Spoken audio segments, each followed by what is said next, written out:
Hi, everyone.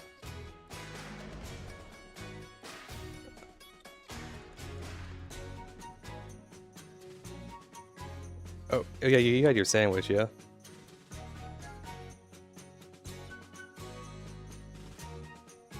Yeah, totally.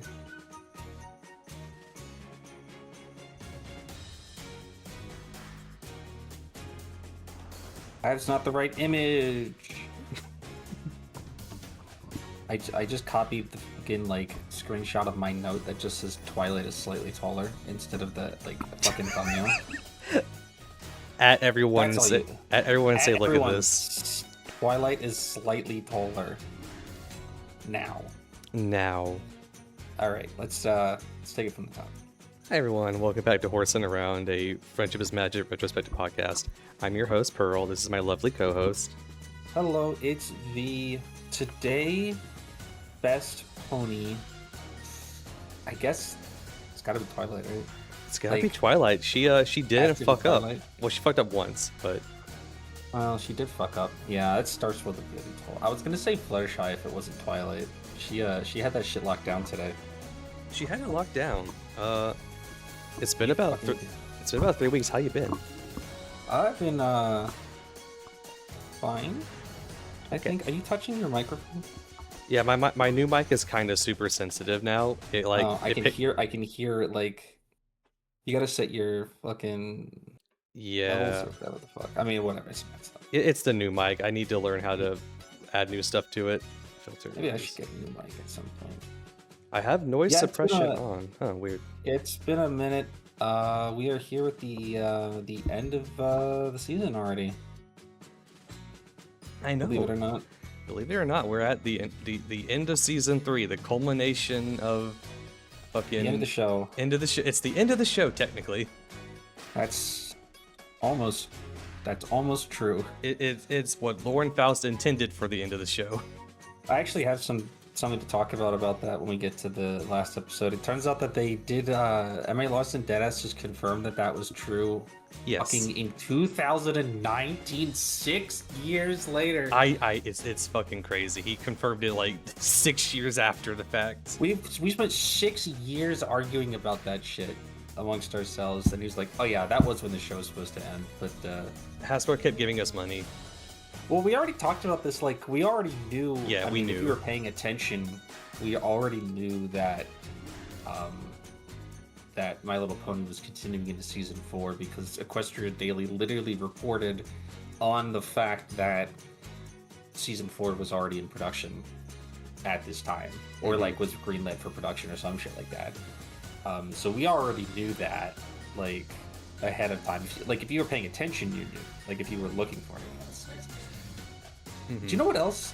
When I was doing the we'll get to this later, I guess. When I was doing the fandom stuff, like the Equestria Daily read, I guess we knew about Princess Twilight Sparkle before that episode aired. I don't remember knowing about that before the episode aired. Same here, actually. I don't remember seeing anything. Maybe it was like there was like a toy leak or something.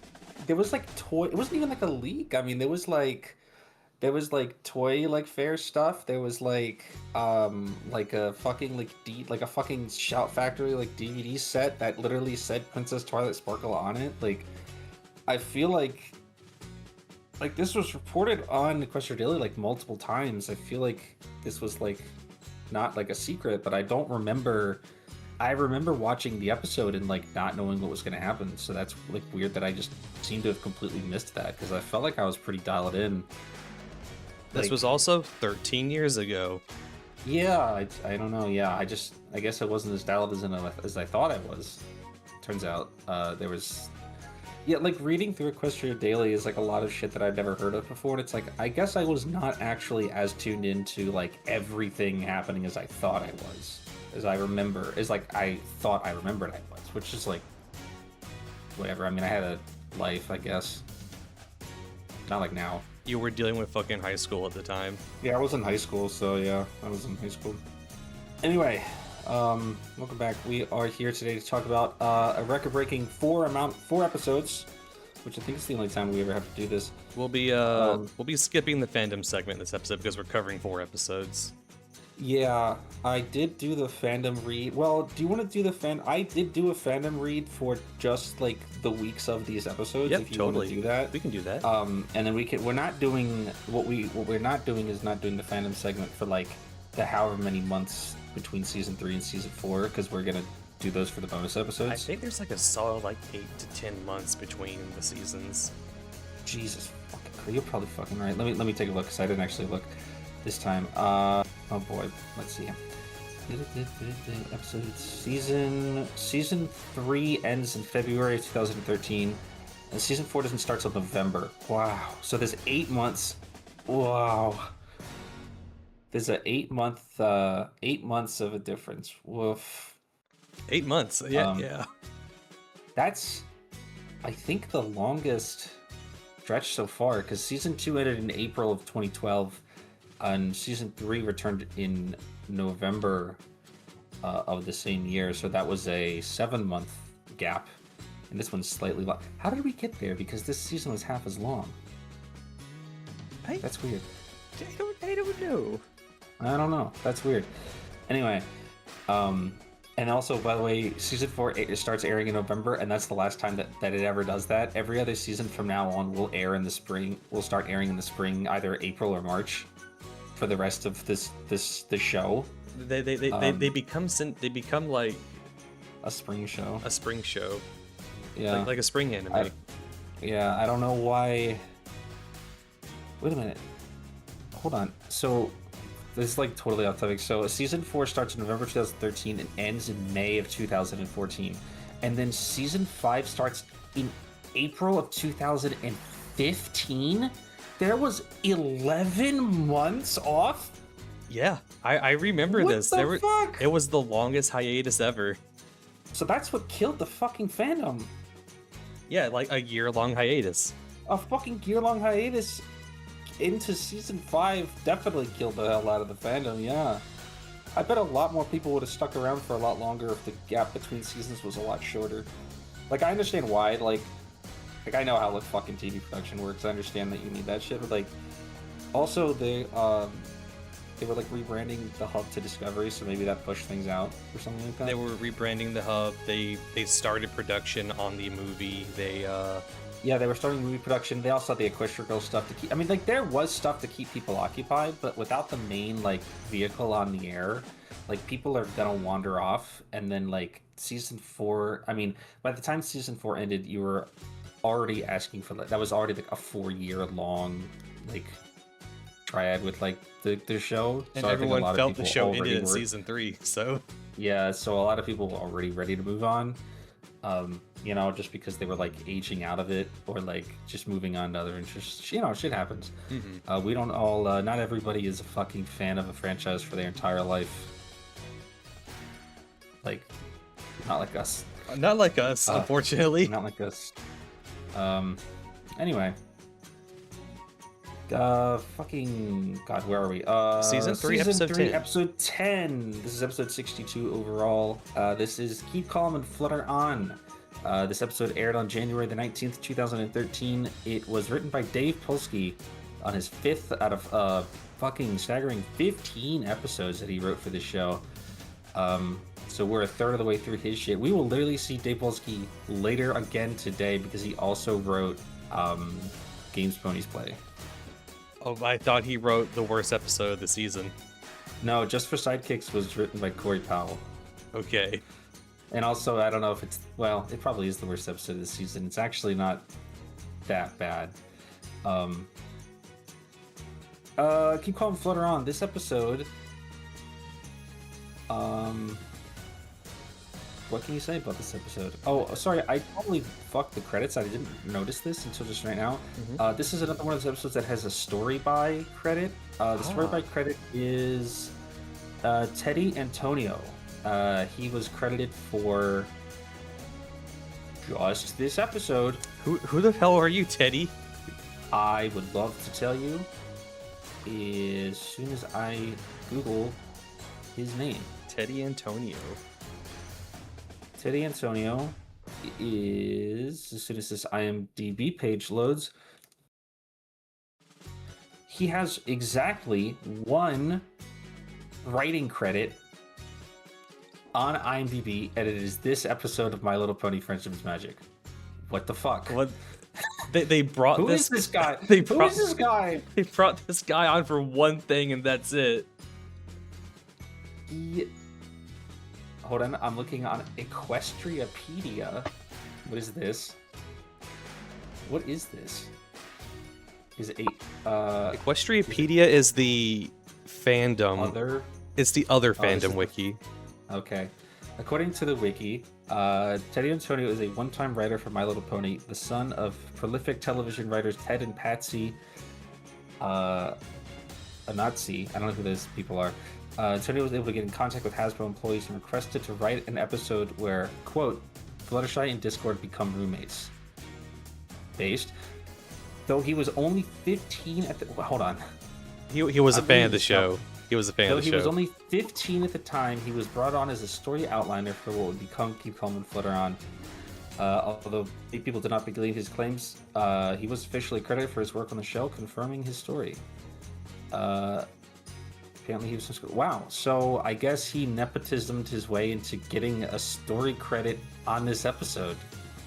This dude was a brony. He used nepotism to get on the show. A nepotism 15-year-old got a story credit. That's fucking awesome, actually. So this random kid is the reason for Discord's entire fucking character arc? Yes, he is. Wow. Good job, Teddy. Maybe we should have taken more scripts from random 15-year-olds. Because this episode is pretty alright. Like, what this episode leads into, at least, is pretty good. I think this episode's fine. This episode is... it's decent. It's alright. I mean, it was written by a 15-year-old, apparently. And Dave Polsky. This episode is one of those things, where it, the episode itself is, whatever, but, what it sets up in the future is, way... justifies the episode existing. You know what I mean? Future Discord episodes are pretty good. It affects sort of justifies it. It affects future finales.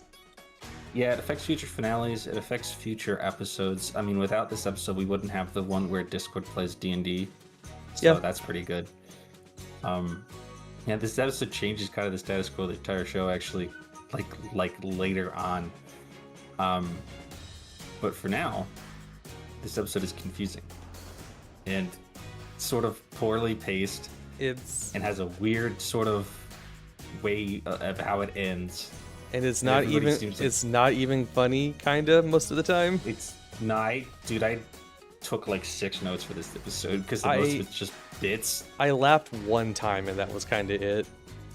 Yeah, it's just bits for the most part. I feel like the actual core of the episode is 30 seconds, and it's okay, we probably did more of that.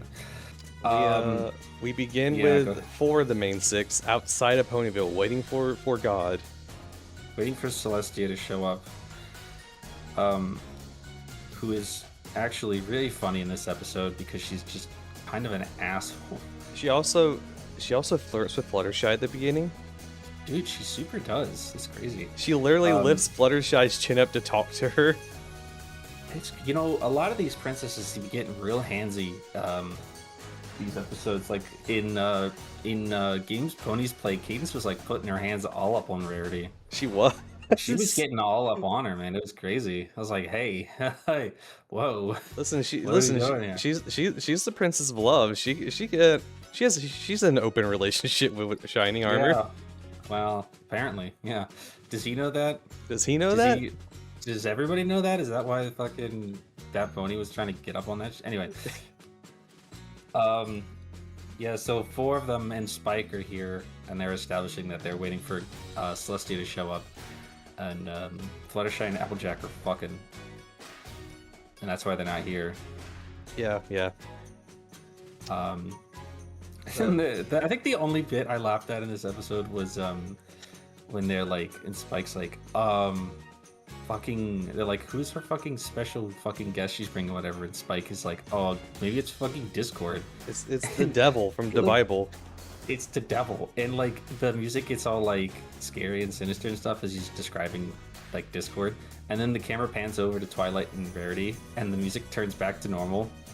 And they're like, Spike, don't be stupid. You're describing Discord. That's a pretty good bit. It's a pretty good bit. And then he's like, well, it's Discord. Look, they're bringing his fucking statue on a chariot. They brought his statue on a chariot, and they're like, what the fuck what are we doing? What is this? And Celestia's like, I would like you to reform Discord so that we can use his magic powers for our own sinister purposes. She literally says we can use his powers for good. For what? Yeah, for what? To what end? To what? Like, I get it, having a reality warper on your side, it's probably a good deal, but also, what do you mean, Celestia? Also, this never goes anywhere because he's a bum. He's a bum. Literally the only situations which he could have come in handy, and he fails every time. He's like Vegeta. It's like how Marvel has like fucking 5 reality warpers just hanging around and they do nothing because they're bums. Yeah, Discord's a bum as soon as he like stops being evil or whatever. Yeah, she like never justifies this at all. It's like why we want Discord. Like I get the idea, but it's like, do we need that? Like, is there a specific thing that you want him to do? Or, I mean, what does Discord do all day now? Sleep, fuck around. Like, he goes back to Canterlot with her, I guess, right? And then like he doesn't show up again this season. He mainly lives in Ponyville. Well, but he doesn't yet. Like, he goes back to Canterlot with her at the end of this episode, I assume. I would not in the rest of the assume. season. And then he just starts fucking bumming in fucking Fluttershy's house for the rest of the season, for the rest of the show. It, again, does nothing. Just Jed-ass does not do anything all day. Because he's a bum. Anyway, Celestia's like, alright, so I want you guys to reform Discord. And they were like, that sounds like a bad idea. And she's like, well, you guys beat Discord before, so you could just do it again. Just do it again, it idiots. Work. And they're like,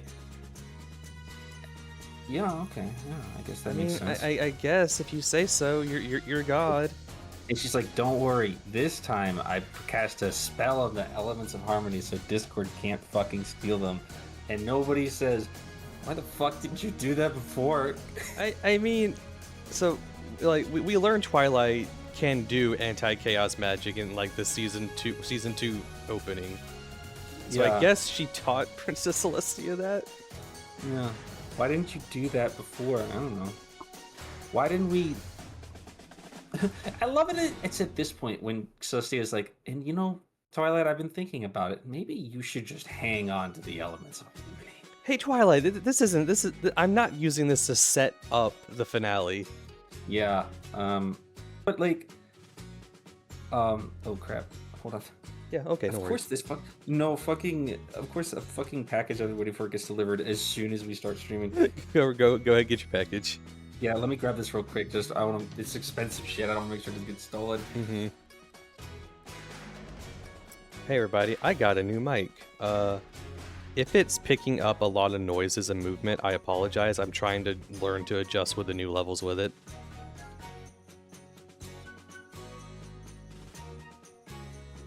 But it's a new mic and it's much better than the old one, so thank you for that.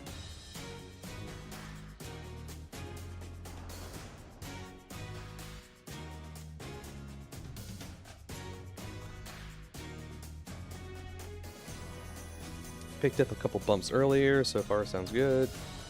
Right, cool. Good to hear. Good to hear. Yeah, it's much more sensitive than the old one, which is why it's picking up more bumps. So I'm like, all right, how do I adjust this so that it's least interference? I also don't have a mic arm for this yet. I'm either just letting it sit on my table or I'm just holding it in my hand. Mic arms are fucking expensive. They're like fucking $50 to $80. Why?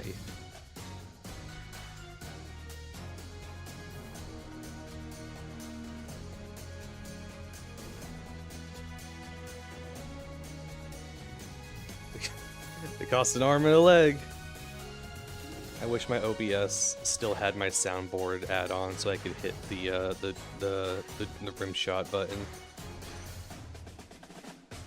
Because when OBS updated a while ago, it broke my soundboard add-on. Sad.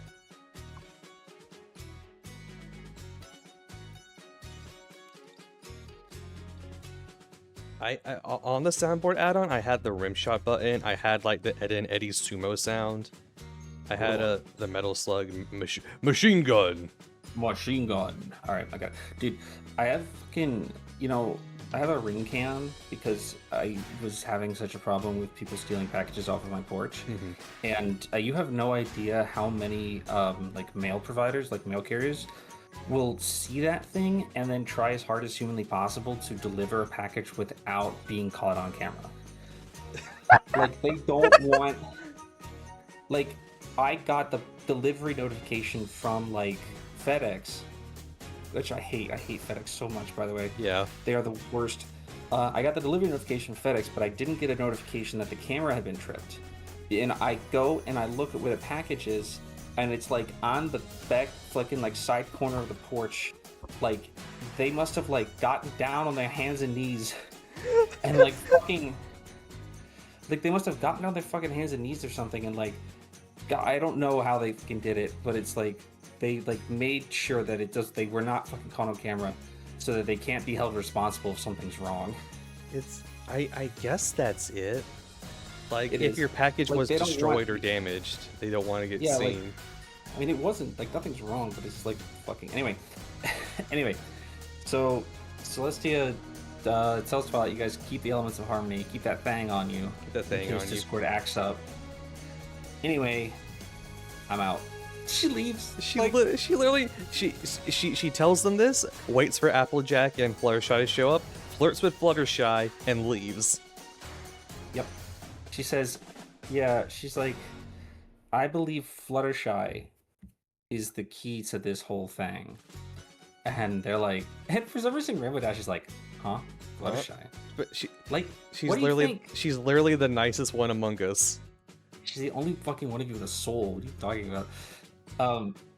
She's like, Fluttershy. There's a fucking funny bit in this actually where like, Rainbow Dash leaves the scene, fucking screams over to fucking Sweet Apple Lakers, and is like, could you guys hurry the fuck up? And then like leaves again. Because they're like waiting for Fluttershy and Applejack to show up. Like, she explains half of the situation, and then they're like, wait, we have to wait for Fluttershy. And she's like, can you guys hurry the fuck up? Can you hurry the fuck up? And she's like, yeah. She like puts her hands all over Fluttershy. She's like, I think Fluttershy can do this. And Fluttershy's like, okay. By the way, you're invited to Canterlot later. Just you. Just you. What? Yeah, don't tell Twilight. Don't tell Twilight. Okay. Okay. Do you think okay, so like Rainbow Dash leaves to go get them, and fucking Celestia walks over to Twilight, and she's like, is Fluttershy seeing anyone? Is Fluttershy single? I mean, do you think yeah. Fluttershy remembers? Do you think Fluttershy? She's like, so do you think Fluttershy remembers me? And she's like, what? What? Yeah, I think. Probably. Yeah. What? I think she would remember you, princess. Because you're the princess. Yeah. Oh yeah. Oh yeah. You're probably right. I didn't think about it like that. Yeah. You're probably right. She's like, are you having a stroke? Like, what? What's going on?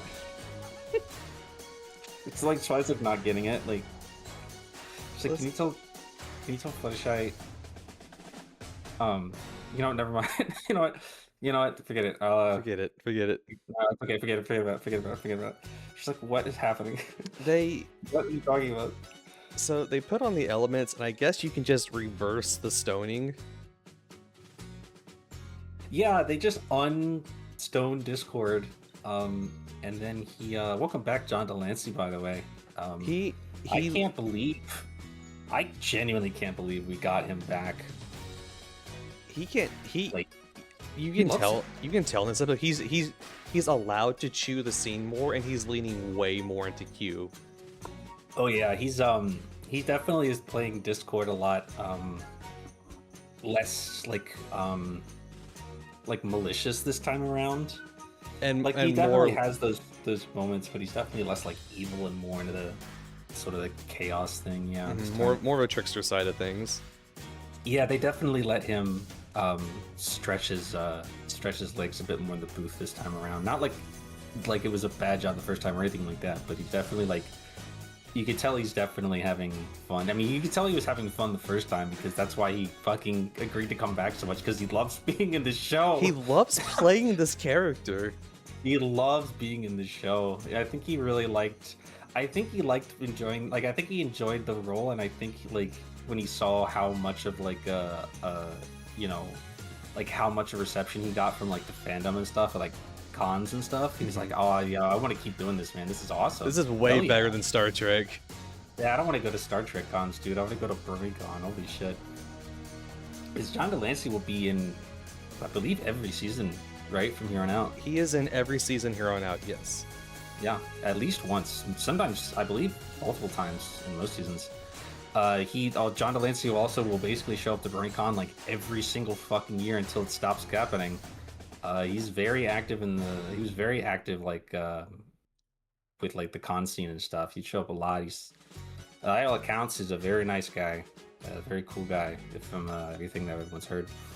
But anyway, welcome back, John Delancey. So Discord is back.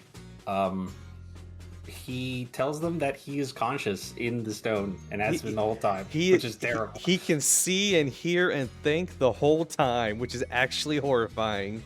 I mean, it would be if he wasn't like a timeless chaos entity. Anyway, I guess probably doesn't even bother him that much. He's probably just bored. What I mean? Like, he's just bored, yeah. Yeah, he does say, like, that's a funny way for them to not have to re-explain to him what's going on. He's like, oh, so you guys think you can reform me? And Twilight's like, how did you know? How did you know that? And he's like, well, I could hear you talking about it, stupid. Oh, okay. They reintroduced Fluttershy's power of the stare, and it's Stare. completely useless. Doesn't work on Discord because he's not an animal or like a 5-year-old. He's not. He's a person. He's like a person. It only works on the Kingdom Hearts Crusaders because they have the brain of fucking animals. They have the brain the size of a dog. Like, it doesn't work on like people. Like, probably the stare. Yeah, it makes sense. It won't work on him. It just probably just works on simple-minded animals. It's like Jedi mind tricks, you know, and the Kingdom Hearts Crusaders. And the Keymark Crusaders. Who are simple-minded animals. And so here begins the bits of the episode where I took almost 0 notes for the rest of the episode. It's so basically, go ahead, you can do it. It's just Discord. It's scene after scene of him making weird stuff happen and being Discord stuff and being Fluttershy's roommate now. Yeah. Basically the bit is like well, Fluttershy is gonna try to like get him to like, you know, warm up to her by being nice to him and stuff. And he literally says out loud that he's taking advantage of her. Like, he literally says that out loud to the audience, like in the middle of the episode, just in case you're not getting it. That he's taking advantage of Fluttershy, because, you know, he doesn't actually care or whatever. And basically every scene is just like Discord does something goofy, and Twilight and Rainbow Dash are like, we should fucking kill this guy. And Fluttershy's like, hold on. There's a fucking scene where Twilight is looking for a quote-unquote reforming spell. It has fucked up implications. This is like the only thing this episode is remembered for, right? Is like the weird implication of that scene. That there is a spell that can force people to be better. What does that do? I wrote down, does it just make people nicer against their will? Does it just alter his soul? Would it even work? I mean, they're basically going to lobotomize him, right? Like, yeah, they're gonna lobotomize him. Yeah, and then the bit is that Discord has stolen all of the copies of the spell that she has and like eats them. He's eating paper. That was pretty funny, actually. Is that what they did to Sunset Shimmer? No, They we'll get there. we'll You're get getting ahead of us. we'll get there. That is no. They expelled the evil from her soul. That's different. That's so Okay, that's that's the Elements did to Luna, right? Like they expelled the evil from her soul. yes. Except we'd later retcon that into being that they expelled a literal evil entity out of her soul. Yes. But that's not... okay. The elements they move the evil somewhere else. The lobotomize spell is against their will. The Elements of Harmony like purify things. Yes. Right? So like the Elements of Harmony purified Luna by removing the evil that had taken root in her heart. And if you're truly evil, they'll just turn you to stone. Or just shit you out into the fucking Badlands like they did with the Changelings. Yes. I don't know why the... Oh no, wait, that wasn't the Elements. That was the power of love. That was power of love.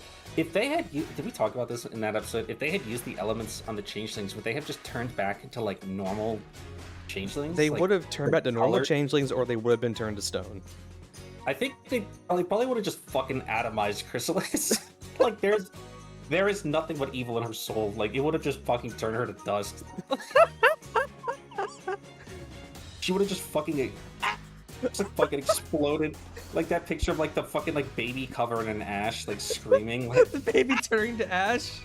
Yeah, it just like... I mean, we know if something is pure evil, like King Sombra, he turns to nothingness.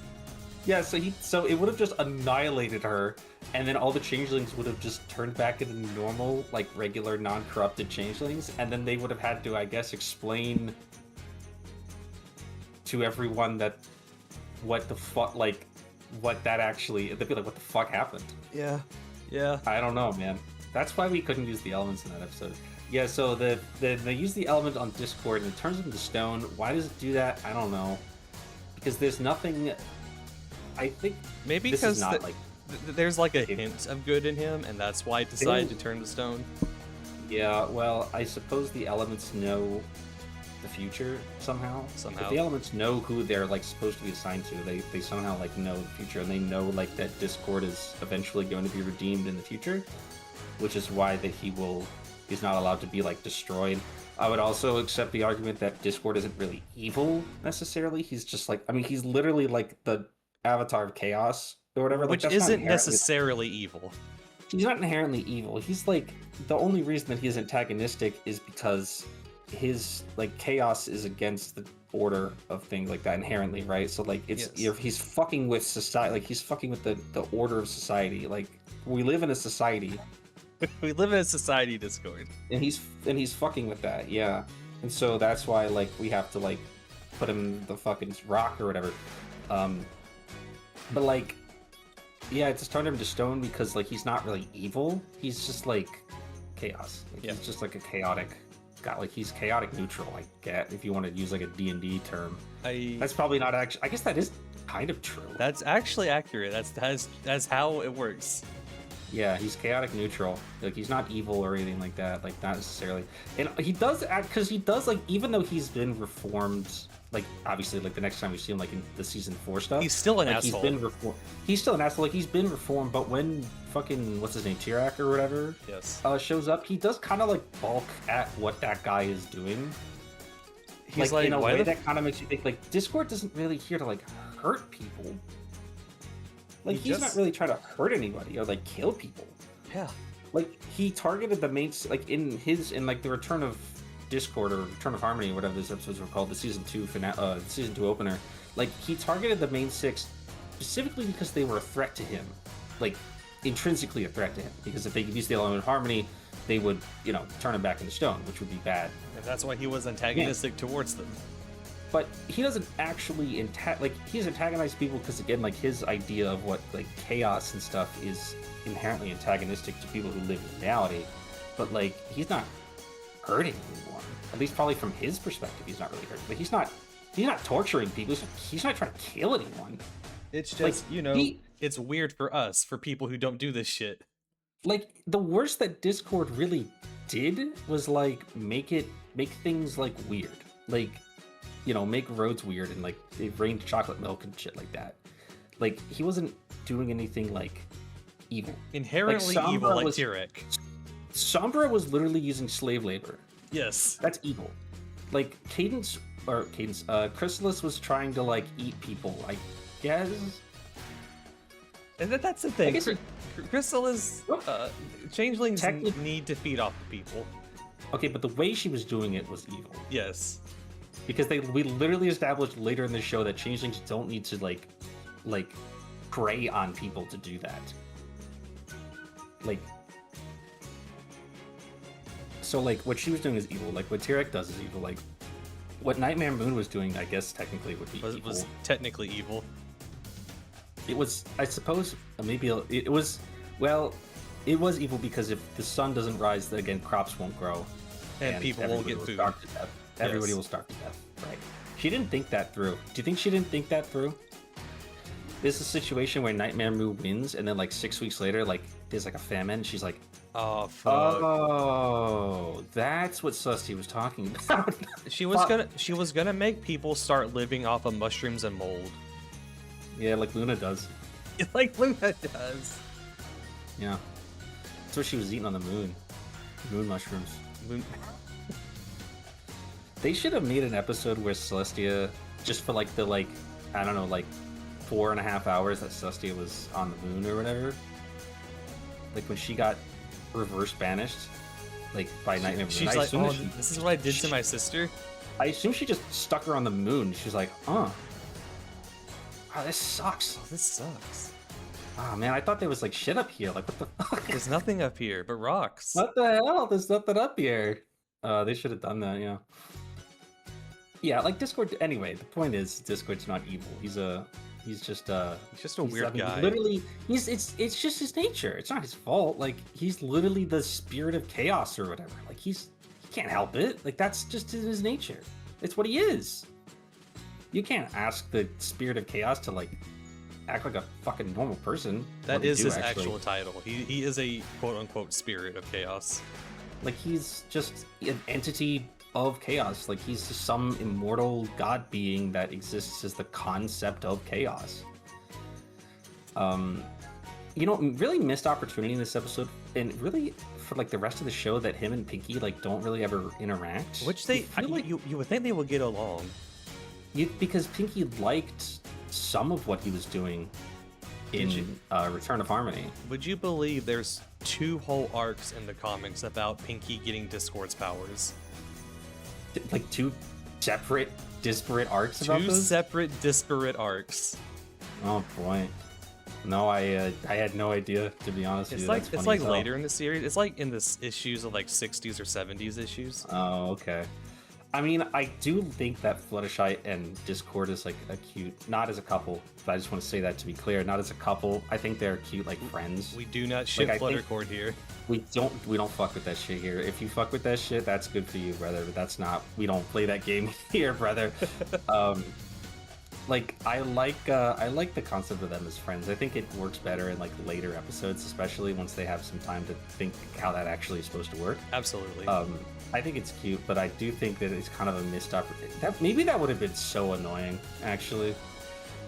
If Pinky and Discord were allowed to hang out. Oh, that would've been it would have so annoying. hyper increased the fandom's complaints.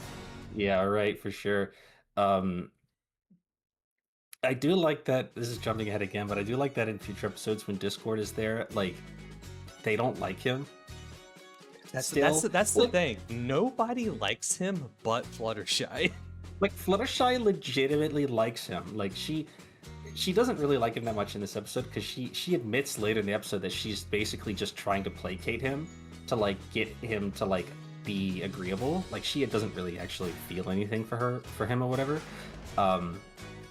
But like the next time that we see them at like they are like legitimately friends and like there's like a couple episodes where Discord has like like a real like serious like conundrum, like a real like inner like struggle about like making sure that he is being a good friend of Fluttershy and stuff like that. It's nice, but everybody else fucking hates him. Like they still just don't like him. Every It's not single even- time he shows up, no one likes him. Nobody likes him. Nobody else wants to talk to him. Even Spike doesn't like that guy. It's funny. Just Fluttershy's shitty roommate that we don't like. And it And he's is a bum. it's consensual. He doesn't like them either. Yeah, he doesn't really like that. He only likes Fluttershy. Yeah, he doesn't even like them either. It's not even like he tries. He's like he's just here to hang out with Fluttershy. Like that's it. It's funny. Anyway, yeah. So Fluttershy has Twilight tries to get a lobotomy spell to lobotomize Discord. But he ate the spell, so she can't do that. And then we don't talk about that for the rest of the episode. But it's like that seems like the concept of free will in Equestria just is a very loose sort of thing here. There's some fucked up implications with that spell. We're not going to talk about it. We did talk about it. No, it doesn't matter. There's more scenes, more bits. There's one scene where they invite the rest of the main six to dinner to show how well Discords like become polite. And there is literally, this is the only time I laughed, is when the fucking gravy boat is alive and it spills gravy on Rarity and she fucking screams, "Not the dress." That shit was funny, yeah. Fucking Tabitha like put her soul into that. Tabitha was they didn't give her a lot of lines in this episode. She had to put her whole pussy into that line just to earn her fucking paycheck for this one. Yeah, Rarity has like 5 lines in this episode. Yeah. I mean, barely anybody. Like, this is like the Fluttershy Rainbow Dash at Discord episode. Like, nobody else is saying shit. There's a bit where Twilight's like says something about being fishy, and like fish-shaped pot turns around and just spits on her. Yeah. And she's like, "What the fuck?" And Discord's like, "You were being racist. What the fuck?" Don't say that in front of a fish. She's being racist to the fish, and she's like, "Can we please kill this guy?" Like every scene of this fucking episode is like Twilight has like a gun in her hand, and she wants like, to use it, begging Fluttershy to let her fucking shoot this guy in the head, and she's like, "No, please let us shoot him, please." She's like, "It's like, no, me fucking getting Celestia pussy is depending on this. You need to lock in." She should have done that to Discord. She should have just started yelling at him. You need to lock the fuck in. Just the process. Yeah, just the process, bro. Twilight's they're like, "Discord, you need to be a good person or Celestia won't call me a good girl. You need to lock in. Do not fuck this up for me." Oh, alright, yeah, okay. He would have. Oh, my fault. There was my an bad. earlier bit where he tried to prey on Twilight's insecurity about Celestia, and this is a character growth for Twilight. She's like, "Celestia trusts me." Yeah, she did not bite on that at all. Yeah. The only thing that like she bit on that about was just like, yeah, because he was like, Twilight was like, "Well, if you don't fucking behave, we will blast your ass back to stone." And he's like, "You won't do that because then you would have to tell Celestia that you failed and you disappoint her." And she's like, she thinks about it. She almost bites on it. She's like, "Nah, I'm pretty sure we can convince Celestia that this, like, she's not even like, Celestia trusts me. It's like, I'm pretty sure we can convince her that this was a good idea. Like I can make some bullshit up. She said Celestia trusts me. So if I tell her some shit, she gonna listen to you. You're gonna be stoned, brother. We're gonna turn you to stone, idiot." This is it. You don't have the gun in this situation here, okay, brother? We got all the cards and you don't. And just quits like, all right. He literally was like, "All right, fair." And like, you got me on that one, brother. And since he can't affect their elements, he's trying to get them all to take them off the whole episode. Yeah. It's like, "Could you take that off for me, please?" Yeah. Did you take that off of the table? No. Yeah, it's rude to wear that at the table. No. Oh, no. I am. My bad. My bad. So, in that scene, Fluttershy says Discord's her friend. And he kind of gets like, he's like, "Oh, like for real?" Oh, and she's like, "Yeah, like for real." And Yeah, she's for real. lying. And she's like not being serious because she literally says later in the episode, that she's just saying that shit to placate him, but he takes it seriously. And he's like, "Wow, I've never had a friend before. That's crazy." And she's like, Yeah, that's it's probably because "Yeah, everyone ran screaming from you because you're making the ground into pudding. yeah, probably." And he's like, "No." Um, and then that doesn't matter because he made the apple He farm made he made flood, he made the farm flood and then he froze it over. you know, and then like they like go to like check the situation. Fucking Rainbow Dash turns around and like fucking says some mean shit to Fluttershy like this is her fucking fault. She's like making Fluttershy responsible for Discord's behavior. She's like, look what fucking Discord did, bitch. And she's It's like, your fault. what are you saying fuck me for? Like This is why they're I'm exes. the only one trying. This is why Celestia doesn't want to fuck you. Come on. This was a little bit of Rainbow. This was Rainbow Dash's turn to take it out on Fluttershy. Yeah, she's taking it out on Fluttershy. Like, okay, I'm gonna remember that for later, bitch. Uh-huh. Yeah. You'll think I'm gonna forget that. She comes to fucking Rainbow Dash like after this shit is over. She's like, hey, you're gonna have to pay for that shit later, just so you know. Oh, okay. Yeah, Discord. my fault. This is Discord coming to the realization that he liked having Fluttershy as a friend, and Yeah, he so- disappointed her. He's like, Yeah, so she this scenes where they're like, Fluttershy, this isn't working. Like he's clearly not actually trying. He's just fucking with you. Like he's like stringing you along. And she's like, I know that, but I'm stringing him along better than he is. Like, she's like, we just basically have to hope that you know, what I've been trying to like condition him to do is gonna work. She literally says like, it's time to see if this shit worked or not. And she goes to Discord and she's like, Discord, I really need you to like fix this. Because we're friends. And he says, well, because we're such good friends, I will fix the flood. But you have to promise that you will not blow me up with the elements of harmony. you have to promise you will not kill me. And she says, okay, I promise. And then he doesn't. He turns everything to ice instead. And he says, well, this is better. And she's like, that's not what I meant. He's like, I don't really give a shit. And it's him coming to the realization himself that, yeah, you feeling bad is like, oh, wait. Yeah, she blows up on him and he starts gloating. And the way that he gloats about it, he's like, oh, wait a minute. Wait a minute. I've alienated the only fucking person who would tolerate me. Touche. Yeah, okay. Well, he's literally like, well, I guess you won, Fluttershy. I am a good person now. And he undoes it. He undoes the flooding of the farm, and I remember a lot of people complain about this point in the episode. And what, that he just gives up? That he just gives up.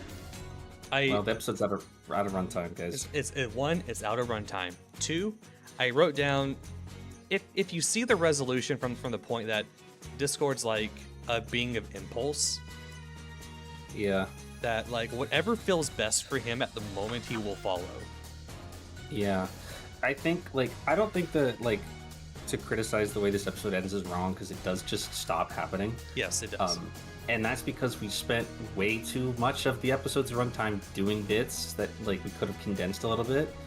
Because again, like the actual like emotional core of this episode is basically about 15 seconds long, and it's Discord like within 2 sentences realizing that he doesn't want to like upset Fluttershy. And I feel like we could have like built that better. Like the pacing was weird this episode.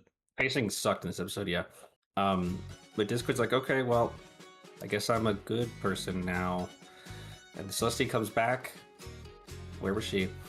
Celestia comes back and he says, all right, Celestia, I'm ready to use my powers for good. Most of the time. Most of the time. Most of the time. And he says, friendship is magic. Fluttershy makes him say friendship Say that again. Say it again. Say the line. Say the line. Say the fucking line. Says, oh my god. And then Celestia says, well, I knew Fluttershy could do it. Yeah. And everybody else is like, well, we didn't. Well, we didn't. So, and then she and Discord go back to Bannerlot, and we never hear about this again. Oh yeah, she does She does fucking, yeah, she leans over to Twilight. She's like, hey, I'm gonna leave the elements with you just in case we have to kill this guy. Just in case. Don't worry, it's all good. Yeah, it's all good. Yeah, we probably should have just done that the first time. Probably should just wear these all the time. It's a fine episode. Now that we know it was written by a 15-year-old. Yeah, that makes a lot more sense, right? Yeah. Dave Polsky couldn't save the script. I don't say save. It's like it's not like a bad script or anything, but like it's not a bad script. Polsky yeah. Original. Yeah. So that's interesting. Yeah. Did we like fucking talk about why they don't go to the Crystal Empire earlier in the season, like at the beginning of the season? Why they don't roll up with the elements? Like they chose not to bring the elements with them. We can just presume they trust Discord enough. No, before like the beginning of the season. Oh yeah, they roll up I have Crystal no Empire fucking. I have the elements of fucking I harmony. have no fucking clue why they didn't bring the elements with them to the Crystal Empire in the season opener. They knew that Sombra was there. They could have solved that problem without the crystal art. They could have just killed him. They literally could have just blasted his ass in the wasteland and solved the whole episode. Yeah, 2 minutes in and out. Quick adventure. Let's do it. They didn't even mention it. They didn't even come up with a bullshit reason. They could have just said the elements don't work. Or some crap like They that. could have said like, oh yeah, the elements they need to recharge after. Yeah. After we didn't use them last season. Yeah, right. Yeah. Yeah, right. This is a fun episode. I like that it's somewhere along the line, like, Fluttershy seems to have interpreted, like, we want to reform Discord so we can use his powers to, like, we want you to be friends with Discord. Nobody told you to do that. Nobody told you to do that. She just took that upon herself to do that. Because she's the element of kindness. Yeah. That's right. I think she's the only person in the main six besides Twilight who embodies her element. Most of the time, and yeah. Pinky. And Pinky. I mean, Applejack likes telling the truth most of the time. You know. Except for when she doesn't. Fucking. Yeah, I mean, this episode is alright. Again, like, it leads to, like, better stuff at other times, so, like, that's cool. It leads to, a lot of Discord gags in the future. Yeah, it allows Discord to be a recurrent character, which is really all that you can, like that's enough, like, that's good enough. Fun fact about this episode, I feel like we talked about this last time. The original title of this episode was Fluttershy's Home for Reformed Draconiqui, which I suppose is Foster's gag. That is absolutely a Foster's Home reference. Yeah, but they didn't know that. Apparently, some versions of the episode that went out, like some listings, and apparently even like a pre-release clip of the episode on Hasbro's YouTube channel did use that title of the episode. So I guess it was changed relatively late into production. Or just some idiot didn't pay attention. Very possible. Both very possible. Both very possible. I think that's really all that I have for fun facts this episode. There's not really anything interesting in terms of other people's reviews of this episode. I just remember the fandom liked the fact that Discord is back. They didn't like the resolution of the episode at the time. The rest of the episode was really, like, flaccid, and the idea, like, I think everybody's biggest takeaway from the episode was, like, the idea of a fucking magic spell that makes you reform seems insane. Yeah. The implications of that are really fucked up. But we're not going to mention that ever again. I'm pretty sure. All right. Season 3, episode 11, Just for Sidekicks. Oh boy. This is the 63rd episode of the show. This is written by Corey Powell. This is his second of 4 episodes. This episode aired January the 26th, 2013. This is a unique tandem episode. I believe this is the only time we ever do It's this. not a two-parter. It's a tandem episode. Yeah, this episode is set in tandem with the events of the following episode, Games Ponies Play, in so much as that their plots are happening at the same time, and there's a couple of scenes that they share to establish this. The weird thing about that is that this is one of those episodes that was changed in the production order. This, in the original production order, this was slated to be season 3, episode 8, which would be several episodes prior to Games Ponies Play. And it's really weird. So we would have had to wait like 3 weeks for the other episode. Yeah, I don't understand why they would have done that. I guess that's probably why they changed it, but I have no fucking idea why. And in some versions, it's still considered the 8th episode because, again, on Tubi, where I watch the show, it is 8th in the episode order for some reason. Because it's 8th in the production, because it's listed as 308 in the production order, even though it's 311 in the actual airing order, which is 311, not 311. Anyway, this is the Spike episode. This is probably the best Spike episode ever.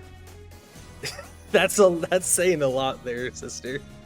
Well, it's probably the least bad Spike episode. I would agree. Far. It's the least bad Spike episode. I don't know if it's the best Spike episode ever. Maybe he has a better episode in later season that I'm not thinking about. But it's probably the least. It's probably the least. I had the least, like, probably of any Spike episode, I had the least amount of notes for this one, because I didn't have a bunch of notes complaining about stuff. So, you know, there's that. Who's it written by? Corey Powell wrote this episode. We begin with, hey, look, pictures of the phoenix that Spike took from its nest. Yes, we have a little, like, montage of pictures for the baby phoenix that Spike sort of adopted in season 2, episode 21, Dragon Quest, which I believe was the last Spike episode that we watched, the most recent for this one. And it revealed that he just returned it to its family. Yeah, this establishes that off screen that he returned the baby to his family because he was not equipped to raise a baby. It's cute that they, referenced that. I like that. That they're like, okay, well, here's what happened. Like, just a little reminder. It's kind of funny. They just wrote that out of the story. They wrote the fucking Phoenix out of the story. Yeah, I think we talked about that when we reviewed Dragon Quest, that they had some ideas for, like, keeping that character or, like, the baby Phoenix in, but they just decided it just, like, wasn't worth it. So they just, like, deleted the character and then justified it later on to be like, yeah, it's whatever. It's like, okay, that's fine. It adds a little bit of depth to Spike's character, so I don't mind it. As I already mentioned, this is a tandem episode. The plot of this episode is that Spike is a greedy, fat little hog. As usual. He is baking. Hey, look, he's baking the thing he wasn't good at in the previous Spike episode, Spike at Your Service. Fucking right. Shit. Right, I forgot about Spike at Your Service, the worst Spike episode ever. He's baking.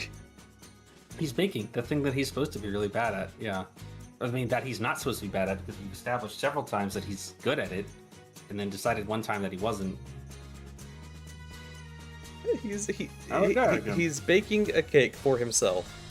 And the premise of the episode is that he eats all his ingredients. So he's like, all right, my friends are leaving for the Crystal Empire, so I'm gonna make them pay me to look after their pets. I just solicit them for money because I'm a fat, greedy little hog. He's a greedy little guy. Yeah, yes, he's baking the cake and he eats all his gems. And he's like, fuck. And then, Fluttershy comes by. Can you watch my demon spawn? He gets mad. She's like, well, we're going to the fucking Crystal Kingdom, Crystal Empire tomorrow. And Spike's like, yeah, well, I wasn't fucking invited, so I'm not going. He gets mad. And he's like, well, Charlie said I couldn't fucking go. And she's like, oh yeah. Anyway, someone needs to watch Angel Bunny. And he's like, no. I'll pay you. Oh, okay. I'll do it. Yeah.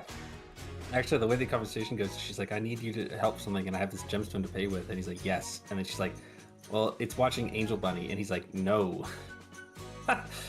And she's like, okay, well then give me the gem back. And he's like, okay, I'll do it. I'll do it. Is there not a pet sitter in town? I mean, Spike? We're asking Spike to do it? I mean, it's what you do. You know that Angel Bunny is a fucking demon. Yeah, you know Angel Bunny will probably kill Spike in his sleep. Huh. Like, you know Angel Bunny's a horrible little demon. You know that. Yeah, it's fine. I mean, it's the thing, you want to help out a young friend of the family. It's like, hey, can you like house sit or pet sit for me?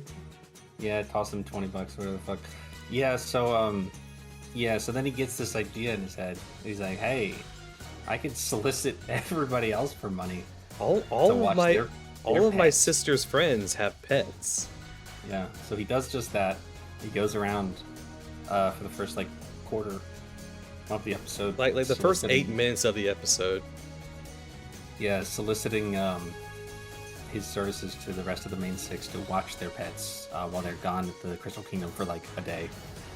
I like that Applejack like gives a Winona like, man, could like Apple Bloom not?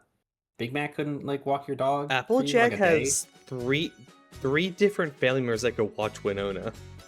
It's like a day. For like a day. Like not even.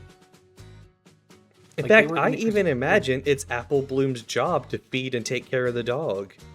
It's probably Applejack, probably her dog, you know, like yeah. She seems very like fond of, I mean, it's her dog. She seems really into it. Like she's like, you gotta walk my dog, and or she starts biting you. You gotta take care of Winona. She loves chewing on things. If you don't walk Winona every day, she will start trying to eat you. I mean, she will just start biting and shit. Like, she will beat the shit out of you. I mean, she will do it. Yeah. She'll do it. She'll do it. Don't fucking test her. But yeah, she gets the Rarity's cat and Tank the tortoise turtle. Is he a turtle or a tortoise? He's a tortoise. Well, they keep calling him a turtle in this episode. Yeah, that's the joke from the previous episode. There's a really awesome bit where Rainbow Dash is like, hey man, you might want to wear a helmet because you really don't want to get hit in the head by a flying turtle more than once. He'll just bump it. It'll hurt. He'll keep doing it. Oh yeah. I mean, I have CTE now. I mean, I have brain damage because he'd just be hitting your head out like Mach fuck. I mean, he'd just be just barreling through town, hitting people in the head and shit. Pinky loves Gummy, but how does she take care of him? I don't think he eats or anything. I mean, I don't think Gummy is like a... You don't think Gummy is alive? Gummy is just some sort of thing. I don't even think Gummy's real. She says he's an alligator. I don't believe her. Yeah, I think it's something else. Gummy is like a figment of everybody's imagination. He's not real. She makes them mass hallucinate Gummy. Like that mass hallucinating Gummy, like everybody is, yeah. Yeah, Gummy, Verity's cat, Tank the tortoise, and also Aloysius, who definitely doesn't need to be like babysitted because he's like an intelligent being. That's the thing. Aloysius is the smartest of the pets. He's also the chillest. He's also smarter than Spike. Yeah. I think that's why this episode is like good, because Aloysius is there to he's like taking Spike's role and like being the straight man in this episode, but he's like an owl. He doesn't give Spike any problems. He just like is there watching Spike fuck up the whole time. It's really awesome. I don't think Twilight feeds Aloysius. He just flies out of the house and eats a mouse and comes back. Yeah, he's just doing whatever. Like, he's an independent owl. He's just a guy. He just lives there, you know. Like, fucking. So Spike solicits his pet sitting services, which he's never actually done before, to all of their friends, and it's the next day, and everybody's bringing their pets in, and Twilight comes down, and she's like, Spike, what the fuck is going on in here? Spike's like, I am offering a service, and I get paid for it. And I'll watch Aloysius too if you also give me money. She's like, I don't. No. He doesn't know. Okay. She's like, fuck, whatever. You and Aloysius literally live in the same house. Aloysius lives here. He doesn't need to be watched. He's an owl. Like, and she's like, Spike. She comes down and immediately she's like, Spike, you're gonna fuck this up. I know you are. She knows. She has seen it happen before. Yeah. She's like, Spike. She immediately like starts getting mad at Spike like when she comes downstairs. And then she leaves. Like she leaves, she turns around and she's like, Spike, are you sure about this, brother? Are you sure, brother? Are you sure about this? Are you sure? And he's like, yes, I totally got this. I got this. I got this. It's fine. And she's like, okay, you don't, but I have to go, so that's on you, man. That's on you, brother. Whatever happens here is on you, dude. And she leaves, door closes, and all the cats or all the animals immediately start blowing shit up. Yeah, it's your classic taking care of multiple pets cartoon episode. Yeah, this is a real cartoon sitcom sort of episode. A lot of the episode here is Spike being tormented by these animals. Spike decides to enlist the help of the CMC. Decides to pawn off the animals to the Cutie Mark Crusaders because he's a terrible person. He pays them. He pays them. They insist that they pay. He does not want to pay them. Angel Bunny gets out. Spike goes and tracks it down. And he finds that Cutie Mark Crusaders have it because Cutie Mark Crusaders have to be in this episode to terrorize me. And he's like, hey. He starts to take Angel back, and Angel's clearly unhappy with it because like Angel hates him, and he hates Angel. And he's like, he stops and he's like, all right. He like leans down to the Angel and he's like, I'm about to fix this for both of us, okay, brother? Watch this. And he fucking emotionally manipulates the Cutie Mark Crusaders into taking Angel Bunny from him. He's like, you guys want to hang out with Angel Bunny, right? And they're like, yeah, but we're actually busy doing skydiving. I swear to God, they've already done this. They've said this before. They keep trying this one for some reason. Like they keep coming back to skydiving. It's like the 5th time they've done it. And they're like, maybe this time we'll do it right and it'll work. Like they just really want to do it. And they're like, well, and he's like, well, what if you got a bunny sitting Cutie Mark? And they're like, oh shit, I didn't think about that. And he's like, that works. And then he pushes it, and he's like, you know, as a matter of fact, why don't you take all these fucking animals, and I'll see you suckers later. I got a cake to bake, so... And he doesn't bake the cake for some reason. Well, so he goes, and then they're like, we insist that you give us money to buy, like, stuff for the animals. And he gives them, like, the smallest gem that he has. And he's like, fuck you. And then he goes to the store and buys more ingredients because he's like walking back with like eggs and flour and shit like that. And then he walks by the Cutie Mark Crusaders cabin and hears them just fucking up in there. He tries to ignore it, like he tried to pretend like he didn't hear that. He's like, it ain't my nope, not my fault. Not my fault. Okay, problem. One moment. Ah, fuck. And he goes in there, and they're like, the whole place is in ruins and shit. And they're like, what the hell is going on? And they're like, hey, Spike, it turns out we're pretty bad at this pet sitting shit, man. So we bought a giant device made for flattening dogs. That was fucking awesome joke. He was like, all right, you guys suck. I'm taking the animals back. And give me my fucking gem back. And they're like, well, we spent it. And he's like, what? What did you spend it on?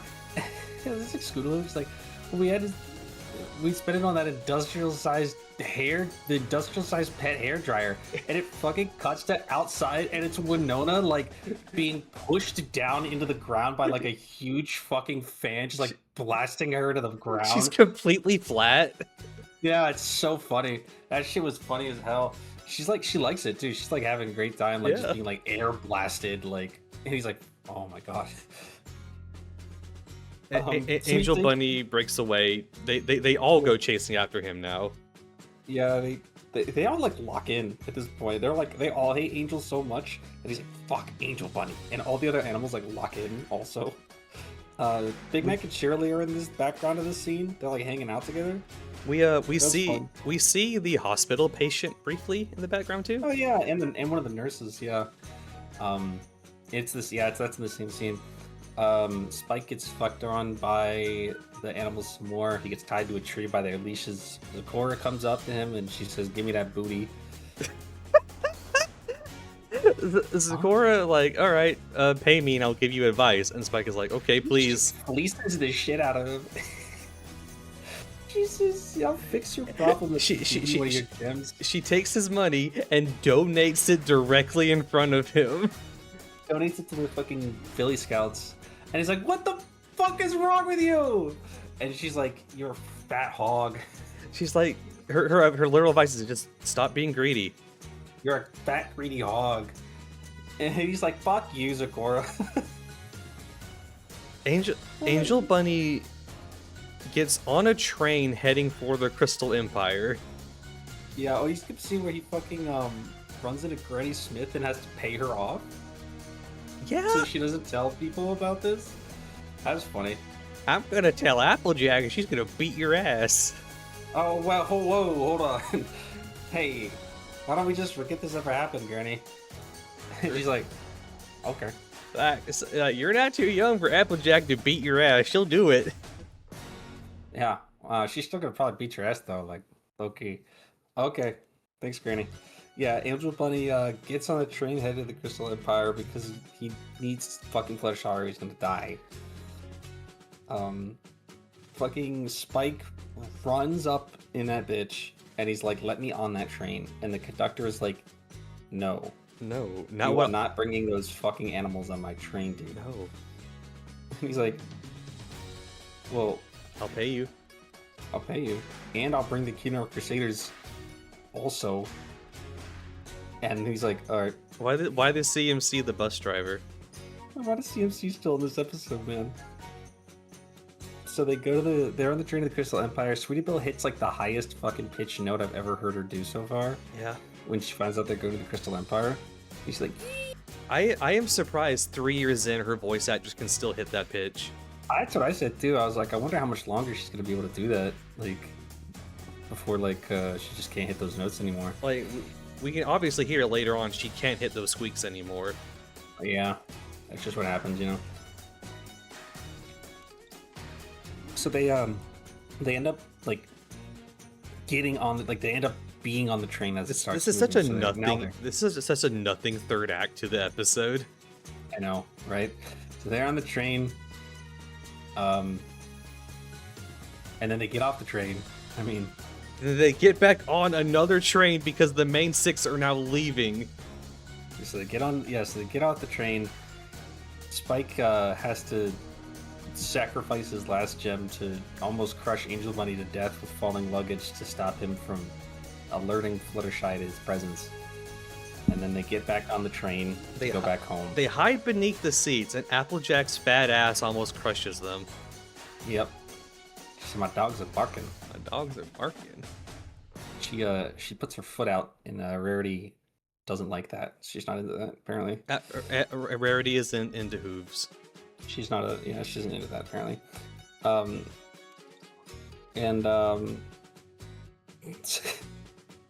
So they're talking, like the main six are talking, and like Applejack is like, "So you think Spike is dead yet, or like, what's up?"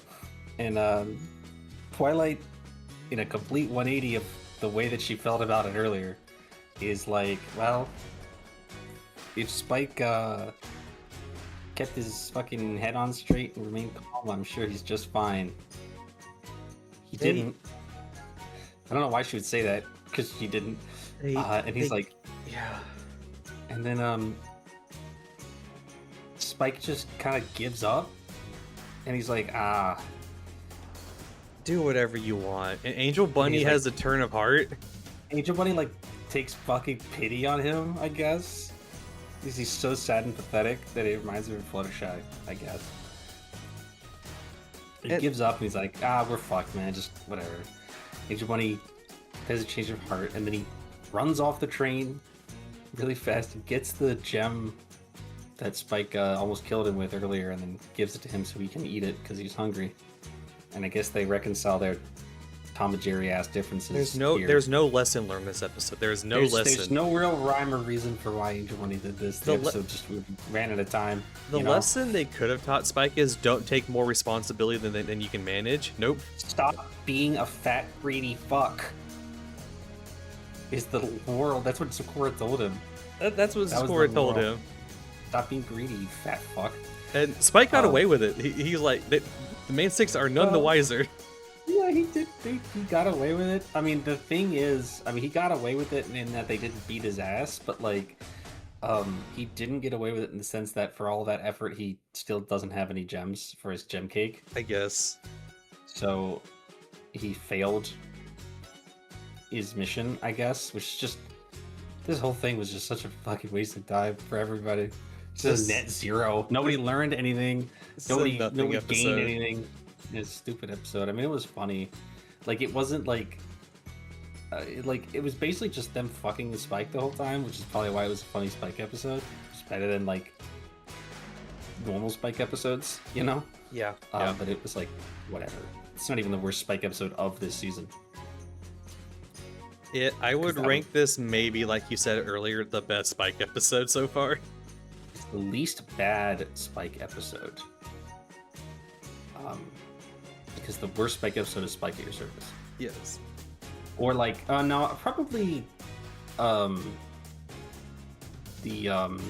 season 1 episode is probably still the worst. The one with the dragon teenagers? No, the one with Aloysius' introduction. No, that one's actually not like that bad. Which one am I thinking of? The Dragon Greed episode? Secret of My Excess. Yes. It's the worst one, yeah. Yeah, it's a season 2 episode. That's the worst like Spike episode ever. It is. It's like way fucking worse than like any. Don't worry, there's an even worse Spike and Verity episode later on. How the fuck can that possibly be true? It is true, believe me. Oh boy, here we go. Well, that's not our problem today, thankfully. This was a nothing episode. It was funny and it was funny, but it was a nothing episode. Yeah, I mean it was like watchable, but like there's nothing like this episode. I don't think anybody has anything like. Let me see if there's anything interesting to say this episode. Yep, Babs, pretty much.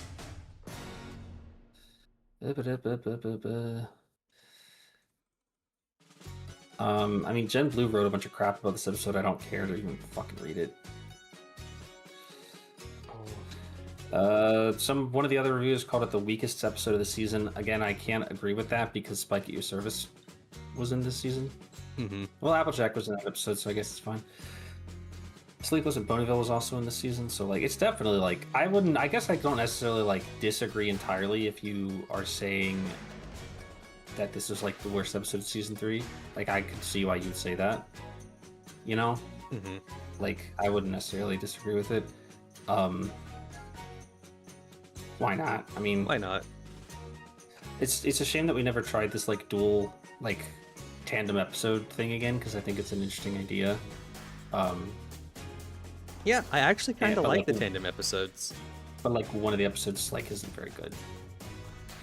And Games Ponies Play also ends in a weird way. Games Ponies Play ends weirdly, but it's funny throughout. Yeah, it's a good episode. Like Games Ponies Play is a good episode because they stole the bones of the plot from like a British sitcom. But like the way that episode ends, like the way the episode ends almost makes me kind of feel like you should watch that episode before you watch Just for Sidekicks. Yeah, I actually agree. It ends like right on the climax of Just for Sidekicks. So like, but you already know what happened. So it's like, well then why did the episode end there? Yeah, Games for Play. I already know what happened. It should have been before this one. Games Ponies Play first, then there's at least a hook to get you through the rest of just for sidekicks, because they'd be like, oh, well, what? Because if you watch that first without knowledge of what's going on in Spike's episode, then you watch this entire like main 6 episode, and then at the end of the episode, it like pans down to Spike and all the pets on a train in the Crystal Empire, and you're like, what the fuck? How did they get there? What the fuck happened in Spike's episode? And then you could watch that episode like next week. Yeah, honestly, I agree with that. So I feel like these episodes should have been reversed. I like as soon as Games Ponies Play finished watching it, I was like, that should have been like backwards. Like, this episode should have been first. But I mean, whatever. It is what it is. That being said, season 3, episode 12, 64th episode of the show, Games Ponies Play. This episode was also written by Dave Polsky. This is his 6th episode out of a total of 15. Good job, Dave. This episode aired on February the 9th of 2011. As previously mentioned, this is a tandem episode. The time frame, I didn't realize this when I was watching the Spike episode, but I realized it in this episode that the time frame in this episode makes no sense, because they leave these episodes seemingly take place over the course of one day. They leave, let's say, in the morning, and when they get back to Ponyville, it seems to still be light out. That should not, I don't think, be possible considering how far away the Crystal Empire is. It takes place in the summer where it doesn't get nighttime until 9 p.m. Right. I still think the Crystal Empire is too far away for them to make the trip in like what, an hour, 2 hours, maybe at most.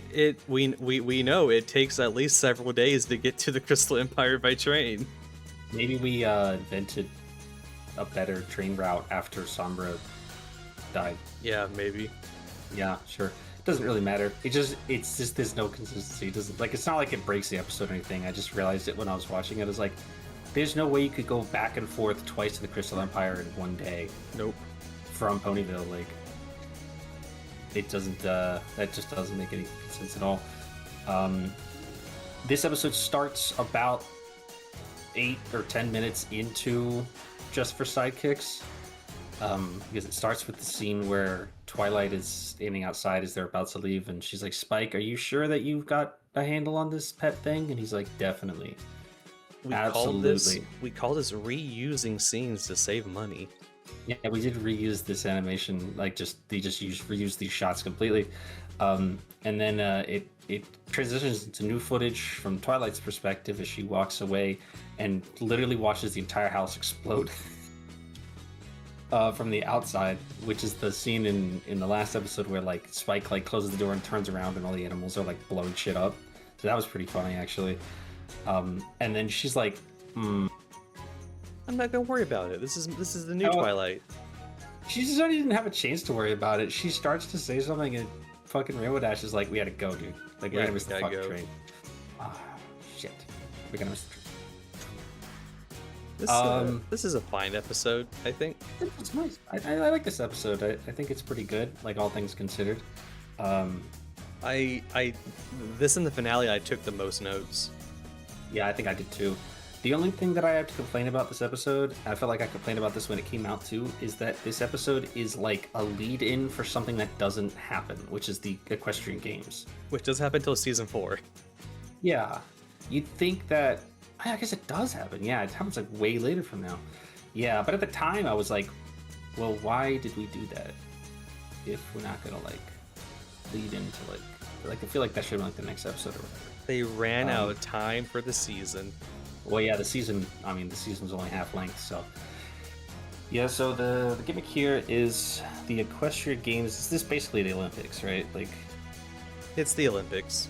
It's the Olympics, right? The Olympics it's time for the Olympics, it's time for the Equestrian Games. Apparently, these things, unlike the real world Olympics, where these things are decided years in advance,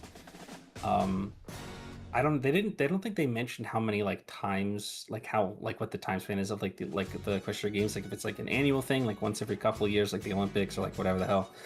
I guess that doesn't really matter, but this year the Crystal Empire is being considered to host the Equestrian Games because they haven't existed for 1,000 years.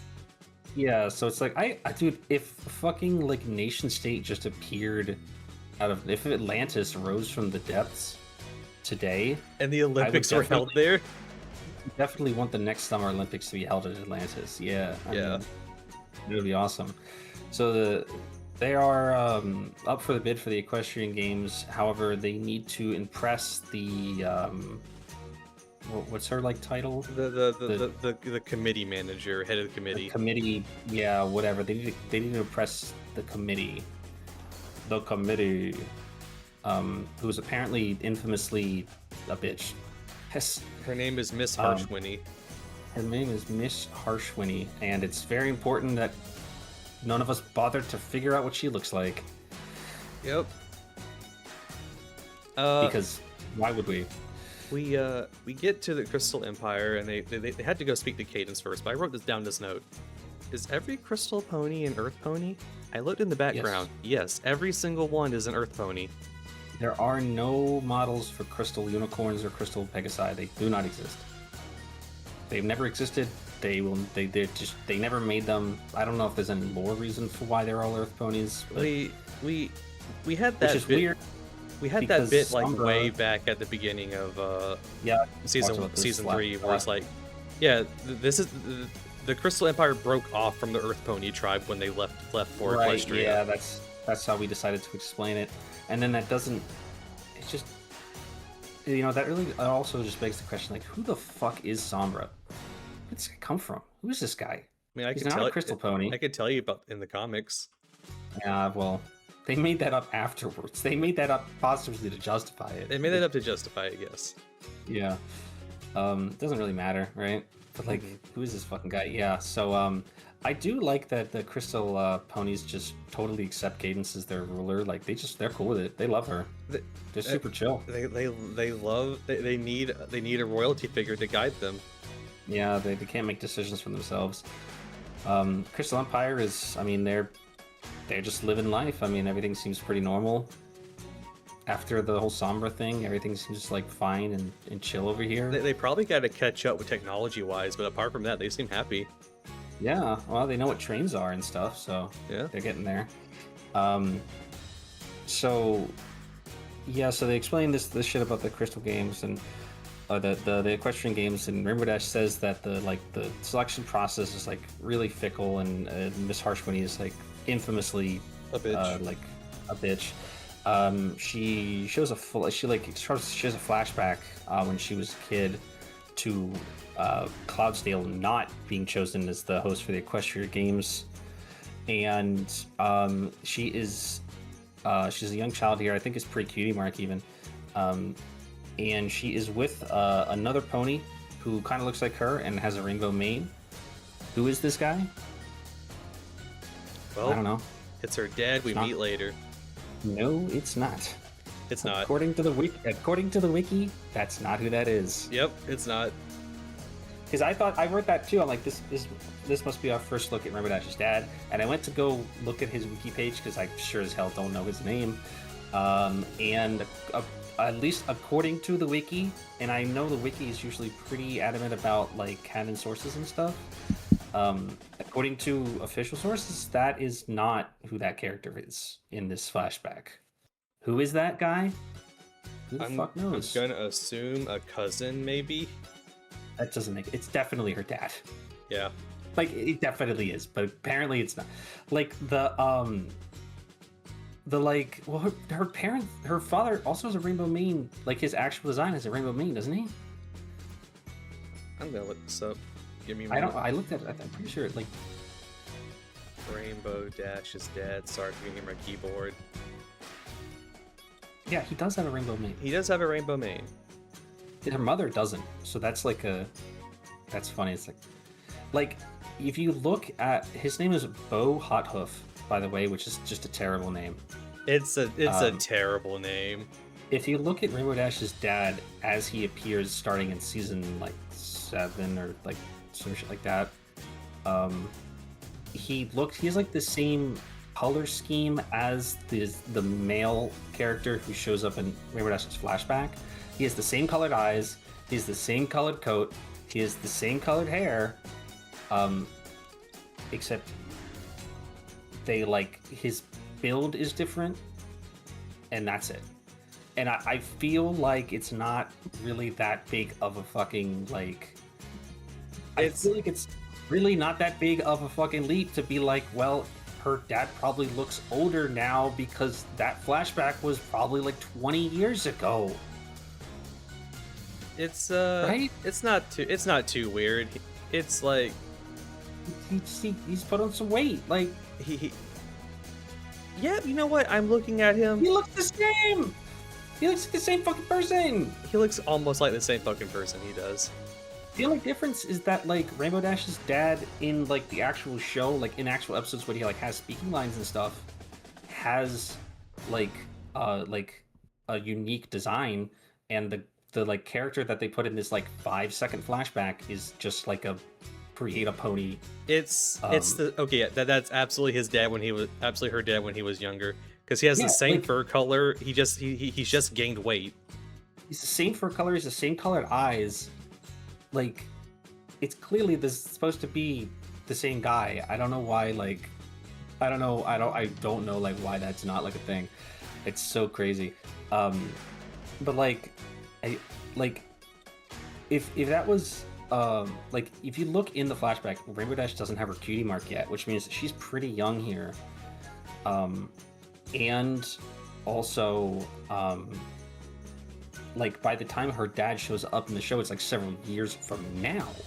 So like from the like period of time of like when we see her dad in the present day versus when we see the character that I'm gonna say is her dad in the flashback, I mean it's probably been like seriously like 20 plus years. You're gonna change in Like, 20 years. He looks different. He looks different. He had to raise Rainbow Dash. Like Jesus Christ. You know? Yeah. Yeah, apparently they don't show up till season 7. Season Yep. 7, episode 7. Pretty much. So, Her parents don't show up till then. it's really funny that her mom doesn't look like her at all. Like she totally like got all of her dad's genetics. She got all of her dad's genetics. Like her fucking she didn't even try. Anyway, that's just my fucking rant about that. Because I went on the wiki and I was like, the wiki lists this character. He doesn't even have a wiki page. I had to go to the gallery and then be like, Rainbow Dash in a possible relative. Let's be serious. That's her dad. It's just like possible relative isn't the implication is that other like the like person that she's like standing next to who also has a rainbow mane is not related to her, right? You're right. Anyway, they go to the spa and they meet Cadence. Cadence calls them her girls. Yeah, her girls. Her and Twilight do their little dance, which is cute. I like that they do it like in the background, like the camera shot follows Rarity, and they're just doing it like in the background. I thought that was fun. Again, Cadence just starts putting her hands on Rarity. I mean, she's really all just touching on over her. She's touching on her crazy style. It's really crazy. Pinkie Pie gets a gag attack. Gag attack. They could not have predicted this. This There's was no way they're gonna know it. Yeah, right. Like, this is a complete coincidence, and it's funny as hell. I remember the fandom saw that during the spa scene. There's a fucking like a tub of goo that is crystal goo. Crystal mud. I think they call it. And she just sinks into it because it's goo, and the fandom, it's Gak. It's like green. I mean, like, what do you want me to say? It's Gak. The coincidence is crazy. It's really funny, yeah. Gak. Maybe they knew. They're like, hey, we're bringing back Gak. Let's subliminally sneak Gak in a one episode of the season. Pinkie has a Gak attack, and Twilight starts trying to yell at her, and Cadence walks over to her and walks her through a breathing exercise, which is nice. I like that they had Cadence do this. To like introduce this thing in the episode. She probably had to do this with Twilight as a kid. Yeah, this is probably something that she's done with her a bunch. I really like that Cadence, walked her through that, and then like they just kind of moved on from it. It's nice. So they established again that they are here to greet Miss Harshwinny, the head of the committee. The committee for the Equestria Games. Rainbow Dash is basically paranoid at this point about it. She's like, anything that she says is a trick. She's trying to fuck with our heads. She's trying to kill us. She's gonna stab us in the back when we're not looking unless we kill her first. I'm like, what? Hey, huh? What are you talking about? Yeah. And so apparently the only identifying information they have about this person is that she has floral luggage. They don't know what she looks like. Why They don't know what the cute mark is. They didn't agree to meet her at a specific time, at a specific place. we don't know when she's gonna arrive. Well, okay, actually, to be fair, we did. And then she decided to show up early because she's a bitch, I guess. Oh, Right? So, like, yeah, so Cadence is here talking to them about, like, oh, I'm getting my hair done in this traditional royal crystal pony style or something like that. and no one knows how to make it. And only one person alive knows how to do this, apparently. And she has the crystal flu. They didn't say, they should have said that. That'd have been funny. They should have said that. She has the crystal flu, so she can't do it. And it's like, that's the bad news. And they're like, what's the good news? And they're like, well, I have more bad news. The Miss Harshwoody will be here in 5 minutes. All right, And they're Twilight, like, go well, talk to her. Yeah, it's like, she was supposed to be here like 6 hours from now. And they're like, well, she'll be here in 5 minutes. So, All right, Twilight, go greet her. Keep her busy. yeah. Good luck. So Rarity stays behind to try to learn how to do the crystal hair thing with Cadence.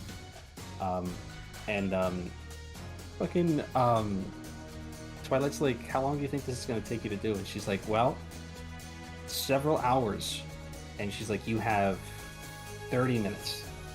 She's like, okay, well, I guess I'll figure that out somehow. Thank you, Twilight. So, here's the joke of the episode, right? They get the wrong horse. get the wrong person. They get the wrong pony. Which is a funny Southern gal. And her name is Big Booty Fat Ass. You sent me that message and I lost my fucking shit. Her fucking okay. They don't name this character in the episode. They she don't. actually doesn't have a name in the scripted episode at all. But like supplementary materials tell us that her name is Miss Peach Bottom. Why? Her name is Miss Big Fat Booty Ass. I don't know why she's called Miss Peach Bottom. She's nothing to do with peaches. She has a chicken cutie mark. Yeah, her cutie mark is a fucking chicken. I assume that she's a chicken farmer or something. I don't know why she's called Miss Peach Bottom. No. Who the fuck called her that? Yeah, they call me that on account of the huge fat ass. On my huge fat ass. Oh, word. And Applejack's like, oh, word? Word? Like, as soon as Applejack figures out that she's not like the fucking like special, like the fucking important person, she's like, so you were into farming? I'm into farming. So I hear you've got a fat ass. Like, anyway, They go ahead. yeah, Pretty's busy with Cadence, so she's gotta, They spend the entire episode thinking she is the committee head and showing her around how great the Crystal Empire is. Yeah, they give her the whole tour. They do the welcoming committee. They tell her the princess wants to meet her, all that shit, and she's like, "Oh my goodness gracious, fucking that's crazy." She has a very specific phobia. It's not claustrophobia. It's like being. She's afraid of big spaces, but specifically inside a building. Yeah, she has a very specific phobia. Yeah, she has a very specific phobia. Yeah, about being in indoors. They don't really like. Kind of just is a thing. Like it's just they kind of don't really bring it up or anything or like explain it. She just kind of has this this thing where she's like, maybe I need to get out. I just need to go outside or I'm gonna freak the fuck out. I'm gonna look up the fear of open spaces but indoors. Yeah, I don't know if this is a word for that.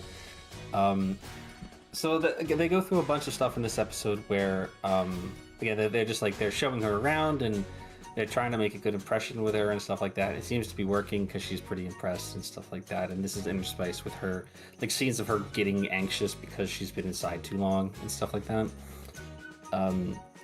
There's a bit in this part where Twilight calls her Dash. She doesn't call her Rainbow Dash or Rainbow. She calls her Dash. I don't think I've ever heard her say that. Why are you calling her by her last name? It's a Dash. I was like, huh? It will be like calling Twilight Sparkle. It was super weird. Like I don't know if they ever do that ever again. It was super. It was like really like I don't remember. Like I didn't remember that she said that in this episode. And They just never, always like they always call her by her full name, RD or Dashi. yeah. Well they'll call her just Rainbow sometimes. Or Rainbow, like, yeah. yeah. She just called her Dash. Like almost like if it's just like the line got cut off or something. Like I don't know. It was super weird. I was like, she must be super fucking stressed out. She's calling her Dash. Yeah. She's fucking last naming her. This is also interspersed with scenes of Twilight calming herself down with the breathing technique that Cadence showed her earlier. That's good for her. Yeah, so she's able to keep her shit together. It's at this point in the episode where she's like, "Where the fuck is Cadence and Rarity? Like, are they not done yet? What's going on here?" So she goes to visit them. Rarity's fucking up. Rarity is like, "I fucked up," and she's like, "It can't be that bad." And she's like, "It is that bad. You need to leave. You need to go. Don't come back. Cadence is gonna kill herself. You need to leave." Keep going. I was gonna talk about the next scene. Go ahead. Yeah, we can turn just into the next scene. Go ahead. Yeah. There she goes to see Shining Armor, who's also in this episode. There are two amazing gags this scene. There's a lot of. This is like the best scene of the episode. Actually. They go to see Shining Armor. Fucking Rainbow Dash. Well, this is before this. Fucking not harsh when he gets a pot stuck to her head. Miss Big Booty Ass. Miss Big Booty Ass. Rainbow Dash tries to pull it off and gets flung halfway across the city. She's like freakishly strong. Yeah. Yeah. Oh yeah. Like she must be a farmer or something. Cause she's not only is she freakishly strong, but she's also like obnoxiously fast. She's like way faster than all the other they're like with Shining Armor like on like a track, like a running track, and she's like outpacing like all of the professional fucking runners here. Like put this bitch in the fucking like put this bitch in the race. Like what are we doing? Put her in the Olympics. Like what are we? Yeah, we get this hoe in the Olympics. Like she's gonna win us some fucking gold. And now we're at Shining Armor coaching the Crystal Empire team to represent at the Olympics. Yeah, so this is a great scene where he's talking to Twilight, and in the middle of them talking, he just like turns his head and starts yelling at the fucking athletes. Yeah.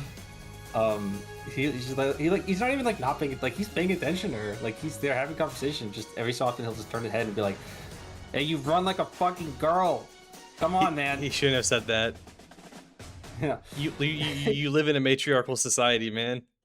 It was a compliment. Yeah. He's like, "Stop fucking running like pussies. Come on." And he's like, "Why are his eyes so big? What's going on with this guy? He looks like a frog." Fucking Miss Peach Bottom starts fucking flirting with him? Dude, yeah, she well, right before that happens, Twilight is like explaining to Shining Armor like all the stuff that's kind of going wrong, and he's like, "Hey man," he's like, "Don't freak out, it'll be alright." She's like, "Oh, I'm not freaking out." "Oh shit, I'm not freaking out, what the hell?" She's literally like, oh, I'm not like fucking freaking out. That's I'm crazy. actually keeping calm. Wow. Yeah, wow. She's like legitimately amazed with herself that she hasn't had like a fucking meltdown by now, like this late into the day.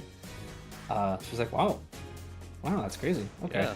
And then they bring out Miss Peachbottom, and they introduce Shining Armor as, you know, the prince of the Crystal Empire. And man, she just starts laying it on, brother. I mean, she's like, "Do you want to fuck me?"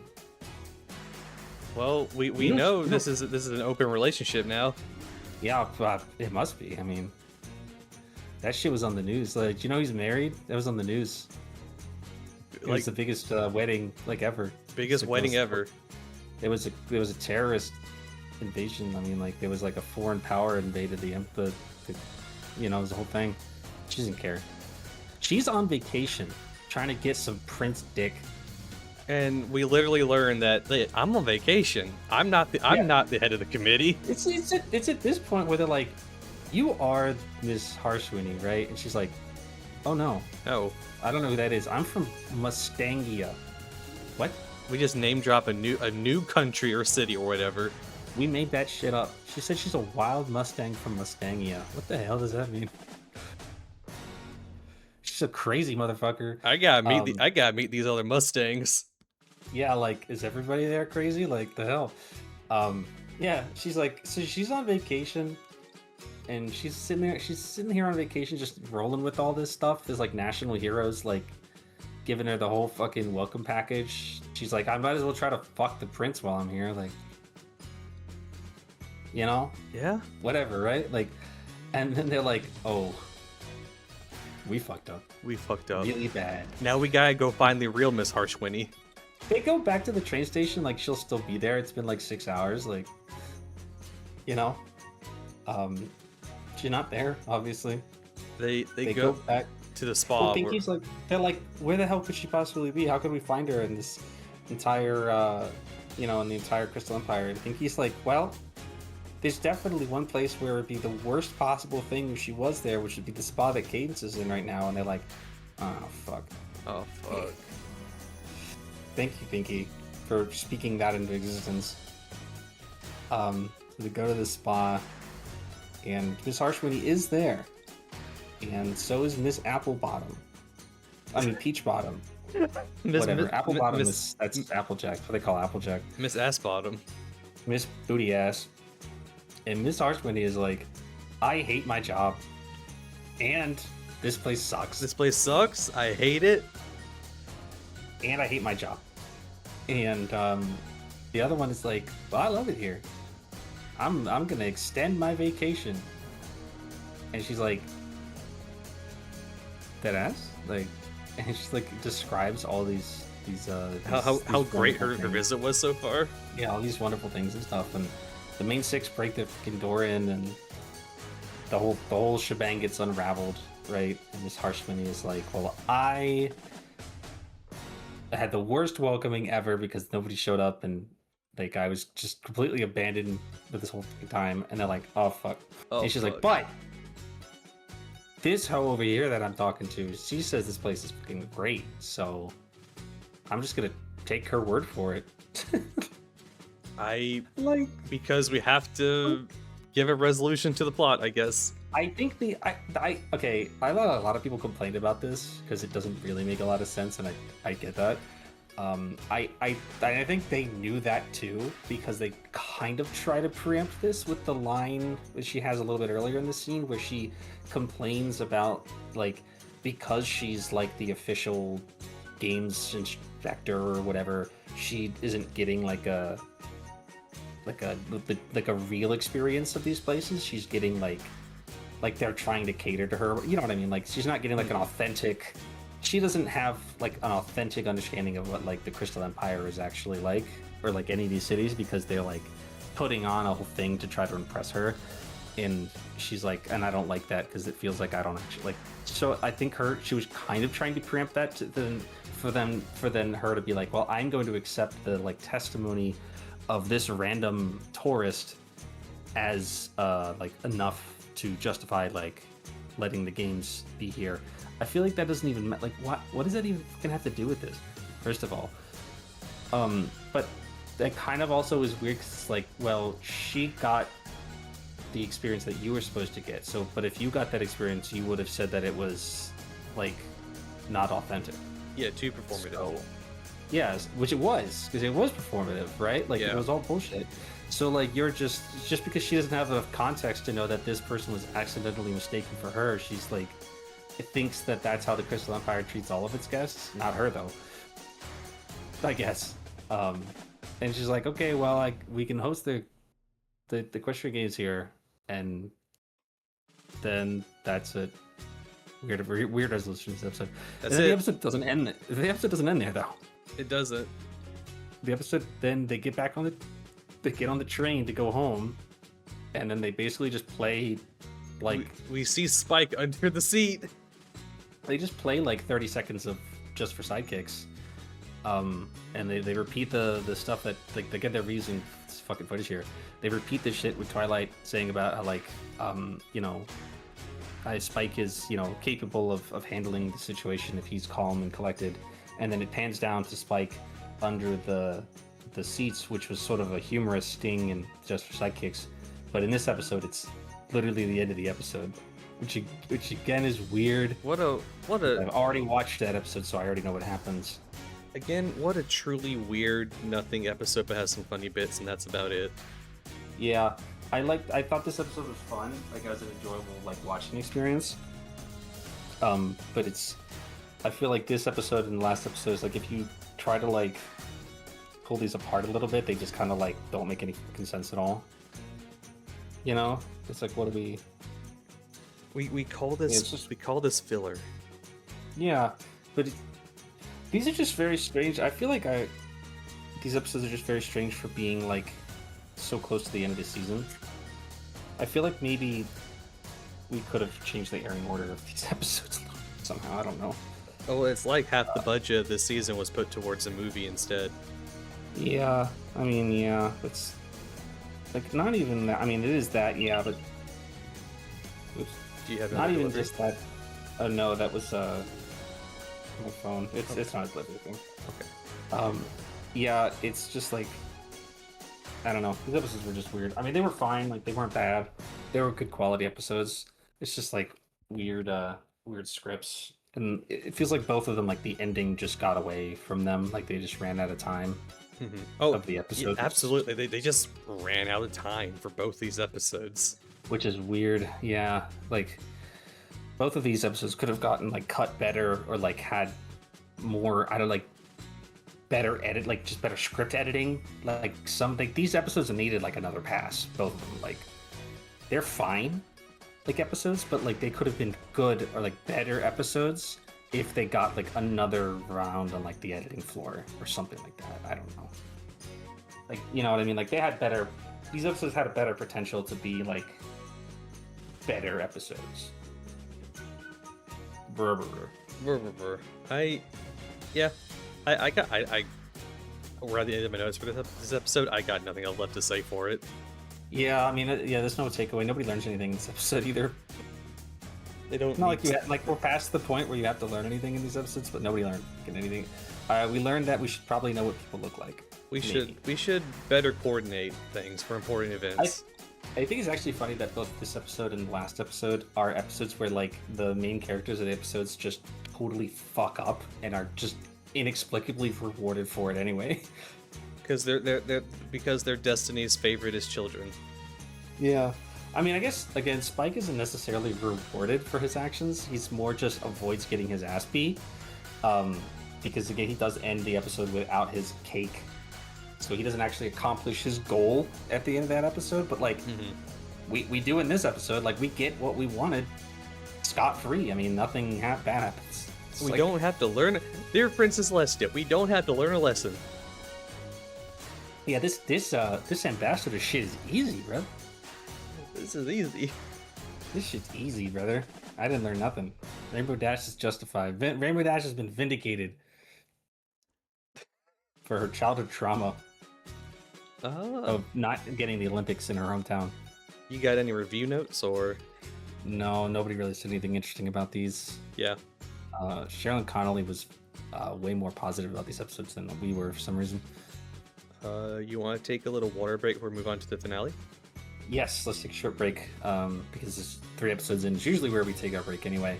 Yeah. And then we'll probably have a lot to talk about for Magical Mystery Cure. All right. Be back, y'all. We'll be back in a minute.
Right.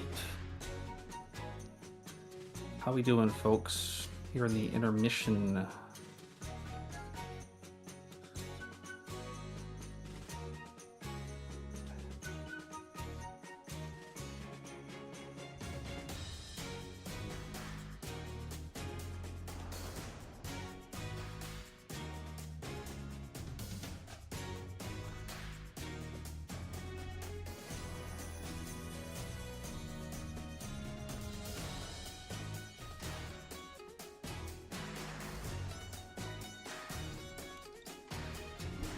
Hey, I'm back. Hey, welcome back.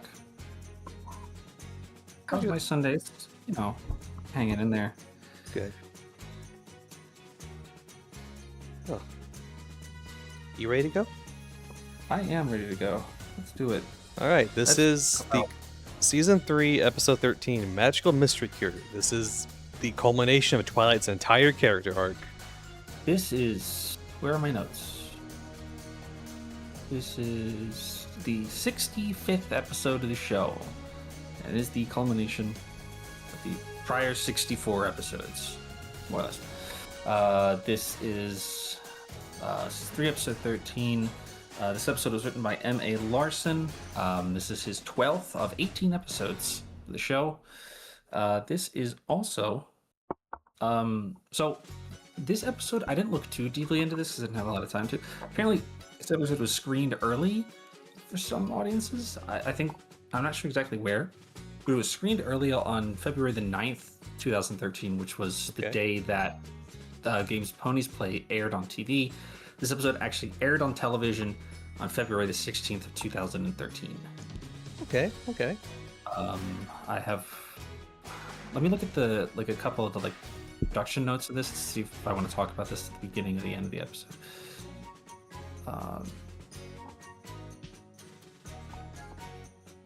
We'll talk about this. We'll talk about this stuff at the end. Okay. It's like fandom reactions and shit. But this is it. This is the big one. It's what's been building to the whole time. This is what I would say it marks the end of Twilight's character arc, and the show focuses more on the rest of the cast now. Yeah, this is Twilight's Twilight's big thing, and then it kind of transitions her to a different sort of role for the rest of the show. Yeah, where she's not the main, she is still the protagonist, but she's not the main character anymore. Yeah, her role kind of changes. Yeah, not immediately necessarily, but over time she sort of adopts a different, which they sort of allude to in this very episode itself. Yeah, so we start the episode here with song. In fact, this is a musical episode. I love that this is a musical episode because the songs here are very good. This is a great one, right? For sure. For the songs, I didn't really even, because this episode has so many songs in it, I didn't really write like usually I write sub notes for the songs and stuff. I didn't really do that this time. I just treated them as part of the plot because they basically are the way that the episode gives its plot. Mm-hmm. So I'm not even gonna really mention them that much. Just know that everyone but Twilight and Rarity, their voice actress sings for them. That's right.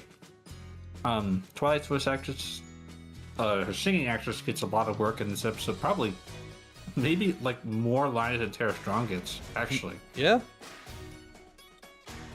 I wrote a note here. I was wondering, the longer that Twilight sings in this, the less she sounds like Twilight. Yeah. I wonder what Twilight, and I wonder what Twilight would sound like if she was voiced by her singing actress. You know, I think that would probably we know she would sound like a fucking Starlight Glimmer later on. Oh yeah, that's right. She is. That is who that is. I forgot about that. No, that's so true. So we start with a song. Twilight sings about how much she loves Ponyville now. How awesome Ponyville is. It's just a nice little song about how nice and cool Ponyville is. And she gets a big fucking bucket of water dumped in her head. She thinks it's Rainbow And Dash. she says, "Fuck you, Rainbow Dash. It's not Fuck fucking you." funny." And she turns around and it's Rarity with Rainbow Dash's cutie mark. Dun dun dun. Da, da, da. And then the OP hits. This is the last time we'll ever see this version of the opening. Correct. This After is the go ahead. third version. Sorry, this is the third version of the opening. We had the season 1 version. There was the version. There was the the second version that only lasted like 4 episodes, and then it was modified slightly into the version 3, which we've had from season 2, episode 5 until now. Starting next season, we will have version 4 of the opening, version 4 of the opening, and then I believe the opening just changes every season. Yes, like the music doesn't change, the visuals change slightly every season.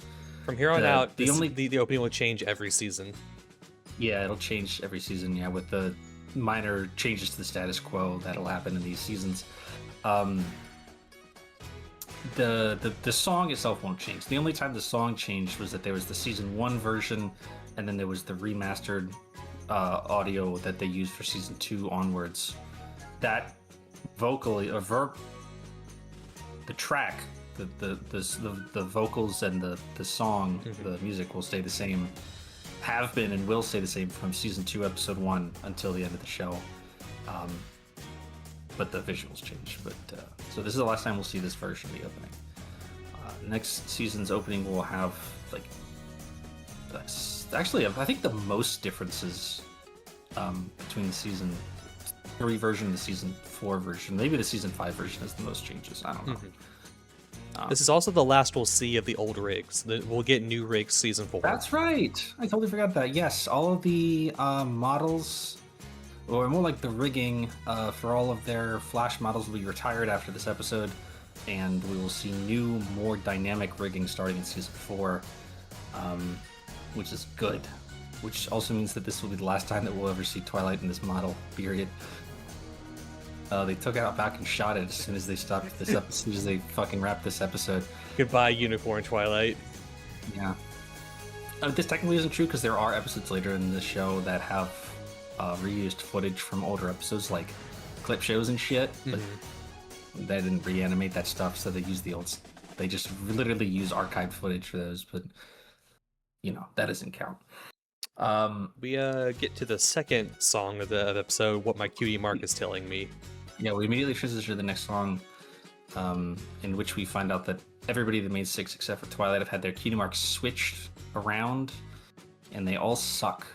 And for some reason, everyone but Twilight and Spike are aware of this change. Yeah, like, this is like reality for everybody except the 2 of them. Like, I can understand why Spike. Yeah. I think just for the purposes of the plot of this episode, I think that if Spike wasn't able to be helpful, I think it would be a lot harder to get to where we need to go here. I guess. So it's just, it's just a convenience of the script where it's just like, we only have 22 minutes to get from A to B in this episode. Like, we do not have the luxury of a 2-parter. I don't know why we didn't give ourselves the luxury of a 2-parter. Maybe because they couldn't fit a musical across a 2-parter. Maybe not, but they didn't have to make the whole fucking thing a musical. I mean, this episode has like 7 songs in it. Yeah, they packed 7 episodes. There's 7 songs in this fucking episode. Like, they could have split that easily between 2 episodes. I'm of 2 minds about it because I feel like if this was a 2-parter, it might drag too much. Yes, agreed. And I don't dislike the episode as it is, but I do feel like there are definitely parts of it that could have used a little extra time. It's like, it is what it is. I think it's probably fine the way that it is. It's just like, yeah, Spike just knows, because just like, then Twilight wouldn't have anyone to talk to. Yeah. In this episode, like, she literally would just have to talk to herself. Because the reason they probably didn't split it across a 2-part is there was no antagonist. It was just a problem Twilight caused.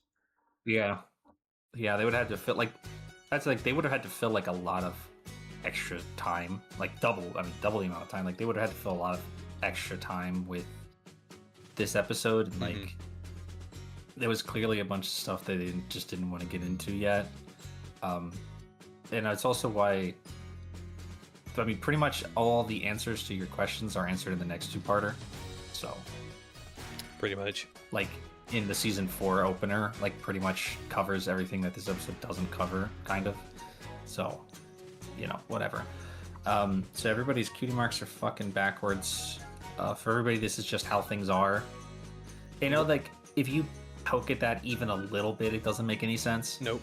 It doesn't really have to be. Like, it's just Twilight is fucked up like reality. I mean, she has Twilight fucking has literally destroyed cast reality.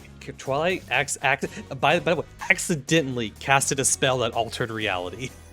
Yeah, yeah. So yeah, she's to a flashback, or like she gets back home and she realizes what's happened. Is that last night while Spike was taking a 7-hour bubble bath, which is a really funny throwaway line that she gives in this episode. Celestia mails her a fucking book from Star Swirl the Bearded. It was his spell book. It was his spell book, and she says there's a spell, there's an infamously unfinished spell in this spell book, and I want you to figure it out. Because I guess Celestia has decided today's the day. So, all right, Twilight, today's the day. All right, I hope you're ready for literally your entire life to change forever with no warning. Because I've decided today's the day. I woke up today and decided it's fuck Twilight Day. And so, yeah, Twilight reads the spell. in the dumbest way you could possibly do anything. It just casts the spell. She says she casts it. She says, I cast the spell to see what it does. And nothing happened. Why would you... Yeah, nothing happened. Well, obviously something happened, stupid. Like, how the fuck... Why would you just cast a spell not knowing what it does? She again, I feel like there's precedence, but she just did that while growing up, just to see what would happen. Yeah, she just did it. Like, oh, well, it's incomplete, so why would you even try? And she's like, I didn't do anything. Well, obviously it did. Because it effed with the elements of harmony, which are in her house now, because we established that a couple episodes ago. Yep. Which is why we did that. I actually think it was pretty smart to do that. And I like that she reads the spell and she says, that doesn't even rhyme. That's funny. She's like, that sounded like shit. Like, the cadence was all wrong on that. That sounded really bad. No wonder Starfield the Bearded died. What? No wonder he fucking died. Yeah, fuck that guy. So next song we get here's we're literally just transition into songs in this episode. She's sad. This song is called I've Got to Find a Way. Those words are not in this song. They're the not. words that she says in this song are I have to find a way. Why is the song title not it's almost the lyrics. The culmination of the song is her realizing that she needs her friends to solve this issue in the funniest shot possible. She basically is like, I've fucked up and I can't fix it. I also love that the picture is the fucking weird off-model promotional picture. I wrote that fucking too, yeah. So she comes, this is such a funny, I feel like they've tried really hard not to let you see shots where you can see their cutie mark on both sides of their ass. And they just let you do that here. I mean, it's funny. This is a really funny shot of her. Yeah, she looks so cute here. She sings her song and she cries a little bit and she talks it over with Spike. She realizes that I need my friends to help me solve this problem. And she runs over to this framed picture. I wrote this down too. The framed picture she has over her mantle of the main six in their fucking... I literally wrote a framed picture of the dog shit pre-show key art that shows up in the opening. It's great. I think this is the last time we ever see this because I'm pretty sure this gets replaced in the opening in season 4 with the new models. With the new models, yeah. So this is the last time we see their just absolute dog shit fucking key art from like pre-production. Thank God. And she gets her idea. she starts with Fluttershy here. I like the. This definitely wasn't the intention, because I think the intention is Fluttershy gets Pinkie Pie's cutie mark because it's like the most ironic thing for her to have, right? But I do like that it makes you think of Surprise, the pony that Pinkie Pie was supposed to be, the Pegasus she was supposed to be, but couldn't be because of copyright issues. Yeah. Putting her cutie mark on the Pegasus, I thought was fun. They probably didn't even like think about doing that. Like it probably just was a coincidence, but I thought it was kind of cute. But it's definitely it's just because it's like the most ironic. It's thing. like Rainbow Dash got Fluttershy, Fluttershy got Pinkie Pie, and Rarity got Rainbow Dash, and Applejack got Rarities. Yeah, and yeah, Pinkie got like it's ironic. It's like Applejack doesn't know anything about, like, couldn't fucking find her way into a dress. She was life dependent on it. Rainbow Dash Pinky's sucks is with weird. animals. Pinky's is weird. She lived on a farm. Well, she hated it. Yeah, and she hated it. She hated it. I guess that's what I thought too. I'm like, well, Pinkie, like, one, Pinkie's an earth pony. She's not like weak. Yeah. Like, she's probably pretty strong. Like, even if like she's not like doing physical labor, she's probably just naturally like a pretty strong like pony. But she did spend her childhood doing manual labor up to a certain point. But she also hated it. Like, it was like the worst thing possible to her. Like, she hated it so much. In the episode, they depict it like she's physically bad at doing it, but even if they didn't do it like that, she would still hate it because it like grates on her fucking soul. Her mane is flat almost this entire episode. Yeah, her mane is flat while she's got the wrong cutie mark on, which is nice. Like, and because that's also what she like looked like when she was like on the rock farm. Mm-hmm. It's how she was born, I guess. She was born miserable. She was. I mean, all of her sisters have flat manes, like they do. The same like style. Like, she was born like that, and she just changed the genetic makeup of her hair works when she got her cutie mark, and also can deflate sometimes. She only did it that one time. She deflated in Return of Harmony actually too. Yeah. That's right. So Twilight goes to Fluttershy and goes, "Hey, Fluttershy, why don't you help Rainbow Dash with her animals?" Yeah. Destiny is a real thing. I wrote that here at this part. Destiny is a real thing. Twilight says it's our destiny. It's our destiny. And I imagine that it's our destiny meme. It's our destiny. Destiny is a real thing that you can fuck with. Destiny. Yeah, you can alter fate. She literally says, like, when Spike is like trying to spitball ideas with her, she's like, "Well, can you use the memory spell from the Discord thing?" And he's like, "Oh, I didn't." She's like, "This isn't affecting their memories; it's affecting their fucking souls. I've changed the course of their destinies." Yes. What? What the hell? Destiny is a real thing. Destiny is a real thing in My Little Pony. Fuck with it. I mean, I guess we already knew that because that's what cutie marks are. I mean, a cutie mark is literally a fucking permanent symbology of your destiny as a person. Or at least your hobby. And it's like, Fluttershy fucking saves Rainbow Dash. She gets her cutie mark back. She gets a flashback of all 64 prior episodes of the show. They did the thing they did in the season 2 opener of them remembering. Oh yeah, they did that. They did that before. Yeah. She puts the element. She like when they like do their like real like their correct special talent. Their like soul starts vibrating. She puts the element on them and it just kind of fixes them. Which is like, I'm not complaining about that. Like, what else are you gonna do? Like, she just fixes it, and then Fluttershy and Rainbow Dash have the same cutie mark for like 5 minutes, which is weird. A little weird. Don't worry about it. She still has it. Like, Fluttershy, like Rainbow Dash still has the butterfly cutie mark too. I mean, here's the thing: there's only so many symbols you can have. There has to be some ponies out there. Yeah? There's an infinite number of cutie marks. No two ponies have ever had the same cutie mark, except for all the times that we did animation errors. There are some people who have very similar cutie marks, like Twilight Sparkle and Sunset Shimmer and Starlight Glimmer. Yeah.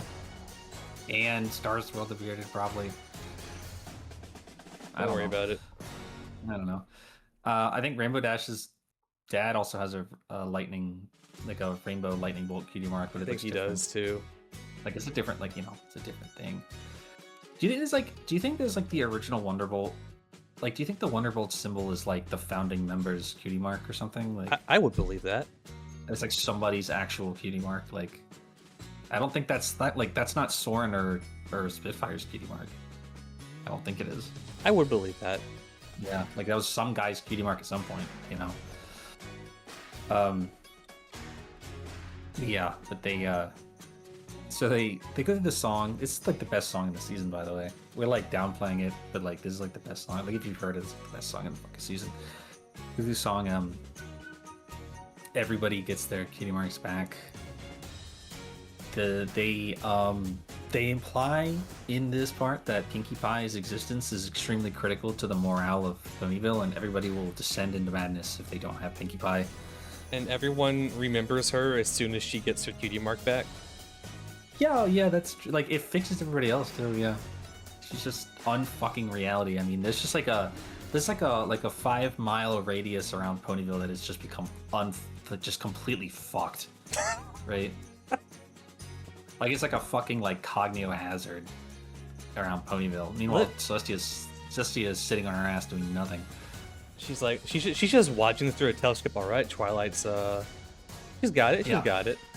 She's like, I sent Twilight the book, and she like gets it the next morning, and it's like fucking like Ponyville is like a black hole, and she's like, okay, all right, I guess we'll just wait for Twilight to fix that.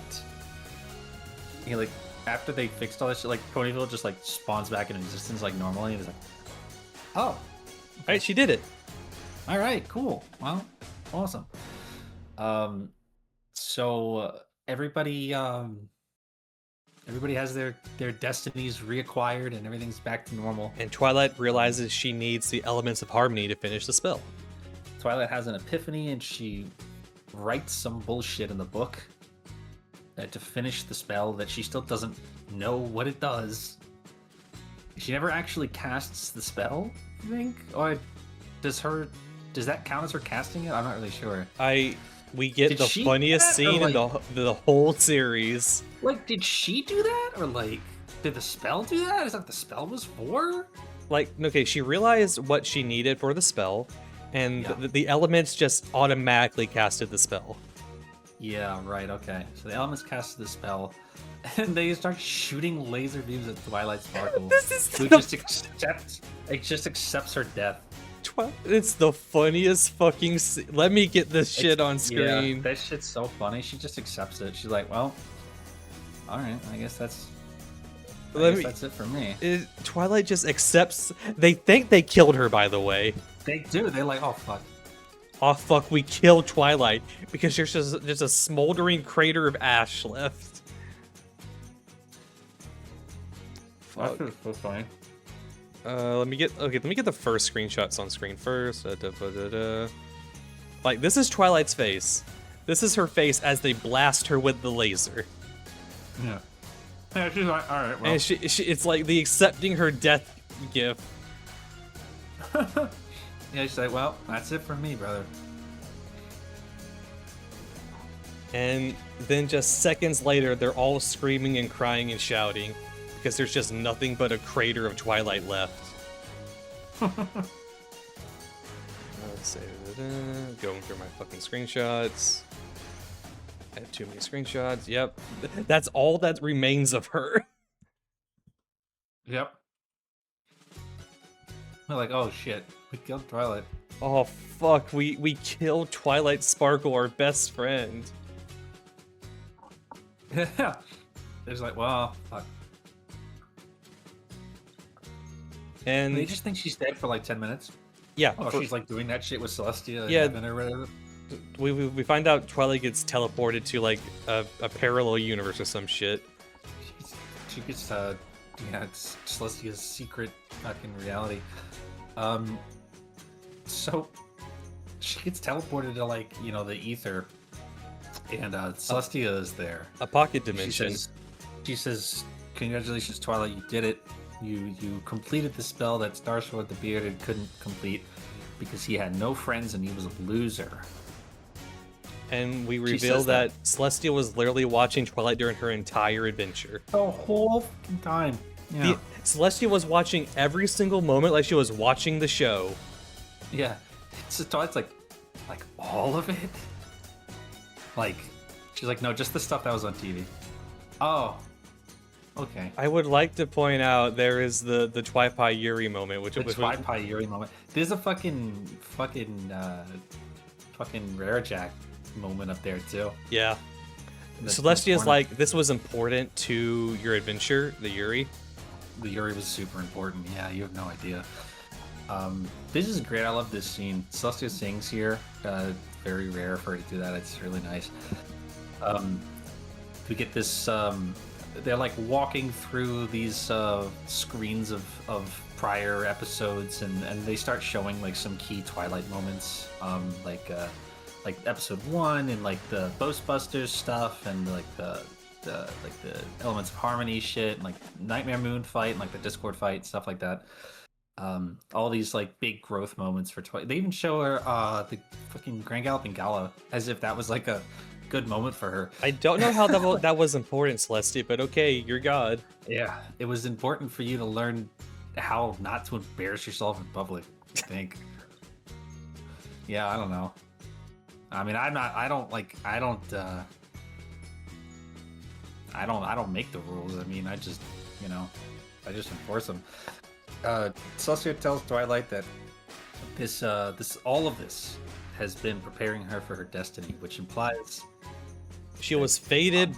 She was fated to happen. This was fated to happen. well, because again, destiny is real. Yes. But this implies that on some level, Celestia knew that Twilight was like destined to be her successor like the whole time. she looked at this filly and like, all right, cool.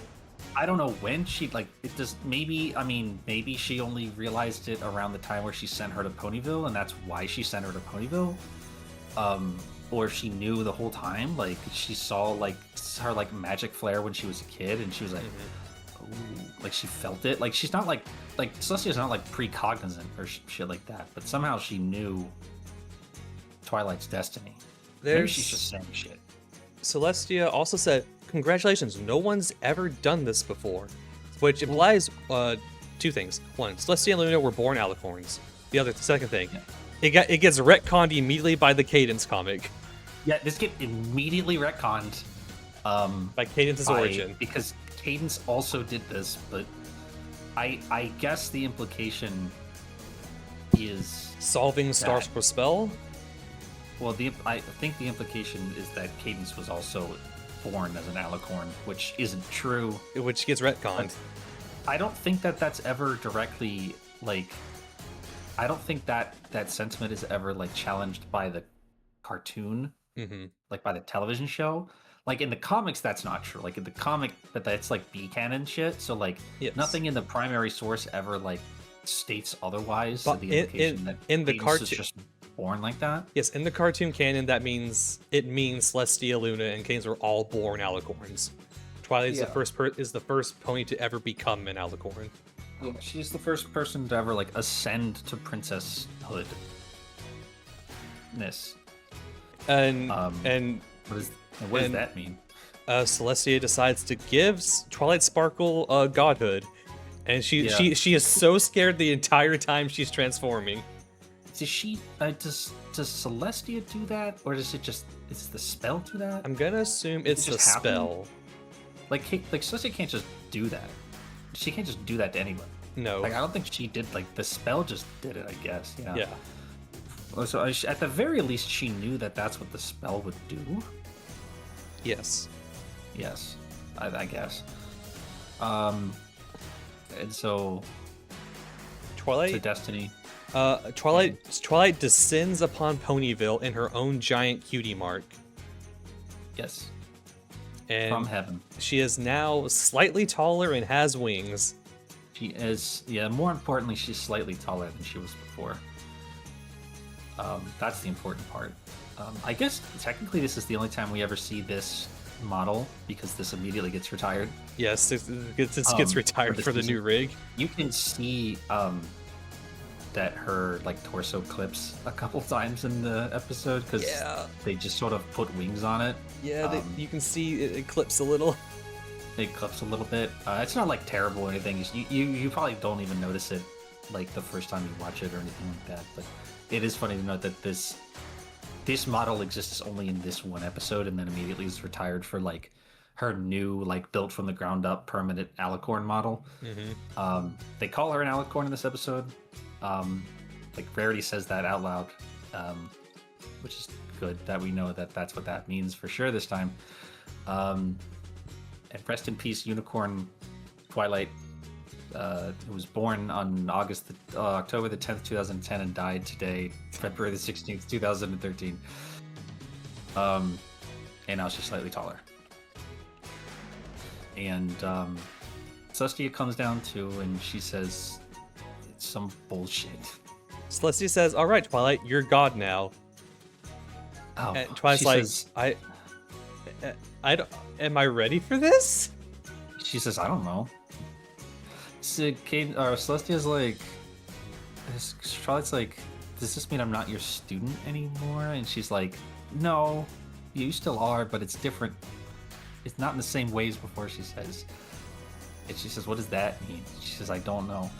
And so Celestia says, "And now we're all your students." What the fuck do you mean? Everyone bows to Twilight, and there's like a weird expression on her face. She does not like this. Yeah, she's like, I don't know about all this. This is what Go Princess Precure is about, I think. This is what Go Princess Precure is about. Yeah, but she does say, like, Celestia does say, you embody. She uses different words. I can't remember the exact words she uses, but she basically embodies the elements of harmony, and like the camera pans over to each of her friends who also embody that trait. Except for Twilight, she says leadership, loyalty, shit like that. That kind of shit. All that kind of shit. And it pans over to whoever that's supposed to represent. Like, she learned those traits from her friends, which is, like, that's why, again, like, like, this couldn't be done by anybody else because, like, I guess Starswell the Bearded didn't have friends. So he couldn't. Yeah. He couldn't do that, I guess. I don't know. Well, he's friends with the elements of harmony. Yeah, his friends were the elements of harmony.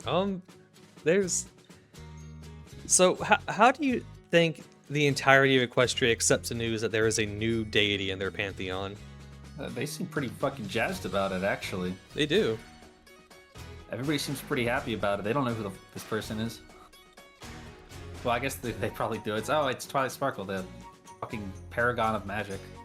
We have a coronation ceremony scene where everyone has new clothing. New dresses. New dresses. Probably made toys of these. Buy them, I don't know. Probably didn't, actually. Everybody has new dresses. I wrote down, I really like Applejack's. I think everyone else's kind of sucks. I like the little hat that Rainbow Dash had. Yeah, her little goofy hat. A little goofy, like, Robin Hood skin hat. Yeah, they coronate Twilight as the newest princess. They do not call her the Princess Friendship in this episode. Not yet. Not yet. I guess that probably happens next season. And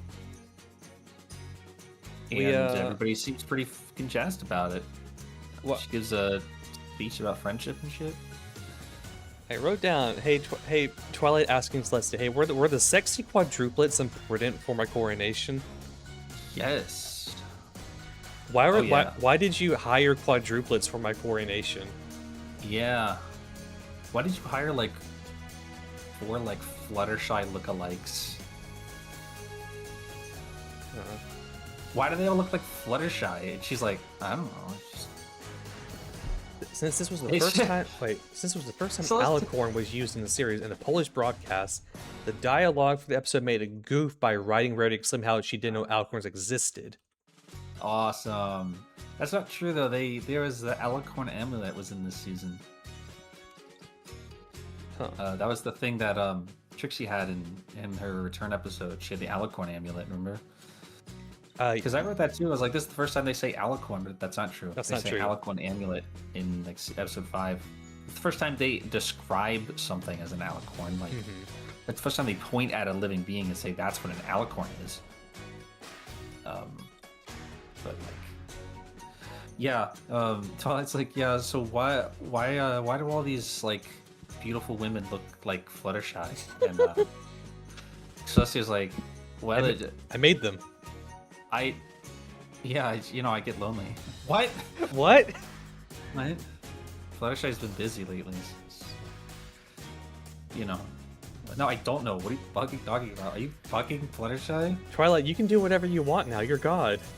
Yeah, Twilight. Now that you're God, I can tell you that I am fucking Fluttershy. Yeah.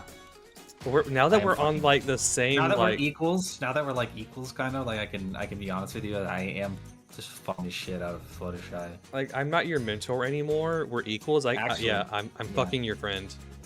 So Fluttershy is fucking the shit out of me, actually. Like, to be honest with you. Yeah. It's crazy. It's crazy. Yeah. It's crazy how much she tops Twilight. And Twilight's like, okay, can we? There's like a lot going on right now. I don't really like. I don't have time to process what the fuck you just said to me. Like, Fluttershy's like on the other side of the room, like, not like hearing what they're saying. She just, like, waves at him, like, no, don't come over here. No. Don't come over here. Don't come over here. Okay. All right, Twilight, you're gonna get taller. Like you're gonna get as tall as me and Luna. You're gonna. When is that gonna happen? Like 10 years from now. 10 years from now. Yeah, like 10 years from now. Yeah. Also, you're gonna live forever, so get used to that. Yeah, you're gonna live forever now. Yeah, you're immortal. Yeah, I mean you're immortal now. So. Get used to seeing everyone you love die. Okay. Except Spike. Yep, that's right. You're stuck with him forever, motherfucker. Okay. Anything else? No, that's pretty much it. Do I get like a celestial body? No, I mean there's only the 2 of them, so. Not really. Like Cadence doesn't have like one. Like, do I get a kingdom? No. No. Cadence, we only have the. Like Cadence didn't have we didn't have one of those and then the Crystal Empire just like showed up, started existing again. So like we didn't like, it's just kind of like first come first serve. So like if another ancient civilization like reappears, you can have that one. You can have that one. Can I have Ponyville? No. That's technically a free state. Yeah, I mean I guess you can. You have to talk to the mayor about that. Like yeah, you'd have to talk to the mayor about that. I mean. Yeah, so like, what do I get? You can fly. You can fly. You can mortal. Okay. Twilight literally gets no benefits of being a princess. I know, right? Like nothing. She gets a big stupid crystal tree. She gets a big stupid crystal tree, but that's at the end of season 4. Yeah, and the only reason she got that is because her house blew up. Yeah. I mean, she gets the only thing that she gets is just more responsibilities. She gets more responsibilities with none of the benefits of her new status. Like, yeah, she doesn't she doesn't have like a staff or like nobody she doesn't have any authority at all. It's funny. It's kind of funny. Like no one, even after she becomes an alicorn, no one fucking takes her seriously. This is a big criticism of season 4 that a lot of people had, is that nobody would take Twilight seriously when she's like a living god. Yeah. There's that Rarity episode in Manhattan where Twilight can't get a taxi, and it's how the fuck is a taxi driver gonna see the living god and ignore her? Ignore her. Yeah. What are we doing here? It's okay. Well, I mean, you could probably get bitches. It's a lot of bitches, Twilight, so many bitches. It's like the writers wanted to change the status quo, but then they realized they wanted to also keep it. Yeah, I mean, the status quo doesn't actually, again, this is kind of a criticism of season 4. The status quo doesn't really change until season 6. Yeah, pretty much. When they start doing the the crystal map stuff. The map and following Starlight as the protagonist. Yeah, the Starlight stuff and like the crystal map stuff is like them because it's like they are like changing the status quo by like improving like diplomatic relations with other like races and shit. But like, and then like you know, this school stuff in like season 8 or season 7 or whatever that is. Like that changed the status quo, but that has nothing to do with her being a fucking alicorn. Nope. Like, is she like? It actually makes less sense for her to be like a teacher in season 7, season 8, or whatever. Like, how do you go from being like the diplomat of the country to being like a school teacher or whatever the hell? There's a lot of criticisms you can have for later seasons. Yeah, but I mean, at that point in the show, they were just so fucking desperate to try to get anything like out the door at that point. Like, Yeah. The status quo of the show, like 100, 200 fucking episodes deep in, was just so fucking like exhausted that they had to come up with something, like anything. They to just fucking justify why this show was still on television. Because it was still popular and it kept making Hasbro money. Well, it stopped there. They changed the status quo, and then the show ended 2 seasons later. Yeah. So there you go. That'll teach you guys, huh? It's like And then it was everybody. It was running on FiM's seasons 5 through 6. The movie happened and reinvigorated everything, and then it funded 7 through 9. Yeah, and then we managed to get 3 crappy seasons out of that. So thanks for that movie. But in the meantime, Twilight could definitely get hella bitches, probably. I mean, she could be 4. She had the autistic swag. Yeah, I mean, she's like hella bitches. She's like, you know, so she's like, yeah, I'm just so you know, like I'm just getting shit fucked out of me by Fluttershy. And Twilight's like, so is it cool if I fuck Luna now, or like? How And Celestia has to like think on that. Is that okay now? And she's like, well, I would prefer you didn't, I guess, but I can't really like. It's not really like my, like, I can't tell you, like, it's not my place to say you can't fuck my sister. It's not my place to say, but I would prefer you didn't do that, but it's not like, okay. She's like already walking away. She's like, all right, see you later. See you later. Are you gonna like right? Are you gonna right now? Like, yeah. Yeah, right after the coronation. Right now, yeah. Yeah. Are you mad? Are you mad about the Fluttershy thing? Is that what this is? Are you mad about this? Or now that Twilight can talk to Celestia as an equal, she has so much shit to unload on her. She doesn't. It would be funny if she did. It'd be funny if she did. She doesn't. It'd be fucking funny if she did. Yeah. Yeah. You mad? So are you mad about the Fluttershy thing? Or like a little, I guess. I mean, no. I wasn't fucking her. Like, I guess that's your. I mean, you know, that's on you. That's your fucking thing. Are you like taking care of her? No, she's taking care of me. She's taking care of me. You know what I'm talking about? She's like, all right, stop. No. All right. I don't want to hear it, but like, I don't want the details. Fluttershy's like again, like 20 feet away on the other side of the room. Like she's like looking at them, and she's like, "Don't come over here. Don't come over here, Fluttershy, please." She's like, "Hey, Fluttershy." She's like, half an hour later, she's like, "Hey, Fluttershy." So I talked to Celestia. Yeah. You know, and she's like, "Oh, like that? I'm like fucking shit ever." It's like, "What's wrong with you? Why would you say it like that?" Twilight, you know, Twilight, you know, I top in every relationship. Yeah, she like gets crazy. Like, it's like, you know, these like positions. She's like, "Stop." She's like, "The wings are crazy." Like, "Stop." The wings are crazy. Stop it. Her wing job is crazy. Yeah, the wing job's crazy. She's like, "Stop it." She's like 3 times her height. Like, how does that work? She's like, "Do you want to know?" Hey, Twilight, you have wings now. You can get a wing job now. Yeah, she's like 3 times your height. Like, how does that work? And she's like, "Are you like asking like, do you want to watch in the cuck chair?" Like, no. No. So like, I'm trying to fuck. It's like I'm trying to fuck Luna, so I'm trying to get like, yeah, okay, I got you. Flutter's just like, yeah, dap me up, brother. Like, let's go. They like dab each other up. But I'm like, what are you guys fucking talking about? Nothing, man. Nothing, man. Why don't you go fucking hang out with Spike, brother? Get the fuck out of here. It's crazy out here. All right, that's crazy. Oh. Like Twilight just like goes home after her coronation, just like goes back to their house and just like, well, I guess I have king wings now. Like, what the hell? Oh my god, it's gonna suck getting used to sleeping with those. I bet it does. I feel like that should have been like a more of a thing than it was in season 4. Just Twilight complaining about having wings now.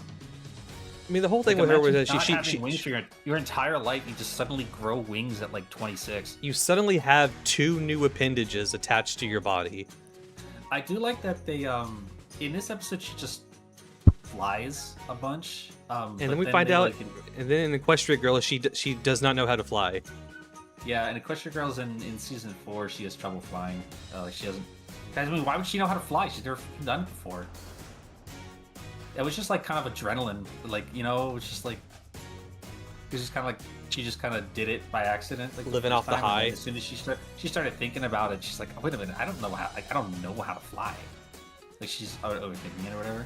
Immediately plummets. I feel like there should have been like an episode about that where she like learns how to fly like from like Rainbow Dash or something. That would have been like a nice episode. That would have been nice. Like if there was just like an episode of just like her just like learning stuff about like being a peg, like just like getting. I feel like they could have done that with Twilight to like use her as a vehicle. Like I know like she gets less of a focus going forward, which is fine, but I feel like they could have had episodes with her like to have her like learning more about like other ponies' cultures now that she's like the avatar of ponies. She clearly could have learned about Earth ponies and Pegasi. I mean, she obviously knows a lot about unicorn culture already because she is a unicorn, but she is now simultaneously a unicorn and a Pegasus and an Earth pony. Technically, like she's spiritually all of them now, and like they never really like kind of use that in a way that's like interesting for her to be like, well, I don't know anything about like if I'm supposed to be the princess of friendship, like I don't know enough about like the races that I now represent to like, you know, do that. It could have been something. That could have been something. Yeah, there was a bunch of fanfics of. I think it was a lot of Twidash. There was an uproar of Twidash during this era. Huge uproar in Twidash because it just like makes more sense than like. I don't think Twishy was ever popular. Twishy was never popular, sadly. That's maybe like the most rare pair of all rare pairs, possibly of like the main 6. Like if any main 6 pairing, I think Twishy might be like the rarest of rare pairs. Maybe like Twilight Rarity is more. I don't know. There was a point. I don't think I've ever read. I didn't read like a ton. I mean, I did read a lot of fanfic. I don't think I ever read anything Twishy. Come to think of it, I can't think of anything off the top of my head. Like even like half remembered ideas. I can't like think of how that relationship would work. Like I've seen like Apple Shy stuff and I've seen Rare Shy. I've never seen Twishy. Yeah, I don't think I've ever seen Apple Shy. I think my favorite like Twilight rare pair is like Twijack. That shit can be really good. That could be pretty good. It's gonna be pretty. I've read some pretty good ones. Because it's classic. It's classic like jock and nerd like, dynamic. Yeah, it's not even like. Well, it is like that, but you can also do like some real like Hallmark movie, like Hallmark Christmas movie type shit, where like big city girl comes to small town. Yeah, the bookish, nerdy big city girl and the the rustic, beefy, big farm girl type of shit. Like them having like very different, like upbringings and roots. It's it's a relatively easy dynamic to write for. Like Twilight, the only reason that people. I think the only reason that people didn't write a lot more of it is because there just wasn't a lot of fodder in the show to get people interested in it. Yeah, totally. Like, unfortunate. Twilight grew up in the capital of Equestria. That gives her an entirely different perspective than Applejack grew up on an apple farm. Yeah, she's very sheltered. Also, like of her own. Like, I mean, that's why she got kicked out in the first place. But like, she is very sheltered in like season 1. She didn't know nothing about nothing. And Applejack is not only very rustic, but she has a very deep family connection, and you know she's very like rooted into Ponyville's culture. Like the apples are a core part of the the culture of the town and all that shit. And like Twilight, I guess Twilight does have a pretty strong like. I mean, I didn't imply like Twilight doesn't have like a strong connection with her family, but they didn't present her like that in season 1. You know, because we didn't know about that shit. Like they didn't write that shit yet. So like there's like it's easy to like write that like conflicting perspectives type. That's what fucking makes Final Scratch and Octavia so good. Mm-hmm. Like that same fucking philosophy of like them just having like wildly different like personalities is what makes that shit work. I mean, that's also what makes Rare Jack work. Maybe that's probably why Jack never went anywhere, because Rare Jack just ate all of its food. Like anyway, Absolutely. You know? Like, because again, there's not a lot of like Twilight Applejack fodder in the show, if any, really at all. And like Rare Jack is right there, like all the time, especially in season 1, season 2. There like, was it's right there for you the whole time. There was some research I did a few years ago where I counted the numbers of each main 6 pairing. Let me see if I can. Like on find like fan fiction and shit. I used a combination of fan fiction and Derpy Burrow. Okay, here I go. Oh boy. Let's see. Rare Jack has had 8,700. Okay. Apple Dash 8,500. Flutter Dash 6,400. You guys need to get better taste. Twi Dash 6,000. Pinky Dash 3,800. Wow. Twipie 2,600. Wow. Rare Light, which is Rarity and Twilight, 2,400. Rare Dash 2,200. Rare Shy. Who the fuck? 2,200. 2,200 people who shipped Rarity and Rainbow Dash. Fucking insane. I've never thought about that in my entire life. That's so shit I've never thought about. I didn't even think about that when I was literally talking about rare pairs. Rarity and Fluttershy 2,100. We're getting into the lower numbers now. Pinkie Pie and Fluttershy 1,900. Twi Shy 1,600. Okay. Apple Shy 1,500. Twi Jack sadly at 1,400. Damn. And let's see, Rarity and Pinkie Pie 1,000. And at the bottom of the barrel, Applejack and Pinkie Pie at 900. Wow. I can't believe almost all of them cracked 1,000 though. Yeah. So rare apple pie. Apple Pie.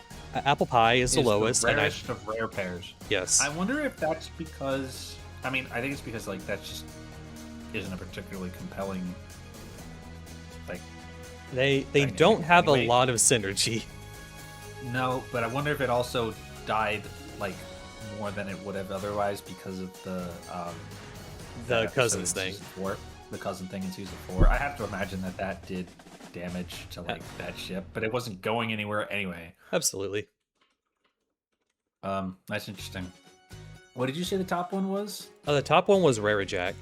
Right, that's what I'm talking about, baby. Like almost 9,000 entries. Yeah, it's because it's the best ship in the show. And this is just based off of it's canon. Well, kind of. No, it's definitely canon, and whatever the show says otherwise didn't happen. Yeah. We're just gonna start. What we're gonna do when we get to the last episode of season 9 is we're just not gonna watch it and just make some shit up. We're gonna make our own ending of what happened. We're just gonna make up our own ending, like live on fucking camera, like without talking to each other first, and just start like we're just gonna start saying bullshit. Yeah, it was crazy that they started making out. Yeah, you guys like aren't gonna know like that's not what actually happened in the fucking episode, because you're not gonna watch that fucking shit either. Oh boy, I really can't wait to get there someday. Oh, we got a long way to go, but we're getting there. Yeah, I mean we are. I guess we're officially. We are a third through the series. Well, I suppose we're officially done with the Golden Age, though, huh? Yep. Well, let's not say that until we actually start season 4, I guess. Yeah. Because we still have the comics and Equestria Girls. I don't really think anybody considers Equestria Girls part of the Golden Age, actually, but they don't. I don't think anybody cares that much about the comics either. But I guess we're done with the golden age of the show. 65 episodes of the show down out of a total of like 200 something. 200 Some shit something. like that.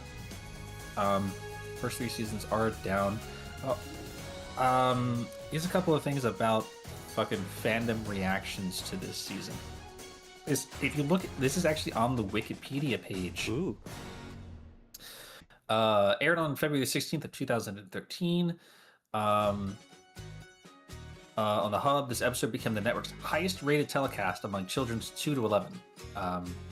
Equestria Daily reported on this too, that the Hub publicized that they got really good ratings for this episode. That's great. I believe this was the highest rated episode of the show as well in terms of viewership. So that's great. Praise was given for the story. Praise was given for the story while the musical format, believing that it took away from the story elements and Twilight's transformation to an alicorn were criticized. A significant faction of the show's fandom called the transformation a jump the shark moment. I don't remember that much pushback on that. I don't remember that. I don't doubt that happened, but I don't remember seeing that many people be that upset about this.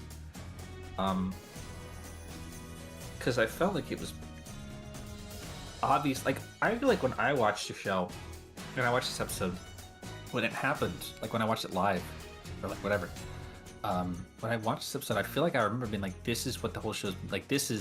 This makes sense. Yeah, this is what the show's been building on the whole time. Like, this was the goal. I agree. I like fucking this was the whole build-up. It's like the whole point. There's also a section down here at the bottom of the page called Fandom Reaction. It says here the revelation that Twilight Sparkle would become an alicorn was announced several weeks prior to the episode's premiere. Those have been rumored online for months based on photos of upcoming toys lines. Did we say this on camera, or did we say this? I think we did at the top of the episode that I don't remember that. I genuinely don't remember this being a known factor before the episode aired. I do not remember that at all. That's weird. Brody fanbase had mixed reviews to this announcement. Many of the older fans. Yeah, I guess there was pushback on this. I don't remember that happening, but I guess it's worth noting that not everybody was super jazzed about this shit. I also have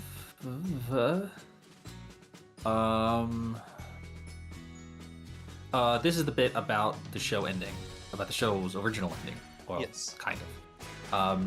And we've talked about this a couple of times. The last 22 episodes of the podcast. It was at one point intended to be the end of the show. Season 3 was supposed to be the last season of the show, in so much as that Hasbro basically slated them out 3 seasons for this shit, and then took some of their budget for the movie. Emmy Larson wrote this episode in November of 2011. I'll remind you that this episode didn't air until February of 2013. So this episode was written quite a bit in advance.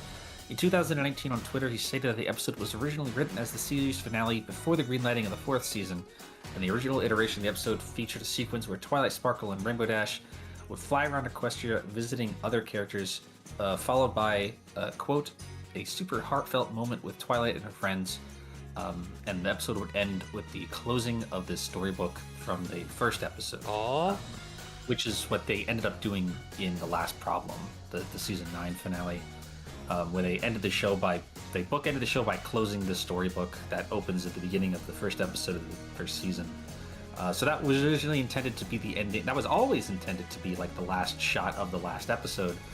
It was initially intended to be here before the show got greenlit for its 4th season. I imagine that the greenlighting for the 4th season probably happened around the same time that they also slashed the budget in half for this season to make for the movie. I don't imagine that in a world where My Little Pony ended in the 3rd season, that the 3rd season wouldn't have been 26 episodes. I imagine that in the world where the show ended in the 3rd season, all 3 seasons would have the full 26 episode length, and there would be no Equestria Girls spin-off. I want to imagine some episodes from season 4 would have made it into season 3. Probably. It's possible that the season 4. Yeah, it's possible. It's definitely possible. Most likely probable that some season 4 scripts would have ended up being used. Because we know 2 years in advance these scripts are written. Yeah, at least, right? But ultimately, season 4 was greenlit, and a bunch of other crap happened, and Hasbro made it pretty clear that this shit ain't going nowhere, brother. And thus, that final ending part of the episode was cut, which is probably why Magical Mystery Cure kind of just ends. Hasbro said this like shit makes us $1 poniillion. Yeah, this shit's making us money, brother. Like money. Like way more than Transformers and G.I. Joe. Fuck that shit. Yeah. It's also listed here in this part of the production notes. Following her alicorn fucking transformation, Twilight becomes slightly taller. Yes. That is true. I don't really know why they did that. I mean, alicorns are taller than ponies, so... Yeah, but it's not. It's almost imperceptible. It's imperceptible until you see her in a scene where she's standing next to somebody else. Yeah, or if you compare her to like the old version of Twilight, like the old Twilight. She's half a head like taller. She's like half a head taller, yeah. I feel like they made Twilight look shorter in this episode to try to make it more obvious. That she's yeah, because she does stand taller on, like, I'm looking at screenshots now. She does stand like a little taller than all the rest of them, and kind of like she's at like neck level on Celestia now, as opposed to like before she was like at torso. Like her eyes are like at torso level. She was at boob level. Now she's like, yeah, she was at boob level. Now she's at neck. Her big fucking swan neck. By the way, Luna was in this episode. Yeah, she showed up. Nothing. And she did nothing. She was there she was there to stand around and look pretty. I confuse this shit with the shit that happens in season 4 where Celestia, Luna, and Cadence all have a little song. That's how that's in the season 4 finale. I know. I don't know why I got confused here, because I was like, when is Luna gonna show up? Celestia's singing. I was like, when is Luna gonna show up? That's me every. That was me fucking every single My Little Pony episode. Yeah, for years. For years. Years. I mean, when's the next time Luna does anything? Like season 6? Season 5. Oh yeah. So, yeah, I mean, that's pretty much it. So this was, as many had assumed, although sort of erroneously, without really the right evidence, they kind of came to the right conclusion in the wrong way. This was initially intended to be the end of the show, but by the time that anybody had seen anything publicly, that decision had been long since reversed. Mm-hmm. Because again, like we covered months ago, it was already basically public knowledge that season 4 had been greenlit. What's weird, what's insane to me still is at the time of this episode airing, Equestria Girls was still just a rumor. Yes, it had not been officially announced yet. It had not been announced or leaked. That's so crazy. This shit, like, I mean, Equestria Girls comes out in summer of this year. June. Yes. I mean, that's in like fucking 4 months, and we don't even know it exists yet. That's insane. This shit had a theatrical run. I went to my local theater to watch this. I did not watch this shit in theaters. I wish I had, but I missed both of them in theaters. I didn't get to see any of this crap in theaters.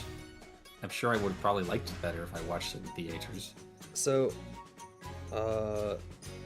do you have anything for the fandom segment you researched? Yes. Let me transition my notes over to the fandom stuff. I got a couple of stuff. I got some shit. Some of it's good, some of it's bad, some of it's neutral. Fun.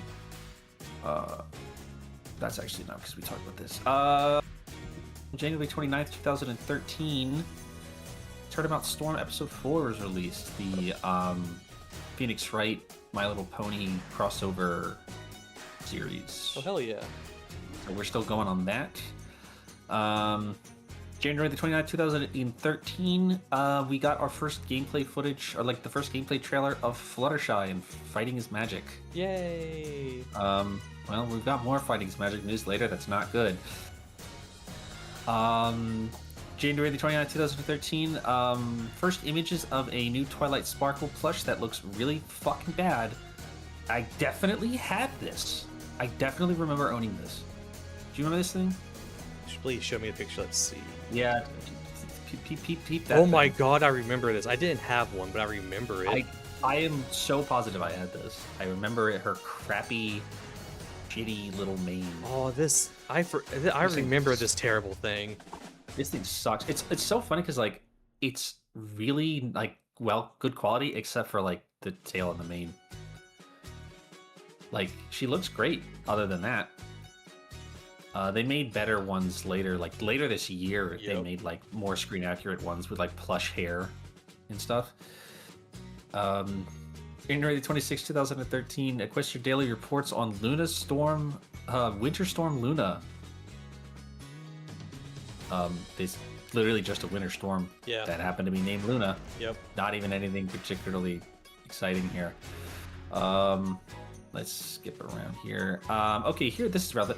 oh wow, this did... Okay, February the 12th, 2013. My Little Pony spin-off series, Rumor. I haven't read this. Over the past several days, we've received a variety of emails containing images of supposed humanized Main 6, apparently standing in what looks to be a high school hallway. Although we have no credible source as to where these images came from, we dismissed them as rumors until we had some other evidence to back them up. A short while ago, we received a scan of an industry magazine giving out at a toy fair, which contains a fairly big section on My Little Pony. Within this blurb contains information about the Equestria Girls IP that we've heard inklings about. And in this article, to be trusted, it looks like humanized ponies are a reality. While this evidence seems substantial, we are going to mark this as a rumor for now. This obviously was all completely accurate. In fact, so I guess even though I just said the shit didn't leak, it definitely did. Right about when the last episode of the season aired. You can see that these are literally like the finalized models that I'm sending you here. Like, this is what they look like. It's really fucking funny. Oh my god, it is. These are the things. It's really fucking funny to see Trixie standing next to like Pony Trixie. I could definitely see why. It doesn't even, not even in retrospect, I can see why people would see these and be like, this is fake, because it looks like shit. This is fake. This ain't real. Yeah, because it looks fucking bad. I mean, it does. I don't think I can wait anymore. I need to post Lauren Faust's reaction to Equestria Girls. Yeah, I mean, let's just go ahead and get that out of the way now. Let's see, where's the tweet? I have it on me. Let's see, there we go. I have the tweet on me, her reaction to the fucking Equestria Girls. Yeah, she was not happy about that. It's so fucking good. Dude, that shit was so funny. She sees she sees the toys. Angry face. Draws herself as the Hulk with crayons. She saw this shit. She saw the fucking C&D for fucking Fighting is Magic, and she made a fucking decision immediately. She said, alright. Alright. Fuck you. Fuck you, Hasbro. Fuck you, Hasbro. This is so funny, Lauren. Oh. She's so mad. The fact she drew it with crayons that she had on hand. So fucking mad. She like did this shit instantly, took a picture of it, put it on Twitter, like within like 20 minutes. Like there's just timestamp. She's like 23 minutes. She spent like there's like an hour, like 50 minutes between like her posting the fucking dolls and her posting fucking Hulk Lauren. Like she was just having a really bad hour. I mean, I would probably be having a pretty bad time too if I got fired from a show that I developed. And then I saw that they did this with the fucking characters I designed. Oh. Like, I like Equestria Girls, fine, but like I'm not gonna pretend that it's not like ugly as fuck. She drew this in a blind anger. We've seen her art. She is a great cartoonist. Draw this shit angry as fuck, mad as hell. She Yeah, I mean, I can see why people would see these fucking like see these images and be like, this is not real. This looks so bad. this ain't real. There's no way this is fucking real, and it was. I think I remember that now that I've seen these again. Like, yeah, I think I saw these too, and I was like, this is fake. This is not real. It does. Fucking who wrote this? Is Serial Velocity wrote this? Oh, it's Calvin. He literally writes at the end of this article, before everybody goes crazy, let's all take a deep breath and think for a moment. Before anyone says the show is ruined, please keep in mind that this is a spin-off from the main show and should not affect the show we all know and love. On another note, why not give the spin-off at least a chance? At one point, we all faced that dilemma of giving My Little Pony a chance despite the stigma that had been associated with the brand. What stigma? Stigma that associated with it. If all goes well and the show has as much love and care put into its friendship as magic, it might give our pony friends another world to explore and have more adventures to have. Well, no. I mean, yeah, I guess. First of all, it's not a show. I guess it wasn't clear there was a movie. I mean, there was a show, I guess, or like shorts, but like... Sure. I mean, why not? Yeah. Yeah, he said there's no way this shit is real. There's no way this shit is real. But if it is real, let's all chill. Let's all chill out for a little bit here. Like, let's all not freak the fuck out. All right, what else we got? MomoCon in 2013 on the 9th of March in Atlanta, Georgia. There will be Double Rainbow will be premiering half the episode. The Double Rainbow is promoting half the episode. So I guess they're half done with the show, with the episode.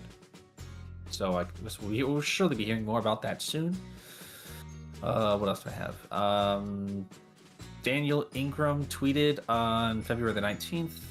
For those planning on leaving the fandom after season 3, he tweeted on, no, he did tweet on that. I've seen into the future, and you do not want to miss out on what's in store, Daniel Ingram says. So I guess there was like that does point to what we were talking about. Like, there was definitely a lot of people who were like, and show's over. Done. Show's over. I'm moving on. And I had a lot of people, like, who were like in the on like the creative team who were like involved with the community. Were like, hey, what, don't leave. Hold on, wait a moment. It's not over. Don't leave. Hey guys, we just got used to you guys being here. Please don't fucking leave. Like, we are using you. We are leveraging you for more budget. Please don't leave. Please. We're making so much money. Please don't fucking leave.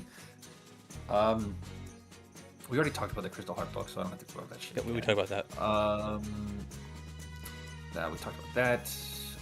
January the 19th, 2013 is Equestria Daily's birthday. Yay. Happy birthday, Equestria Daily. Huzzah! Let's see. Here's some interesting facts about My Little Pony's upcoming Japanese translation, which will be coming later in 2013, I believe. They announced some of the voice actresses. The show will be available in both Japanese dub and English. Scheduled to begin airing on TV Tokyo in April of 2013. Blah blah blah blah blah. Blah blah blah blah blah blah blah blah. They are confirmed to get the first two seasons dubbed. I believe that was all they got initially. Okay. Right? I think there's like a bit with like they only dubbed like 2 or maybe 3 seasons of the show in Japan, like when the show was on TV, and then like years later they went back and like did the rest of it or some shit like that.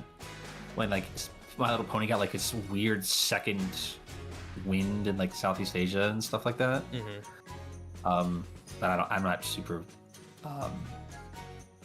I'm not super like knowledgeable about that stuff. Yeah, I've never like really seen. I wonder if I could find like Japanese fucking episodes of the show with like English subtitles. Oh, I found it. I've watched a few. It's on archive.org. Fucking awesome. I'll send you the link. Watching it like that. Yeah, I'll just start watching it like that. Okay, some of these are all related. Okay, here's a really fucking funny one. As part of the marketing campaign for the last episode, this like princess coronation stuff. There was a bunch of stuff on the website. Some of it were recipes. Here's one that I think is fucking funny. All right, let me see this shit. Let's see. Just read I want you to read the title of this. Shit. Yeah. This is a recipe for Princess Luna's glorious grilled cheese sandwiches. What? What? Kids, Get an adult to help you, please. 20 slices of white bread. What? 15 tablespoons of butter. 20. Dude, we're making 10 sandwiches, motherfucker? Are we gonna eat all that shit? We're making 10 sandwiches with 2 slices each. 2 slices is like the minimum, dude. Here's also there's another one I didn't even notice on here is Princess Cadence's Royal Mac and Cheese Bites. Hell yeah, dude. That's awesome. Do horses like cheese? They love it. Probably. That's not relevant. February the 5th, 2013. Season 4 is confirmed to be 26 episodes long. There's a listing for all 4 seasons at the total of 91 episodes. If you do the math, that means that season 4 will be back to the 26 episode format that every other season has been since, and will always be, except for season 3 that one time. So that's good, because I feel like that did need to be clarified to us, like, because season 3 was weirdly short. It's like, are we not? Like, what's going on here?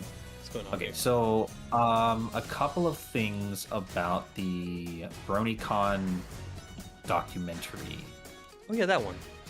Yeah, a couple of bits of controversy, I suppose.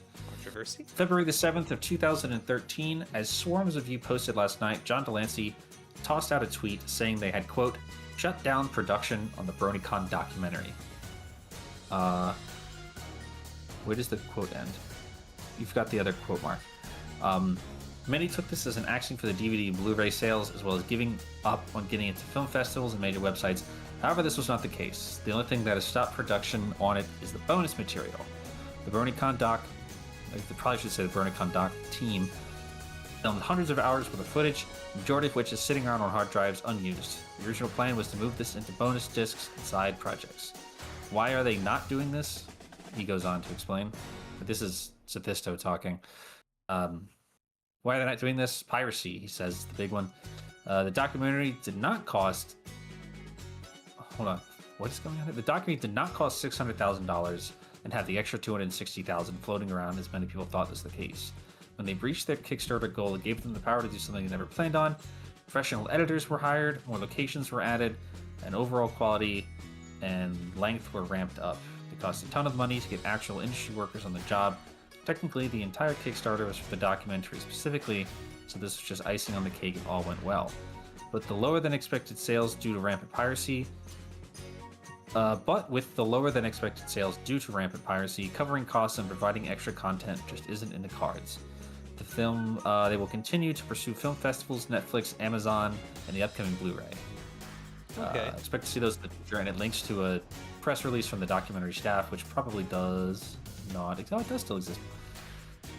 Which is on the Kickstarter, which I'm not going to read it because it's probably just re-evaluating that shit. The following day, February the 8th of 2013, Serial Velocity put an article up called Clarification of Document Production Shutdown.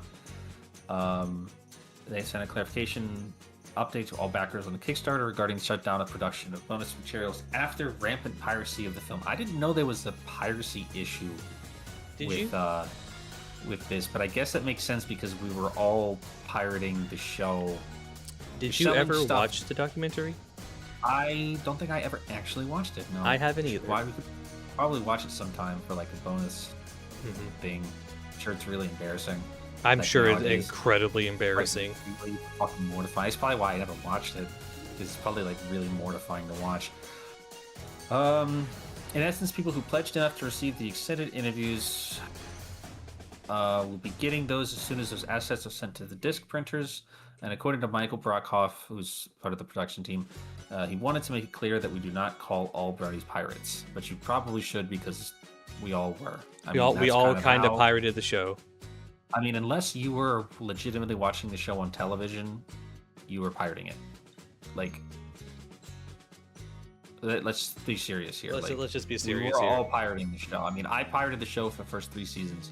The only reason I stopped pirating the show was because I was able to watch it on television in season 4. Like, let's just be serious here. Like, trying to sell... Like, that's always the problem with fandom stuff, is that people just kind of get into this sense of, like, that they're just entitled to stuff. You know? And it's like, yeah, I'm just going to pirate the BronyCon documentary because I don't want to pay $60 or whatever. I don't know how the fuck much it costs. I don't want to pay to watch it, or I don't want to pay to get the Kickstarter or whatever, like, because I don't have money. Also because like a lot of people in the Brony fandom were like broke teenagers, like me. Pretty much. Like I didn't like back the Kickstarter for the BronyCon documentary because I didn't have any money, even if I wanted to, right? Like, I pirated the show because I had no other way to watch it. Like, so you're asking people who can't watch the documentary to either just not watch it, basically, right? So it's like anything fandom based and fandom centric, trying to ask people to pay for stuff usually is a losing effort, unfortunately. Which I'm not blaming them necessarily for like not thinking that through, because this is such a long time ago and just such a major example, and I feel like there was a lot of presumed good faith in the fandom at that time that people wouldn't just totally screw them over, but that is what it is. As you're probably aware, there was a lot of reaction to yesterday's update. I wanted to clarify a few things. Let's see, blah blah blah blah blah. I wanted to make it clear that we understand that perhaps we were naive and used some pre-sale funds to increase the quality and scope of the film, and deferring some of the traditional salaries to be paid by post-release sales to those who had not contributed already. Yes, you shouldn't have done that. That was a bad idea. You should have done that. You shouldn't have deferred payment on the prospect that this would sell, because you had no idea if it was going to sell. So that's definitely bad. I mean, yeah, you shouldn't have done that. We did so with the best intentions. I'm sure you fucking did. But no, we did not enjoy a giant payday, as some have suggested. For those who think so, I would like to point out that a very similar documentary, and some say not as good, thank you, Comic-Con had a $1.5 million budget. Also, consider the tremendous cost of providing backer rewards, t-shirts, art prints, shippings, meet and greet parties, DVDs, etc. We have not lost sight of this fact that this project would not have even been possible without the backers. At all times, our goal was to give the people who pledged the most value for their support, and we feel that is something we did achieve. Obviously, we touched a nerve. This is talking about piracy now. Obviously, we touched a nerve, and many of you have very strong feelings on the subject. Again, piracy. I want to make it clear that we did not call all Bronies pirates. You probably should have, though. We always anticipated some piracy, but did not know it would be as rampant as it was. Yes, in hindsight, we should have picked a different release strategy. We stand by our opinion that those who feel justified in downloading the film for free because, quote, others already paid on their behalf are just plain wrong. We appreciate some understanding that this is not a hobby for us. It is how we pay our bills and feed ourselves. It is, if on its own there is no demand for the film, then so be it. But this is not a theoretical position. We are hurt by piracy, and we're not in the same boat as a company like Hasbro, who has multiple revenue streams like toy sales. This is now. This is my thought on Kickstarters. Is like, do they expect to make more profit after it's released? Yeah, I thought the intention of a Kickstarter. Well, I mean, yes and no, right? I mean, like, it depends. Like, I mean, this was 13 years ago, so like Kickstarter was like a lot different back then, and like, yeah, like Kickstarter, like people's perception of Kickstarter has changed a lot over time because of major, like very public blowouts of Kickstarters. Very, very big Kickstarter scams, failed Kickstarters. You know, Mighty Number 9, right, and shit like that, right? Like that's just like the one that comes to mind. But you know, there've been tons and tons of these. I'm not suggesting that the BronyCon documentary was a scam or a failure, but like a lot of these things just like weren't kind of there yet, right? So like, I don't know exactly. Yeah, so I guess the intent. So I'm not super familiar with how this ended up going, but I imagine that it was probably this, that the kickstarting, the funds from the Kickstarter funded production of like the filming, the editing, all that, like filmed the actual production of the documentary, right? And did they have to eat? Did they have to eat the disc production, or was... Yeah, well, I assume that it was. So I assume that the funds that they acquired through Kickstarter were there to fund the production of the film, and I assume also the production of the actual retail like discs as well, like the DVDs, the Blu-rays, whatever. And then also, as they mentioned in this, they also had to finance backer rewards, which sounded like they were pretty fucking substantial. Like he's talking about meet and greet parties, what the hell? T-shirts, art prints, shipping, DVDs, etc. So, they raised like $300K or some shit like that. That's the thing about Kickstarters is you can't ever guess how much this is gonna need financially. I mean, kickstarting is inherently gambling, right? It's a gamble for everybody. Yes. I mean, like, it's a gamble for you, the person who's giving money to Kickstarter, because you are assuming that they will actually follow through on the product. It's a gamble for the people making it because they don't know. People making it because they now have to actually make it, and they don't know if the production costs are going to change at all during the process.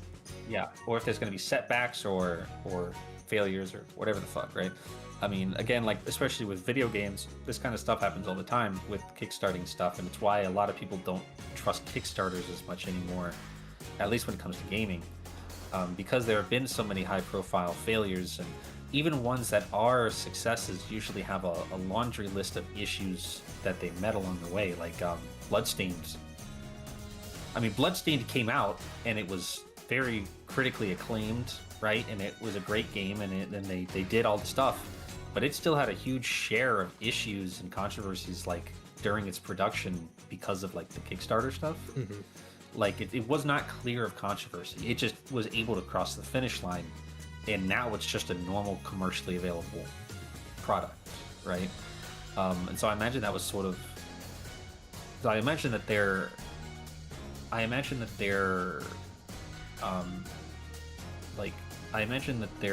thought process here was that like they are going to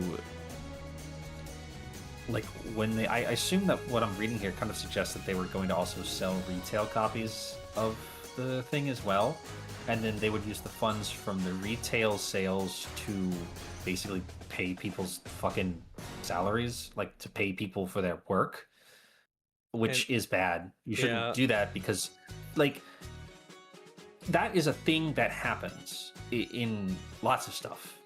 Video game production is pretty infamous for this.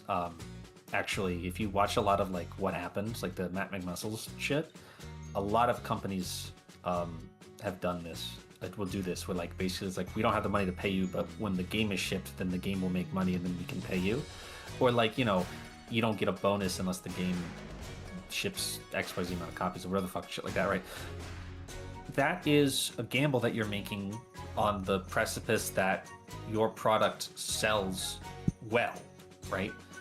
A product like the BronyCon documentary.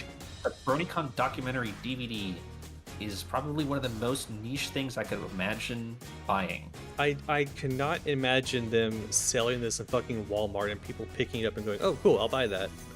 Like even if they didn't mean like retail, like mass retail, like if they just sold it on like their own website or something or whatever, that's not how DVDs work. You can't really print DVDs on demand. I guess you can, but That's not really how it works. So you would have to print the inventory, and then move the inventory. So you'd have to pay for the inventory, like you have to buy the production of the product, store it somewhere, and then store it somewhere, and then hope that you move the inventory to make up the cost of the production. The thing is, with something like the BronyCon documentary, probably everybody who was interested in something as niche as that, they probably already fucking donated to the Kickstarter. They already backed it, so they're not going to get... Like, you've already reached like 100% of your audience. Like, yeah, there's obviously, like, there'll be some people who were like, weren't in the fandom at the time when it was like kickstarting or like whatever the fuck, but like, you are not going to reach, like, the majority of your profit is definitely going to come from the Kickstarter. So you should have probably, it seems like they probably fell for really one of the more classic like Kickstarter issues, which is like, you start seeing money come in and your eyes start fucking getting bigger. They thought their audience was bigger than it was. Yeah, they saw more money coming in than they expected, and they started saying, oh, we've got all this money now, we can do all these things, and then all those things add up, and then the money runs out, and then there's no more money, and then it's like, what the fuck? What the fuck? Oops. In this one, I mean, now this documentary came out, it was on Netflix, like, there were, like, as far as I know, I mean, they did everything that they, like, wanted to do, except I guess they canceled the, like, bonus feature stuff, because they just ran out of, it sounds like they just fucking ran out of money. Yeah, I imagine. Because there's a follow-up to this, February the 17th, 2023, or 2013, excuse me, BronyCon documentaries, DVDs, and Blu-rays are now available. The BronyCon documentary team has released the DVD and Blu-rays for the BronyCon documentary, including the main edition, which includes the full film, plus extra segments covering Galacon and Buck. I don't know what Buck is. I guess it's another con. Extended interviews edition, which includes additional 3 hours of interviews with Lauren Faust, John Delancey, and Tara Strong. Oh no, sorry, that just includes that. And then there's the complete edition, which includes both of those. Okay. You can head over here to buy them. I'm sure this link does not work anymore. It does send you to bronycon.com, which is a domain that is no longer functioning. Well, I mean, somebody owns it, and it's just like a aggregate of like bullshit news articles. I mean, this is probably just like placeholder stuff. I don't even fucking know. Yeah, so I mean, I don't think you could get these. I mean, maybe could find some on eBay or something now, but we can probably find this somewhere. I mean, it's probably still for all I know, it's still like on like Netflix or something, like BronyCon documentary. Like, it's legitimately on YouTube. John Delancey put it on YouTube. Oh, thank you, John Delancey. In 2020, John Delancey just posted the whole fucking thing on YouTube. Hey, thanks, man. We'll check that out later. This thing has its own Wikipedia page. The total budget for this film, according to Wikipedia, is $348,000.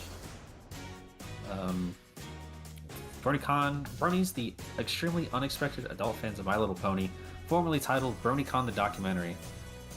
It's a 2012 documentary film centering on bronies, blah blah blah, etc., etc. The film, funded through crowdsourcing via Kickstarter, was initially envisioned to follow voice actor and executive producer John Delancey in the 2012 Summer BronyCon in New Jersey. The project raised far more than anticipated, allowing it to grow in scope to bring on Lauren Faust and Tara Strong, as well as executive producers to include additional footage from European conventions. Blah blah blah blah blah blah blah blah blah. Production. Blah blah blah blah blah blah blah blah blah. Doesn't really note any like particular issues. Distribution. An initial edit of the film was shown to a select audience at Equestria LA convention in early 2012, November 2012. Some final edits incorporating additional convention coverage and fan contributions were done afterwards. The film was released digitally to those that funded the Kickstarter on January the 19th of 2013, and this is not in the article, but then, of course, was subsequently leaked on the internet and pirated to hell. Home media versions followed that February, which we just heard about. Producers plan to show the film at various film festivals, including the 2013 Kansas City Film Festival. The United States cable network Logo TV acquired the rights to broadcast and aired it in October of 2013 as the premiere episode of their What Logo documentary series. Okay, I didn't know that. After digital release of the main documentary, the backers production team continued to work on additional features that would have been part of a separate media release. In early February 2013, the production team announced that due to high rates of copyright infringement of the digital version, that they had ceased further work on those features, stating that investing any more time and energy would not be worthwhile. Regarding the infringement, Delancey said that creators early on decided not to take any form of payment for the documentary and were instead using the money towards production with the expectation of earning money from sales of the work. Why would you fucking do that? Unlicensed versions of the films were reportedly on YouTube and other sites within a half hour of its release to backers. And while Delancey estimates 4,000 copies were sold digitally, they estimate more than 10,000 people had seen the film. The decision to discontinue production did not affect their plans to continue to publish the documentary on home media, fulfill the remaining Kickstarter backer rewards, or additional film festival and streaming service releases. The film was released on DVD and Blu-ray February 17th, 2013. Digital streaming began on various services September the 13th, 2013. Film received generally favorable, blah, blah, blah, blah, blah. The film was followed by another documentary film titled Bronies 2, More Unexpected Fans of My Little Pony. They followed Brony Jason Coing through his day-to-day life, and it was initially released split into several parts, which were uploaded to YouTube and on the filmmakers' official channel through 2014 and early 2015. The entirety of this film was later released on DVD. I have never heard of this before in my life. I don't know who this guy is. Who the fuck is this guy? So that's the story with that. Let's see. A couple more things here. This is taking... poll results. When did you start watching My Little Pony? 21,784 people voted in this. The majority of them, 25%, said that they started watching it around the middle of 2011, which is probably when I started watching as well. Yeah, that sounds about right. That would have been about middle of 2011. Would have been right about the gap between seasons, huh? Season 1, Season 2. It would have been. Take, or like early Season 2, maybe. That makes sense because it took about that time.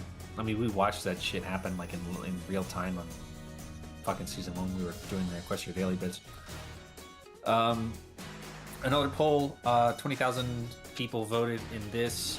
Which season is your favorite so far? 12.5 thousand people, which is 62% of the overall vote, said Season 2 was their favorite. 16% said Season 1, and 21% said Season 3. That's interesting, actually.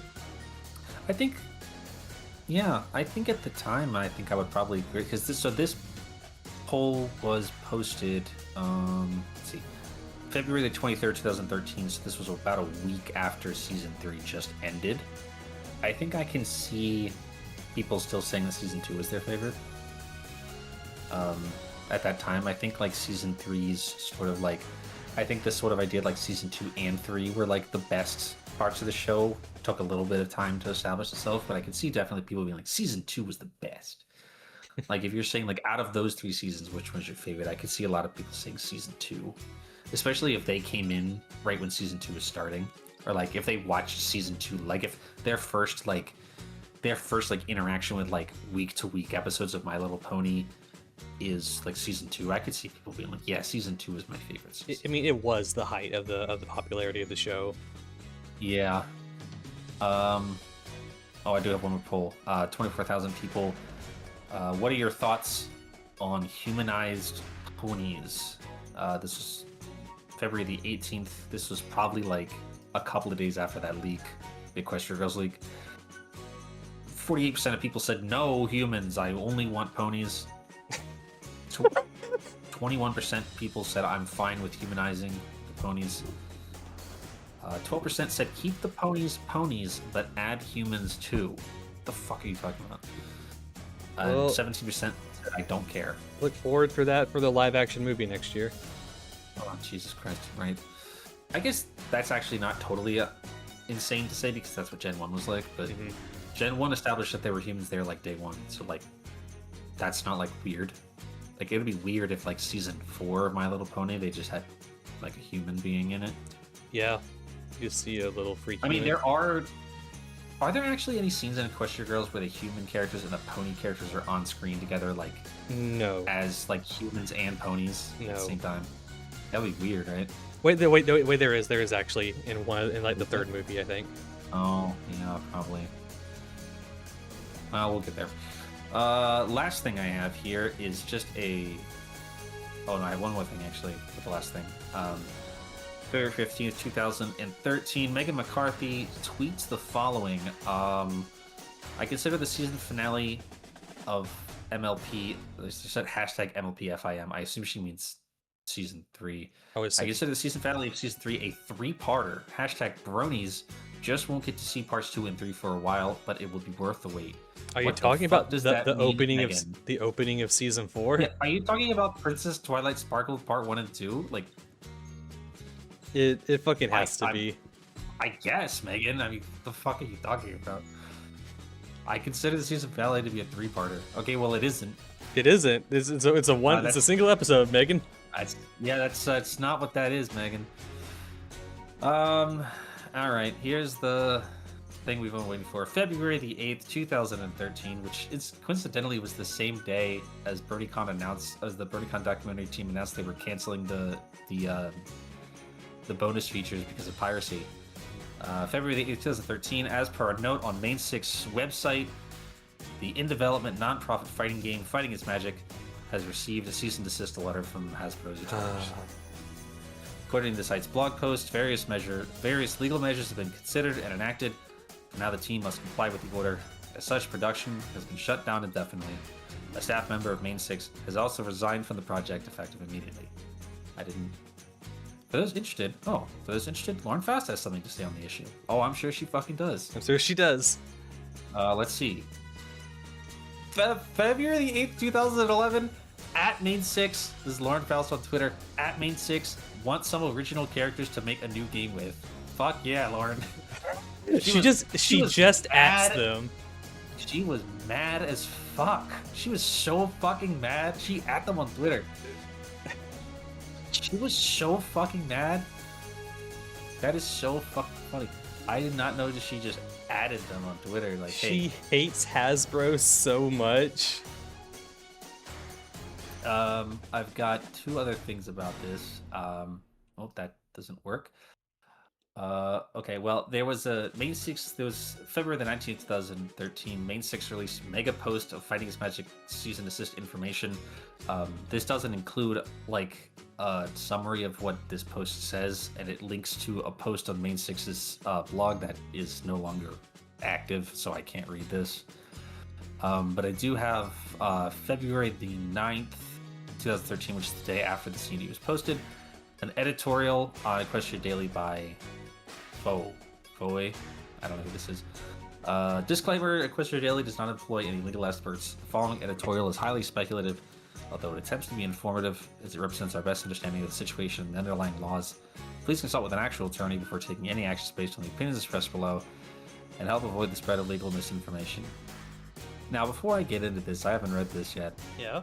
I just want to say for the record that Hasbro is completely legally sound in their cease and desist takedown of this game. They are.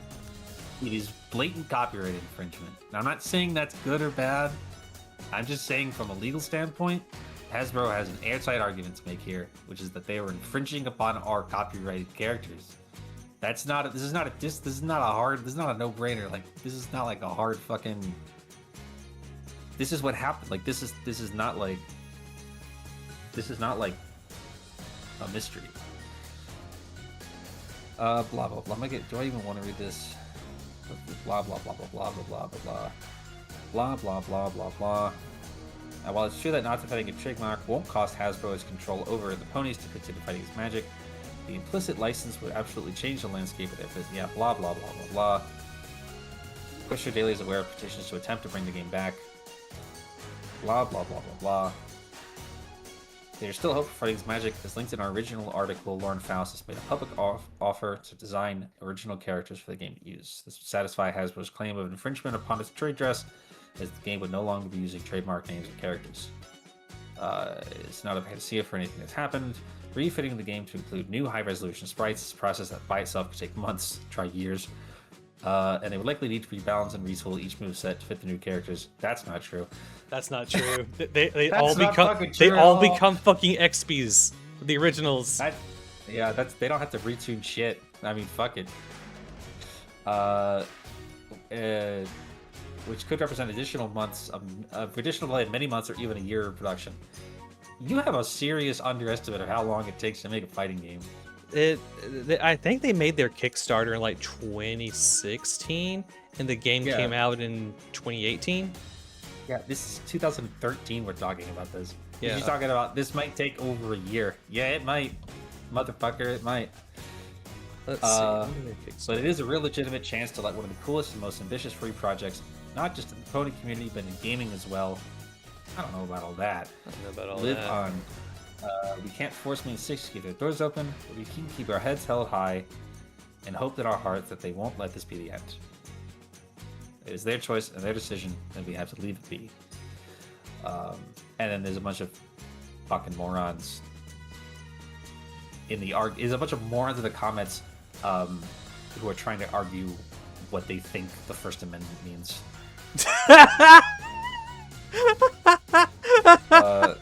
This is like, I'm just like looking at this.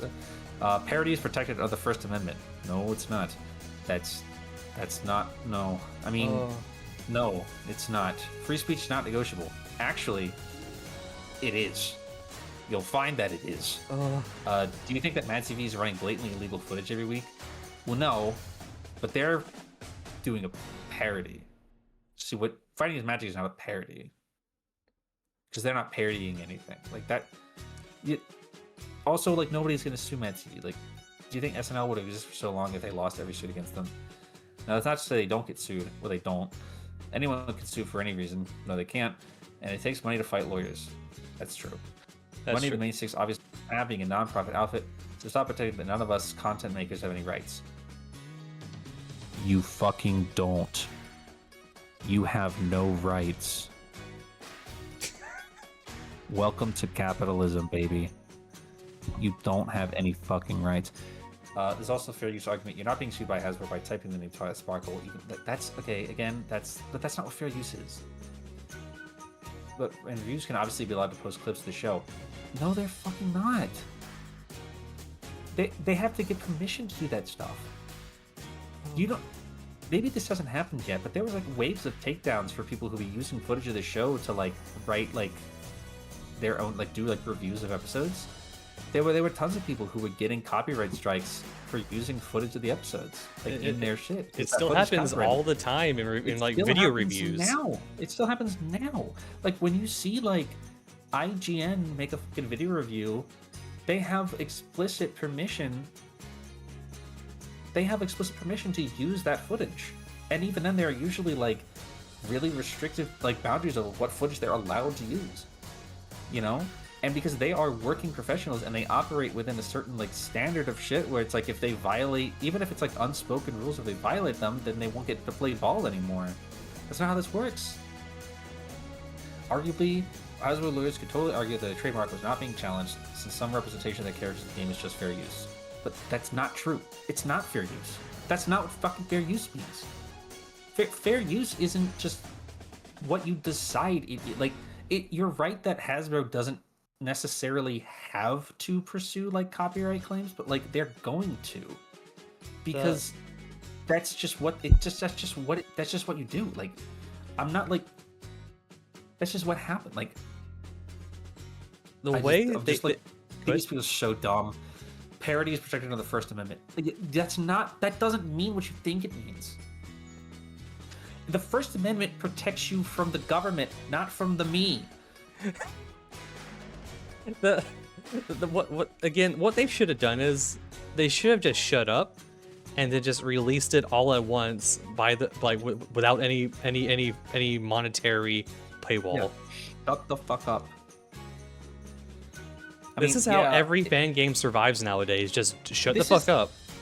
Just shut the fuck up and just post it when you're done. Yeah, I mean, this is kind of Evo's fault. It's also kind of Evo's fault. It's not just Evo's fault. I mean, it's everybody's fault. But like, this all started because, it all started because the game started getting publicized. Like Kotaku was writing articles about this, and it was showing up at Evo on main stage. There was literally a tournament at Evo. There was a tournament at Evo. There was the leak, but I don't even think the leak is honestly that responsible for it. It's like the articles, it's like the news articles that were written about it by Kotaku and IGN or whoever the fuck else was making articles about it. It got in the limelight, and then it got to a point where Hasbro couldn't pretend to ignore it. That's the thing, is what you're saying is almost kind of true, is Hasbro doesn't have to pursue these things. If they can plausibly say that they haven't heard about it, then they don't have any reason to pursue it. But if everybody's talking about it and it's making fucking headlines, then yeah, they kind of have to. If you shut the fuck up about it, then they're not gonna know, right? But if you're fucking posting IGN articles on the front page of IGN saying My Little Pony fighting game, and Hasbro's well, we're not doing that. We're not doing that, and we don't want people to think that that we are doing this, because we're not, so it's misrepresentative. So now we're gonna have to tell them to shut the fuck up. Yeah, it's I'm always pro creator over corporate, I'm not taking Hasbro's side in this, but you have to understand you have to understand how this works, right? It's not even a moral thing. It's just how it works. This is just devoid of ethics or whatever. This is just how it fucking works. But nobody, it suffered from getting too big too fast before they could finish it. Yeah, this guy says every fan work is legal. Yes, true, it is. Yes, yes. You know that fucking AO3 still deals with this to this day, right? They people try to corporations try to shut down AO3 on the regular. Yeah, why do you think they need all those donations stuff? It doesn't. Hold up, this game was meant to be sold for profit. It explicitly was not for profit, and the devs stressed this fact whenever possible. They wouldn't even accept donations. That's good. That's good. C&D, that's good. That's a problem. See, the Cityscape fan project. Well, it was a fan project. Stupid. If this target, then this dipshit over here is well, then why doesn't Hasbro C&D all the porn? Well, they will if you don't shut the hell up.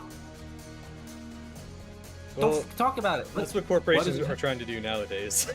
Why doesn't Hasbro fucking why didn't Hasbro fucking nuke fucking all the fucking R34 fucking fanfics? Well, they will if you don't shut the fuck up. Because they don't know they exist. Also because it's a little bit easier to argue in court that fanfiction is protected artistic expression. Yes. Because we've had fucking cases about this before. We've had trials about this before.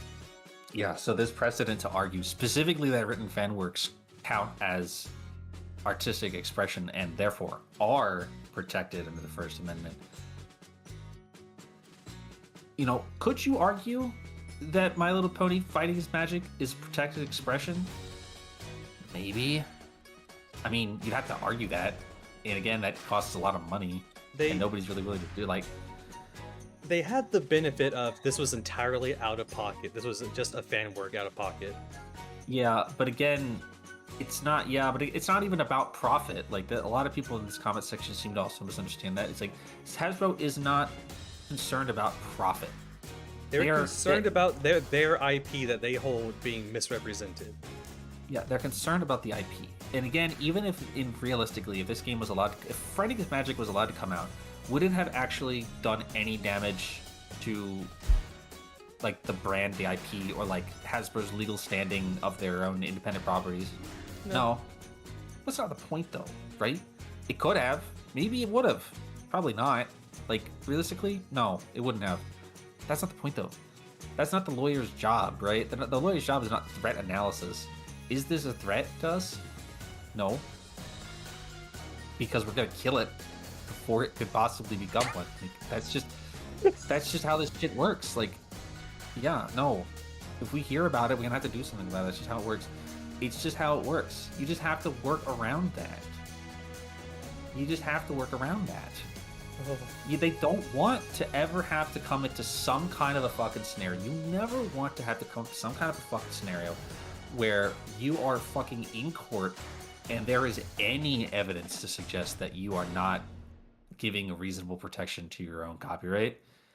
Oh, well, they didn't strike down this fucking fan game, so what's to say that this other thing that is damaging the brand for some reason, like, I don't know, this other thing that is damaging the brand's integrity is, you know, why are they choosing this and not that? Like, you don't want that kind of argument, even if that's never gonna happen. Like, that's just how this shit works. It is illegal. That's just it. It's illegal. Like, it just is. I'm not saying it's right that it's illegal. I'm not saying it's like good or whatever. Like, I'm not saying that Hasbro did the right thing, but they did like the correct thing for themselves here. And also, again, I can't stress enough, free speech does not mean what you think it means. Whatever you think that means, it's not what it means. It doesn't mean that. Freedom of expression and things like that doesn't mean what you think it means. You have the right to make those things, but like Hasbro generally also has the right to stop you from, like, it's why most brands take three stances on this. They either ignore it completely, they either accept no fan works like Nintendo, or they accept fan works like Sega does. Yeah. It's just, you know, it's a slippery slope with these kinds of things too. The official fan works and stuff like that. Like, Cover Corporation fucking plays this game a lot with fan works for like HoloLive stuff. Yeah, there's some weird stuff with the HoloLive things. And they're playing with fire a lot because they've started to really like okay a lot of fan works, which is good. Like, it's a good stance to take. They've also okayed that people can make money off their HoloLive fan works now. Yeah, that was surprising too. Usually they're, I did not expect them to. Well, the rule with them now is that you can make profit off of HoloLive fan games, but they have to be under the HoloLive games banner. I assume that Cover is also taking a portion of the profit. Yes, I would assume so. Like, I assume that you are signing a contract of some kind, whereas Cover is basically allowing you to profit off of their IP, you know, and then they, you know, collect back some of that profit, but there's not like an official, like... One would assume so.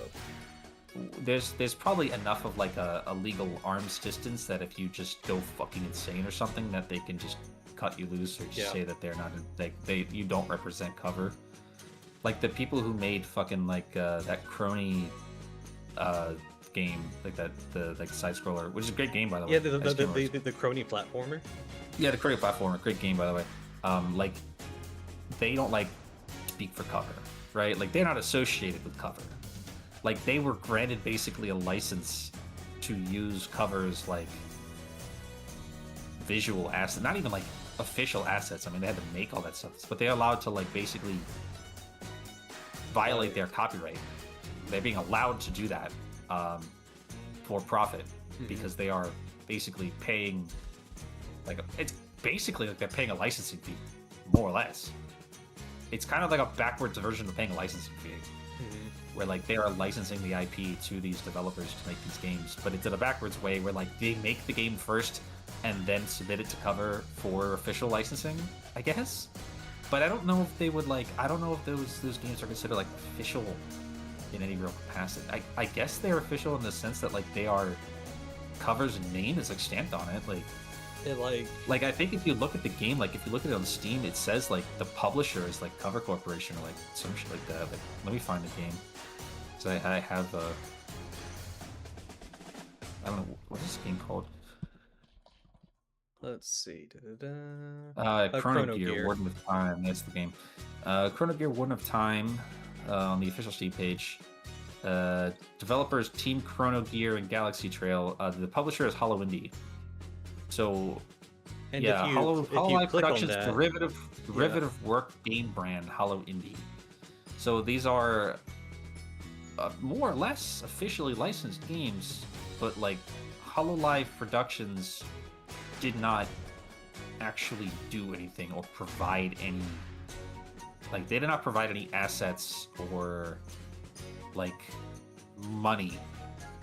They basically are just letting you give them money to use their IP.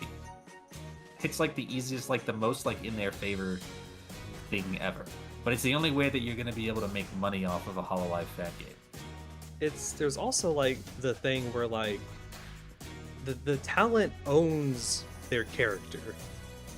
What, in Hololive? Yeah. Do they? Sometimes. What Depends, they own? Depends on their contract. I don't know. Do they do like if Mori Calliope left Hololive, she would allowed to still be Mori Calliope? I don't know. Like I said, it depends contract to contract, I believe. Yeah, I think Suisse is the only one who has like her own, because she has like her own production company now. So she might have like bought herself out from Hololive. I mean, she's still a part of Hololive, but she might have like bought herself out of Hololive's ownership or something. Mm-hmm. I have no fucking idea. I think it might like literally just be her, because it's just her. But like, yeah, it's a whole fucking thing. It's a whole fucking thing with that. Because like, most of the time, even like fucking like indie companies, I'm just like indie companies, like those minor like little baby companies that like don't really amount to much. Like you see a lot of those all the time when those companies collapse. They make VTubers like buy out of their contract to get their fucking IP back. Mm-hmm. Even if they came into the company like with their own like independent like indie like identity, they have to like buy out of their contract to get their fucking like rights to the character back, which is just fucking scummy all the time. Every time it fucking happens. Every time it happens. I wonder if they had to do that in VShojo. I can't remember. There was so much bullshit that happened with that. Every week something happens with VShojo. I mean, that shit was so bad it was on the Wikipedia page for those motherfuckers. Yeah. People were on Wikipedia like, these people are going to hell. They're going to hell. Anyway, horses. That's all I had about My Little Pony. So we're now past the point where Friendship is Magic has been officially C&D'd, unfortunately, which means that we won't hear about it again until 2015. So 2 years from now, where the Kickstarter will pop up for Them's Fighting Herds, which is a way better name. It's a way better name. I was on the Wikipedia page for this. Craig McCracken suggested the title, actually. Hey, that sounds like something he'd come up with, huh? Mm-hmm. Craig McCracken always just walking into the room when shit that Lauren Faust is doing and just dropping like some crazy shit and then just leaving. Like, this is what it's like when two cartoonists live together. Yeah, just like a random. What was it? Wasn't there something that we talked about Craig McCracken that he designed a character for the show? Yes, My Little Pony. He designed one of the characters. I don't remember. My Little Pony, Craig McCracken. This is what we get for doing this for over a year now. Yeah, I didn't take notes on this. Let's see.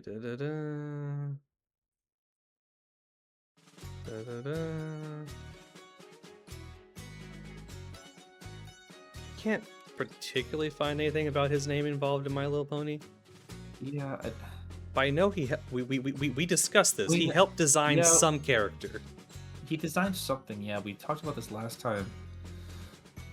It was like super like off the. It wasn't like his name was even attached to it. It was just like off the record stuff. Mm-hmm. Well, not like off the, but it's just like he just like helped Lauren like design it or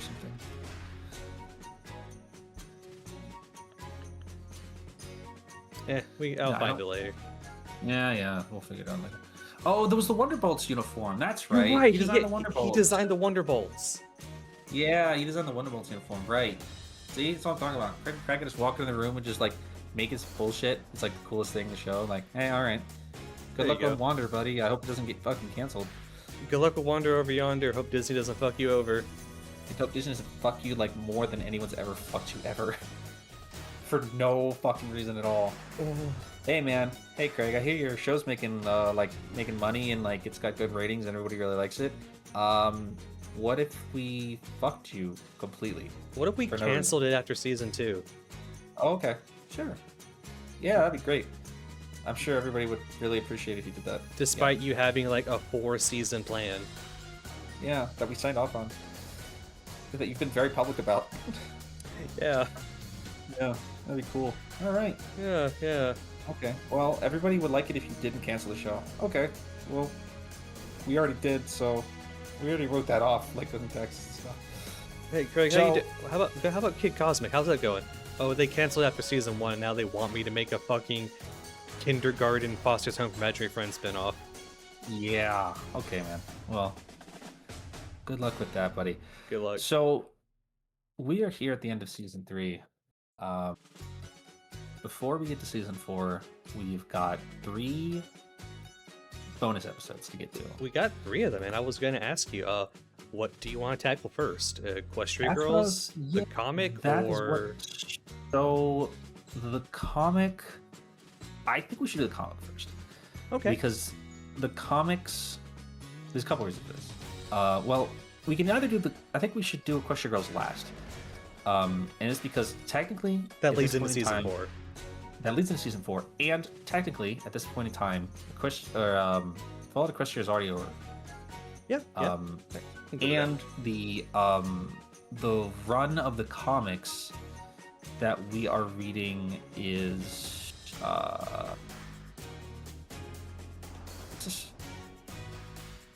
so how much of the comic do we want to read actually? Because I'm looking at this now. For some reason I thought the Queen Chrysalis arc was longer than this. It's only like 4 issues, I think.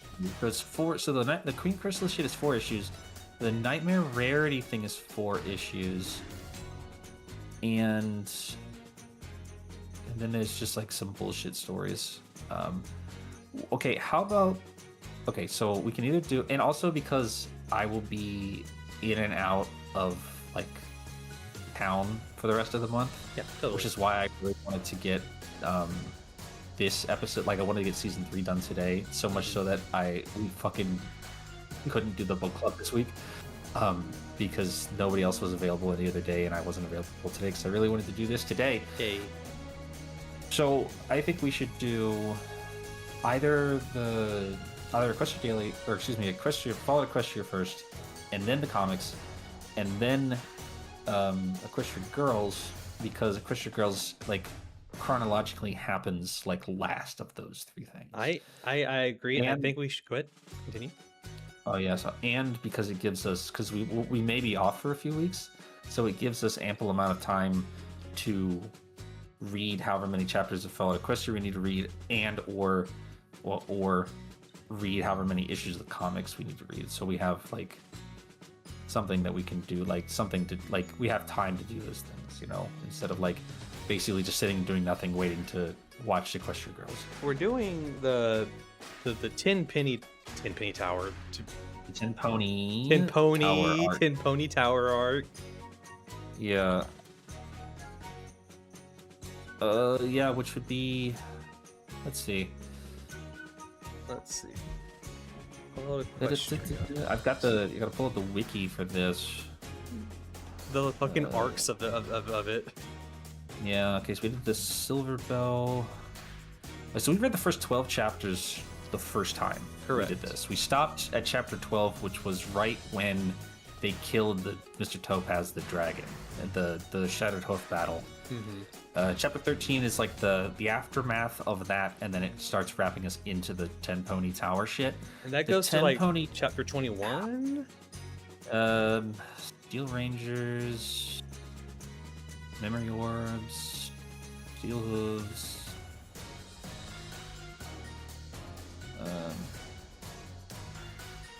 I think it goes farther than that. Yeah, well, let's see. I think you're actually going too far.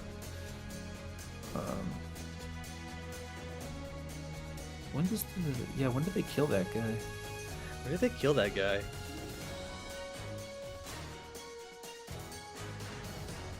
When does fucking Little Pip stopping addicted to crack.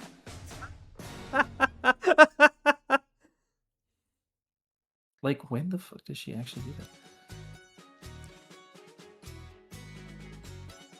that? Okay, well, we definitely stop here because, like, the mid-20s are when they introduced the last party member. So that's definitely, like, a different arc, right? I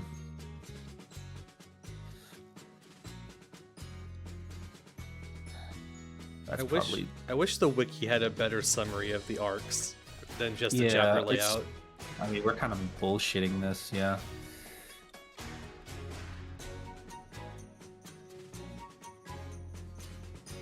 It kind of seems like 21 is sort of like a stopping point here. I would agree. 13 through 21, yeah. Yeah, this is when they start talking about the SPP stuff and the Enclave.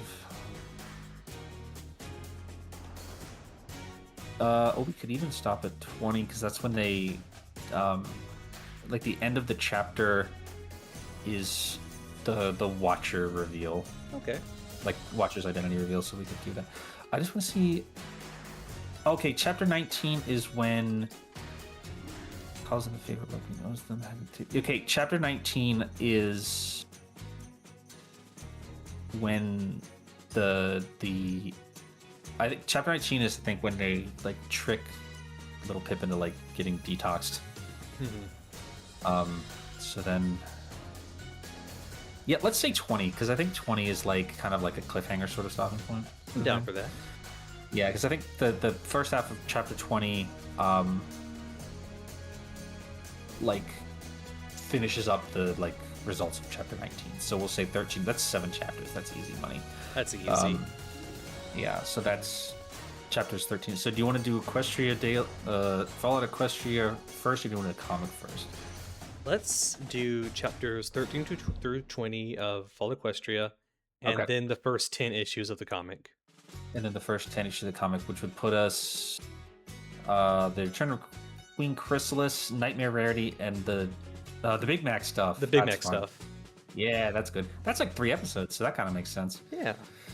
And then we'll do Equestria Girls, the first movie. Oh, I'm so excited. And then we'll do season 4. And in each of these, so we have, 10 months? 8 months? 8 months of... 8 months of fandom stuff, and through all these we'll do a little bit of it. So for all those, we'll do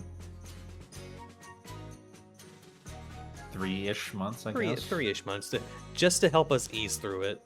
Yeah, so we'll do 3-ish months of those, and we might even do the fandom stuff first on those because they're not going to be exactly lining up in terms of like week to week. Yeah, I mean, but like, yeah, but we'll be a little bit more. I think we'll be a little bit more selective about those, so we're not like doing like a billion stories. And also, it's the off season, so probably not a lot of shit will be happening. I don't know. We'll see. You're gonna be busy all of July, so I will see you soon. So I think because next weekend I'm busy. Next Sunday we wouldn't be doing it anyway.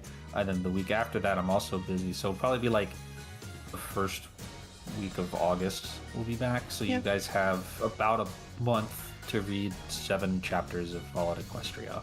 That sounds good. That sounds easy. Hey, easy money, guys. Hey, congrats! This has been our longest episode by a whole hour. It sure has been, yeah. Because we had to talk about a bunch of the BronyCon crap, yeah. I didn't think that would take so much fucking time, but here we are. Hey, it was fun. I liked it. Yeah. Oh well, we also talked about 4 episodes of the show. Yeah, we talked about 4 episodes of the show. Yeah, I already forgot that part. Well, congratulations. We did. We got through 3 seasons of the show in 22 episodes. Hey. 21 episodes technically, but 21 episodes. 21 technically. Yeah.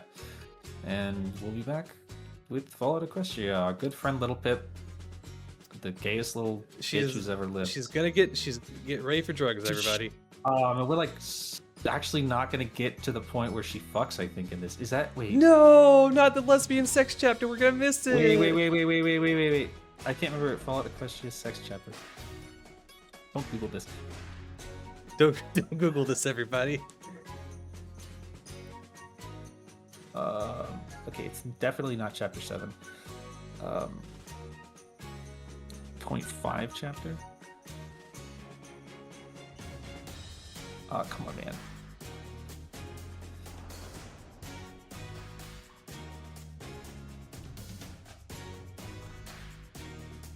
Don't make like what do you want me to Google here exactly that I'm like Fallout Equestria sex chapter. I had tried that, it didn't give me anything. It started telling me about fucking It's chapter 20.5. Oh. So should we read 20.5? As part of this? Because we're going up to chapter 20? I want to. Chapter 20.5 happens like during chapter 20, right? So there's a fucking reading of 20.5 on YouTube. Yeah, I think the official audiobook includes chapter 20.5. So like awesome. I'm fairly let me look at my let me look at what I have like on my where is it? No, what's Little Pip? I don't want to hear Little Pip narrating her own sex. Or maybe I do. I don't know. I don't want to hear her narrating her own. Chapter 20 chapter 20 interlude. Now does that mean like what I think it means? Like okay, that's like a minute and a half long. Is that enough time? Fuck. We'll have to figure this out later. I'm trying to find where it is. I can't find it. Wait. While it was what the fuck? While it was originally planned for the project and previously released with the voice of Little Pip, the adult content chapter 20.5 is not included in any downloads on itch at this time. Fuck! Where do I find it? I'm desperately trying to find it. I to want the sex chapter, motherfucker! You sick bastard! Show us! Where's the lesbian sex chapter? Where's the sex? I want the sex! Oh, I might have to fucking listen to it on YouTube. Fucking bastard. It was removed from the official release. However, the canonical voice. Blah blah blah blah blah blah blah. Yes, I want like okay. Well, I'll have to look at this. Yeah, I'm trying to find it too. I'll have to try to find this like. Oh, because of Ichio's stupid fucking like no adult fucking content crap. Yeah. This morning Ichio announced they are delisting all projects containing adult content. Projects may or may not remain delisted pending an audit of blah blah blah blah blah. Because of this, the project team made the difficult decision to remove chapter 20.5. We apologize for this unexpected change to content availability. We emphasize this removal only includes the side story. The complete unabridged audio rendition of Fallout Equestria is still here and will remain so. Kiss my ass. Well, can you at least like provide an external like source for it? Can you like, show it to us, Can please? you put it somewhere else, motherfucker? Like it's just gone now? I mean, I guess they can't say on this fucking platform like, hey, you can go here for sex. Whatever. I wonder if the fucking book has 20.5 in it. I hope so. I hope so. I'd love to get it someday. I found porn of chapter 20.5, but not the chapter itself. I mean, I have like the Google Doc of the actual chapter. Like, I have the chapter. Nice. I just want to listen to the chat. Like, I don't want to. I mean, do I want to listen to the chapter actually? if you just Google Fallout Equestria chapter 20.5, like the first result will be like the Google Doc fic. Perfect. The fic. So like, it's still commercially available. Like commercially, it's still available. It's also on FimFic, like too. It's just like it's literally just the specific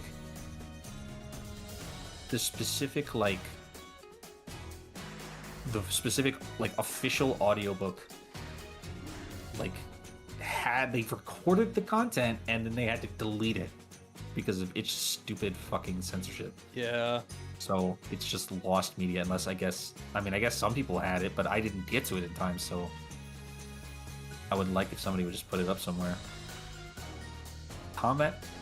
This is considered. We talked about this earlier. This shit is canon. Well, it's canon. KCat commented. A comment by KCat on review of chapter 20.5. Quote, this story should be treated like a deleted scene extra on a movie DVD. Each reader may choose for themselves whether to view it as canon or not. Why the fuck would I not view this as canon, dude? K-Cat, this is canon. This is canon, girl. K-Cat said it was canon. Little Pip gets pussy. Little Pip deserves to get pussy.